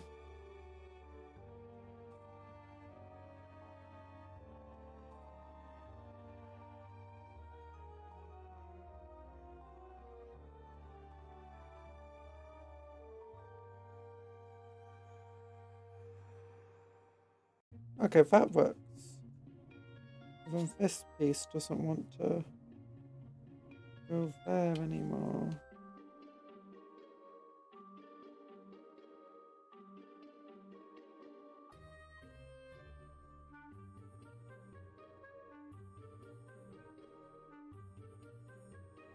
I'm just having a bit of difficulty trying to get these bits to join up properly. How they're meant to. Fathers I don't really see going chaos. He's literally spending his time trying to hunt and kill Logar. Shame for the Dawn Heresy. I don't really take the fandom heresy things as that canonical, to be honest. Or accurate to what could or would happen.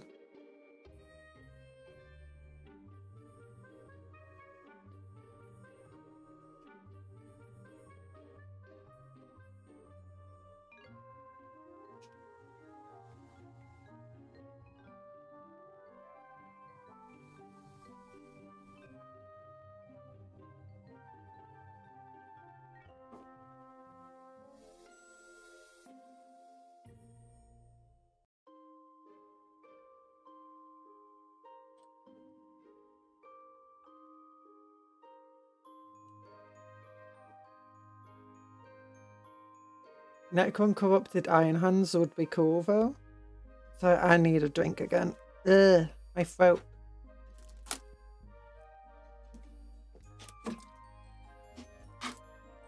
Yeah, Necron Corrupted Iron Hands could be cool.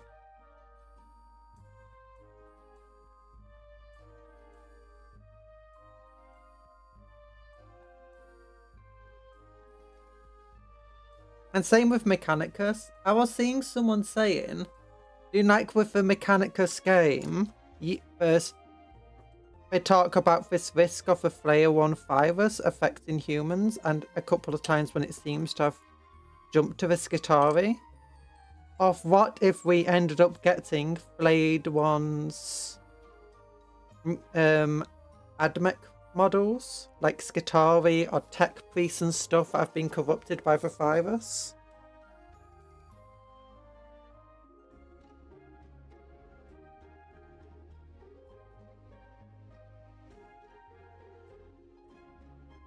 I think it would be cool to get like more Cenobite focused Admech stuff though.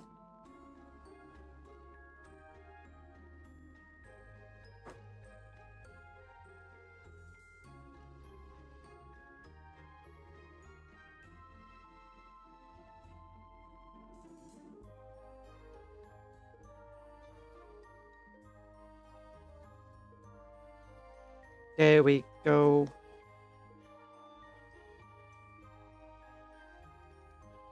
$38 and $40. Oh gosh. 45, 46, sorry. This has a lot of small bits on it.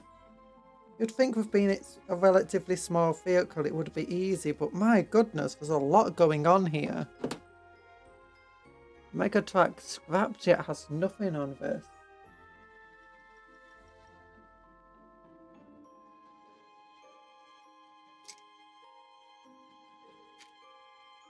How does this attack?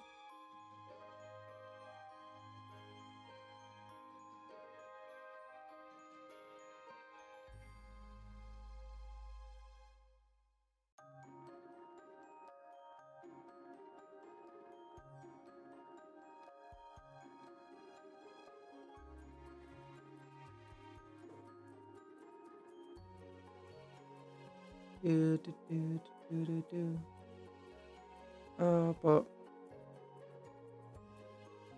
I feel like any of the current models, not models, the current Primarchs, the Loyalist ones being corrupted by chaos, just goes quite heavily against what they're like.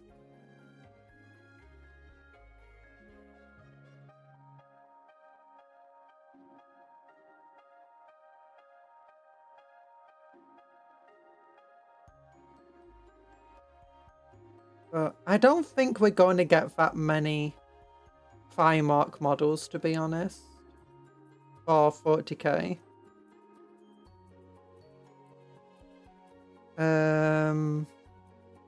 At least without giving more Xenos factions a Primarch stuff. Like the Necrons already have 3 Primarch sort of level models.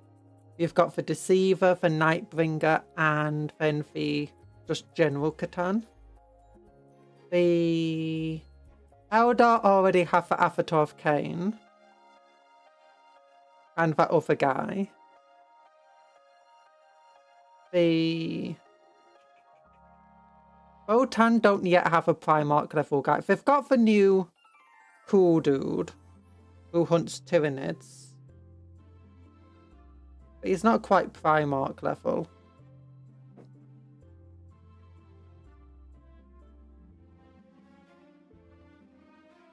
I don't know what else we could give them. Orcs have Gaskell Thacker, but I've been looking at his stats and he's definitely not Primarch level. He's more just epic Space Marine hero character level. I feel like he needs new stats, to be honest.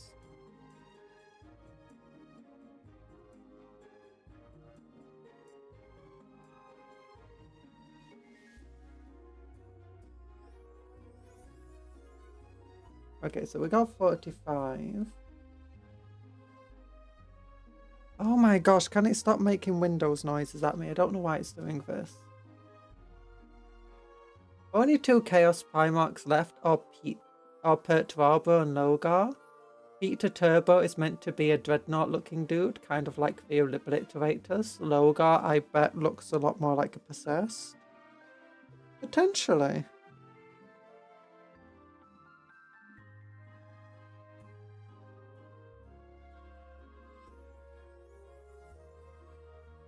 Hard to know.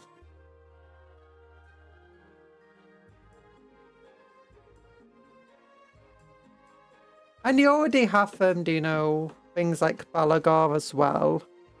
For other demony things and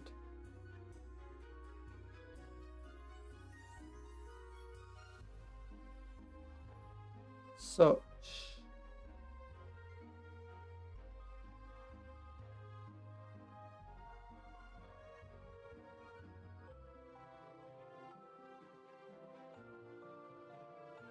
What's his name? Do you know for not Mechanicus, the Dark Mechanicum Demon Prince dude? Like he's kind of semi-Primarch level. Be'lakor as well. There's a lot of dudes. Vashtor, yeah, chunky Vashtor. Yeah, Vashtor is the one I'm thinking of.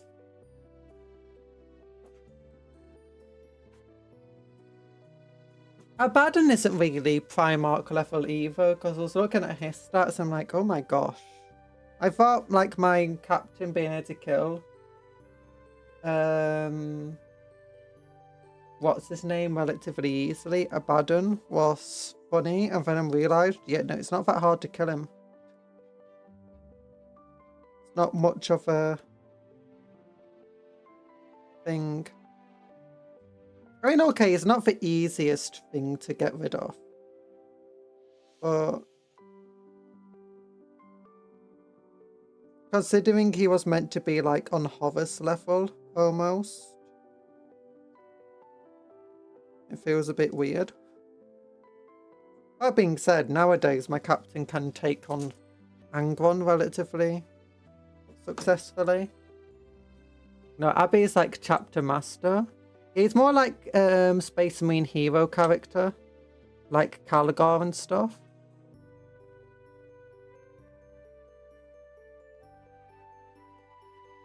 I think Logar coming back as a Primarch for the normal Chaos Space Marines definitely works. Or PT Turbo, one or the other. I mean, I guess you could bring both back. Oh gosh, The Windows noise won't stop. I don't know if you get picking it up on the microphone, but it just won't stop. I also just broke part of this off. I don't know which part. Was it that part? I heard some part of this break. Whatever. It's fine. Okay, I think I got the driver.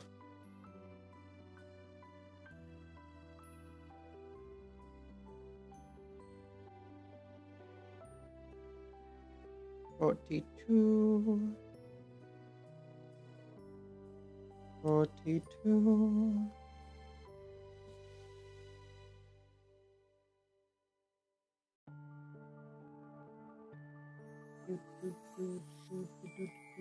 Oh, 4039. That's fine. Yeah.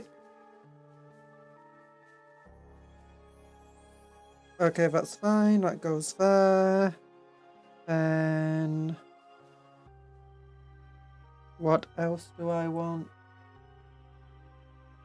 40. Here we go.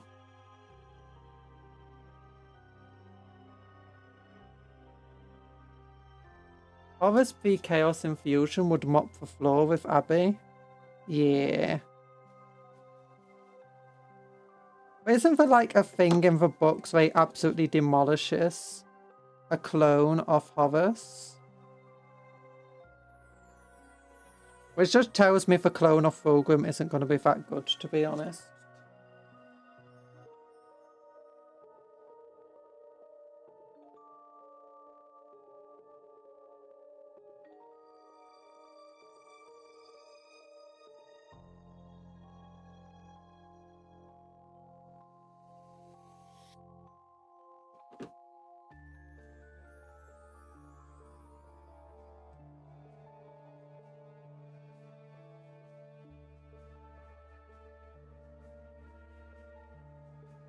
Abaddon's real power seems to be with Demon Sword he has. It contains the demon that represents the fall of empires. It's possible it could abandon him if someone else better suited came along. Ooh. Like an ex.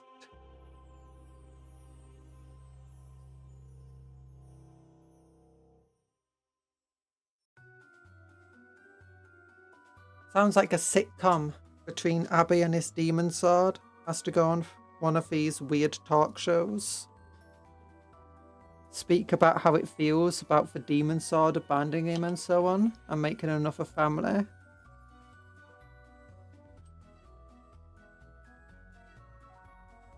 Like, okay, we're gonna do a test. Is this sword wielded by this other dude the same sword that Abandon has? The test says yes.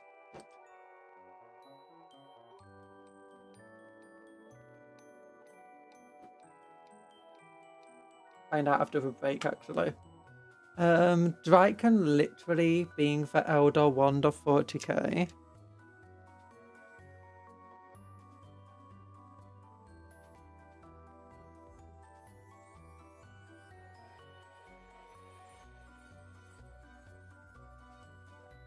Draknian being the Eldar Wand of 40k will be a hilarious plot point if true. The Eldar Wand? I'm confused.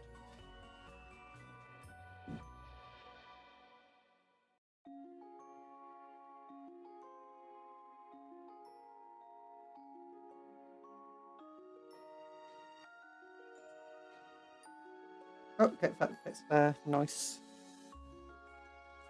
Okay, so what piece goes on top of that? 43. Okay, 43.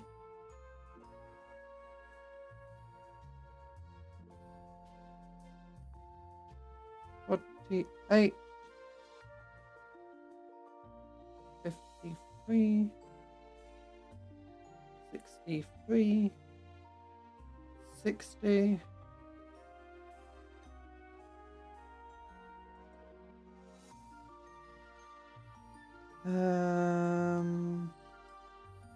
Is it, oh, there's 43.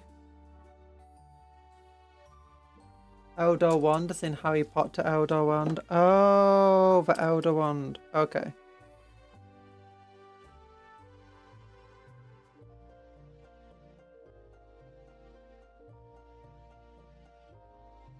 I did not get that reference at all.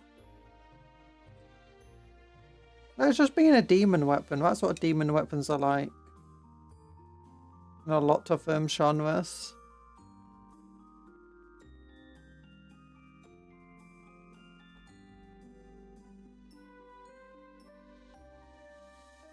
The Chaos clone of Horus lacks something Virgin had, possibly a spirit. The clone of Fig Pilgrim seems to have it. Oh. But so far, if we're looking at characters that can potentially come back, we got Legion of the Damned, Ferus Manus, Vulcan, Rogel Dawn, Parvus, Jagatai,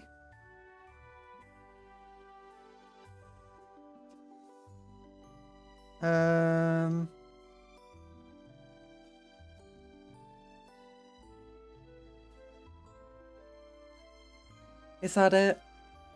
Rogel Dawn and Neiman Russ.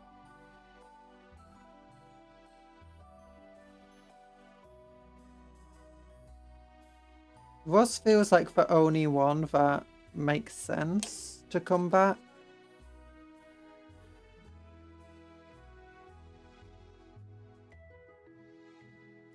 In terms of gameplay.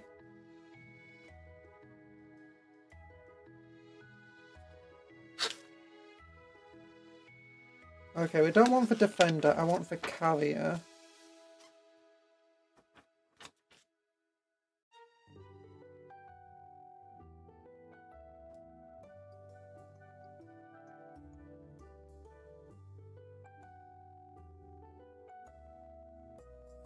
So that's a lot of Primarchs.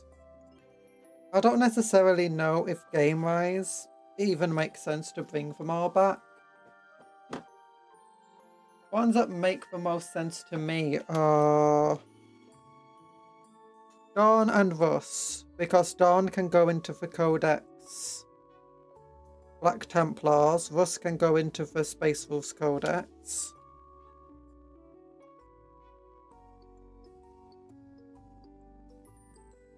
I guess maybe bringing Carthus and Vulcan back wouldn't be bad either.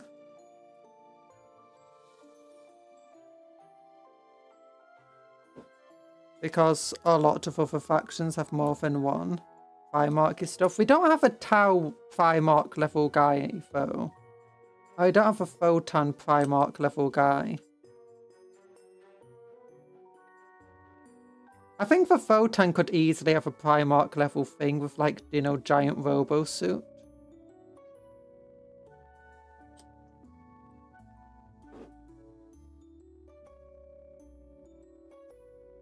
But it being kind of special and unique.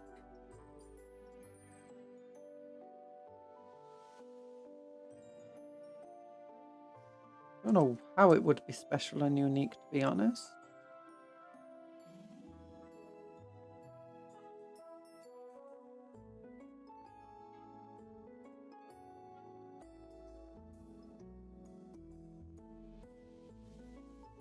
Okay, there we go.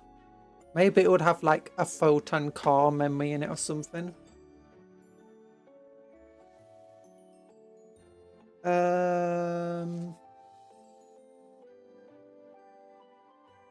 Okay, we've then got the gunner to put in here. Wait, I've not given that guy a head yet. I like this head. Photon would probably be a big Ironkin, yeah. I'm thinking like an Ironkin or some sort of special kin that has like the memories of multiple people. Like of the ancestors.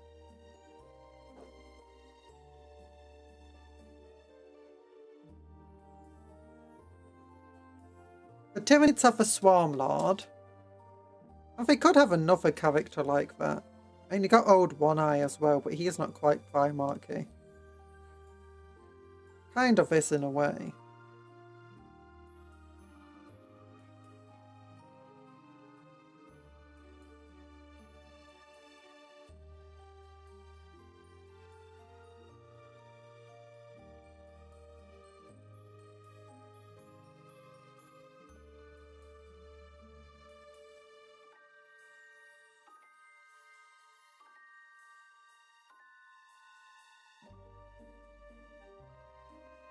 There we go.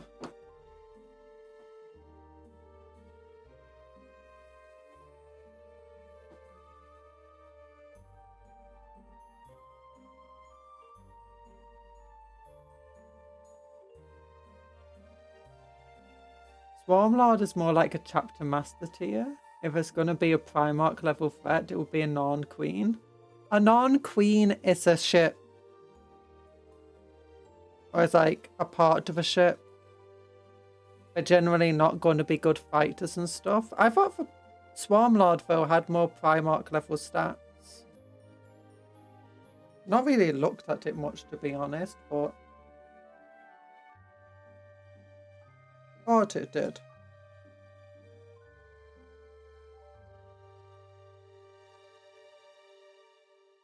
Now I think what they need to do is release Swarmlord as its own model and not just a, you can build a Swarmlord of a Hive Tyrant from this and it will be bigger than a normal Hive Tyrant and it will have significantly better stats.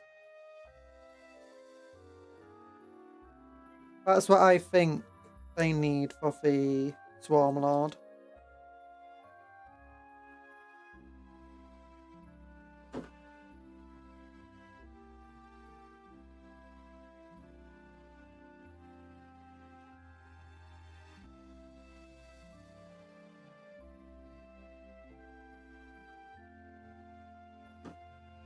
Titanic Hive Tyrant. If we're gonna do a Titanic thing like that, I think it'll just be like a bigger non-emissary or assimilator.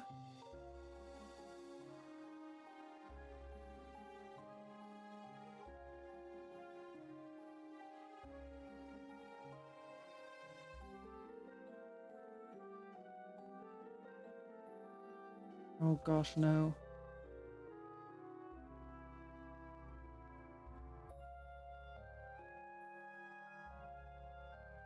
Oh gosh. No.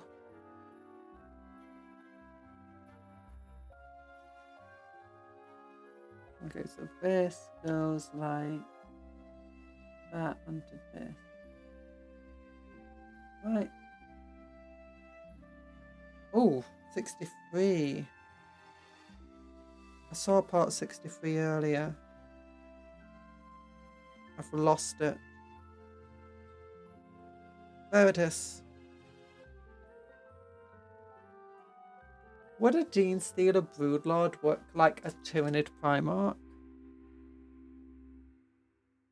I mean, a particularly powerful one could be.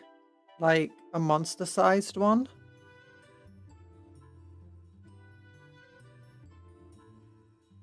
I think if we're going to do that, it would have to be for Genestealer cults. I could definitely see like a giant Genestealer cult thing. Working like a Primarch.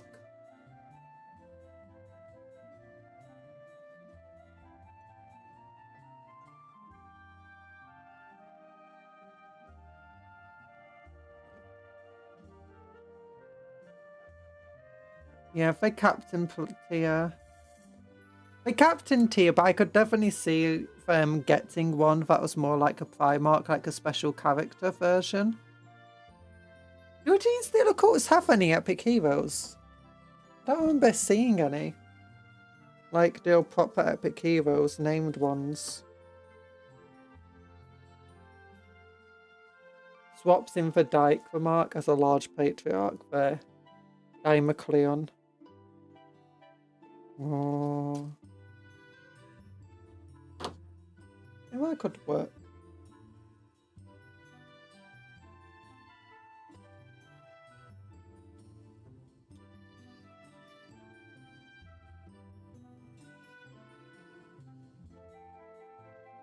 Oh, 75. 74, 75.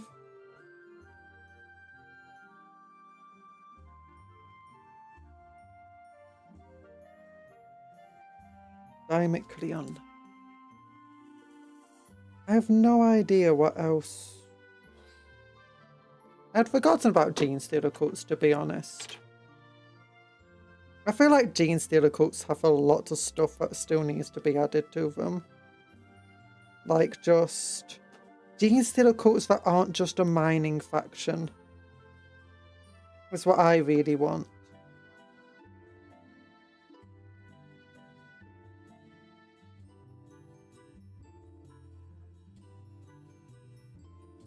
I just find it weird that they're all literally minus.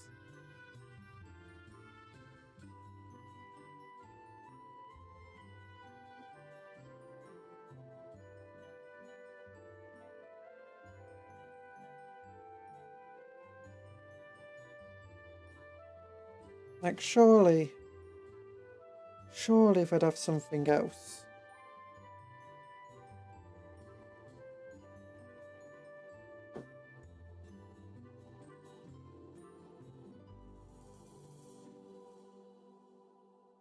Rules mentions of a dominatrix tyrannid, which was basically a supermassive exocrine, but instead of a cannon, they could carry a non-queen as a psychic cannon instead. Okay, that sounds crazy.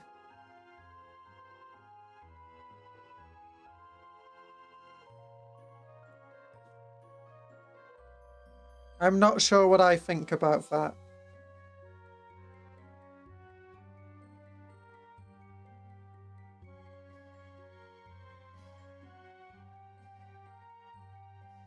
Like, I thought non-queens were absolutely massive, like Titanic size. Larger than the Hierophant Titan.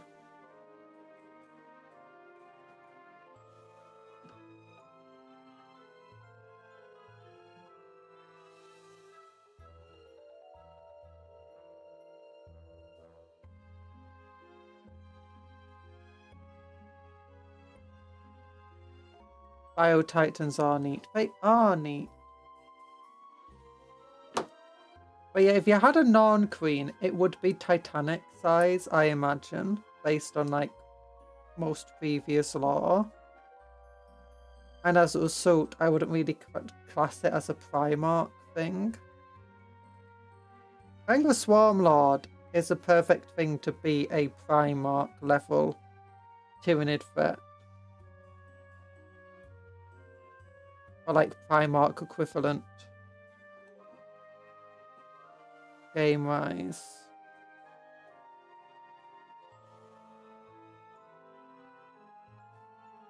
Okay, and then just glue it to the base. And that's our carrier finished. Oh, yeah. Okay, that took longer than I intended it to. The carrier model is very, very complex. But here we go. Here it is.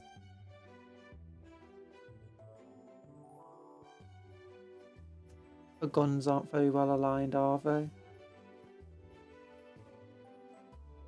You know, for tracking different targets. We'll save that.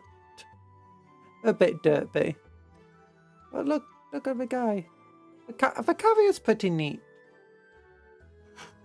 Compared to our Megatrack Scrapjet, it is honestly not that much smaller. Like, it's on a much smaller base.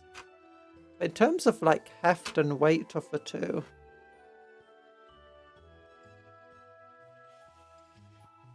okay, if this one is actually much heavier. Never mind.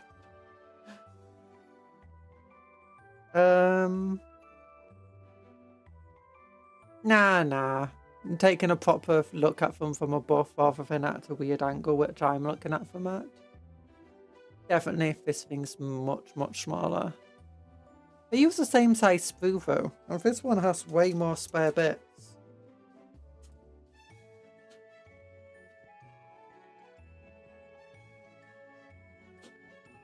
You look at this model. You're saying that the dwarf model is stockier? Shock horror. I mean, this is it's two vehicle models. But yeah, this is... Cupcake Carrier, I think, is a very, very nice model. It's a nice model to build and put together. It's got plenty of options, like you can swap out all the heads. There's different weapon options. There's 2 ways to build it. It's a very nice model in general. And it's very fitting with the Photon, how they are. You don't really want to customize it too much, but there's room to customize it. And I think it's purposeful room. Like some of the Jaeger parts, spare parts I have, I think could go very neatly onto this to, you know, make it a bit more unique, which I'll do with the second one. This though, it was a bit disappointing. Yeah, sure, the model itself is very orky. And it's not the hardest thing to build in the world, although a lot of the pieces didn't go together as neatly as I'd like, and it felt weird. Because usually with like modern models, vehicle models, like some of which are older than this, I have a lot easier time building them than a lot of the old vehicle models, like the Predator, Land Raider, Chimera. But this had a lot of those issues that I'm used to with more old models than new ones. So and the lack that you have any customizability with this. You don't have an option to change out his head or his arms. You don't have an option to change this guy out. This thing itself doesn't really look like it will be the hardest thing in the world to paint. It does have a lot of recesses and stuff. But those recesses don't look like they'll be in the worst parts to, you know, work with, as it were. Like definitely painting underneath where this gunner's meant to go. But that being said, I don't need to glue the gunner in. I can lift the gunner out. I don't have to, because he will just pin right there, thanks to this bit. And that's what I should probably do. And this guy as well, I don't actually need to glue him in. I can just take him right out if I wanted to and I didn't glue him. So this piece, this model is very definitely built and designed in a way that allows you to still use it while it's, you know, unpainted, and have just a couple of parts loose, and then paint them up, and then glue it together. I should have thought about that before putting him in. But I was actually just used to this other model that wouldn't allow me to do that. Like this grot back here, there's no way to get to him after you've built it. Like it doesn't matter if you try making him loose, because this bit here, it's designed in such a way that I can't really take it out. Like if it's loose, it wouldn't come out. It would just be instead be bouncing about in there. And if it did come out, it wouldn't stay where it currently is. And you just got so many other recesses and weird details. Like you got details down there into here. You got the recess that's in here itself. It's not the most... It's definitely a model that I would say if you don't mind painting your models before putting them together, this is definitely one you want to do that with.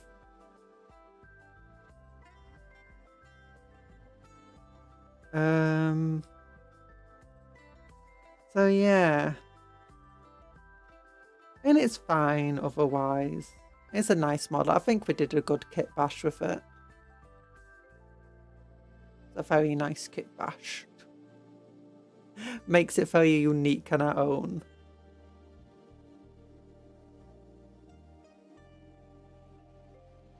Damn, should have put that autocannon array on the back, then put a suitable grot manning it.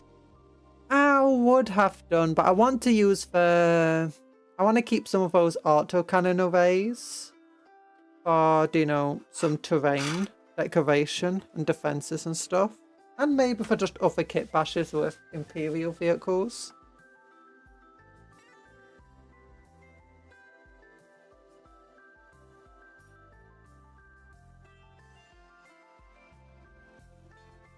Also, it just wouldn't have done anything. Like, there's not even any point putting the heavy bolters onto it. Most of the time when I put bits and pieces on models, it's a functional piece in terms of it actually does have that weapon. So originally I put these on here hoping that I could replace these bits, but the way it's designed just didn't really allow for that. I could have done with some more hefty kit bashing and maybe some modelling putty, but I'm too lazy for that. I don't mind having a bit of extra DACA on, but having the autocannon on when it serves no practical function, it's just a bit too much for me.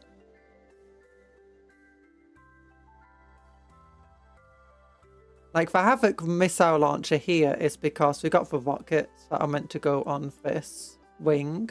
And we instead put a couple of rockets here, but also that, just to show it does have rockets. And it does have enough to shoot for the entire game. It's like we got the drill on for fun. I like that drill. I really like having the Nighthead in there, even though it only serves to make the drill worse.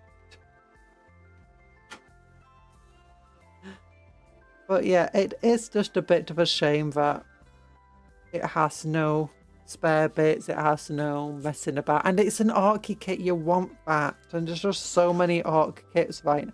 Like the Death Dread and the Killer Cans are absolutely amazing models. They have so many spare bits, so many ways to build them up. They're really fun.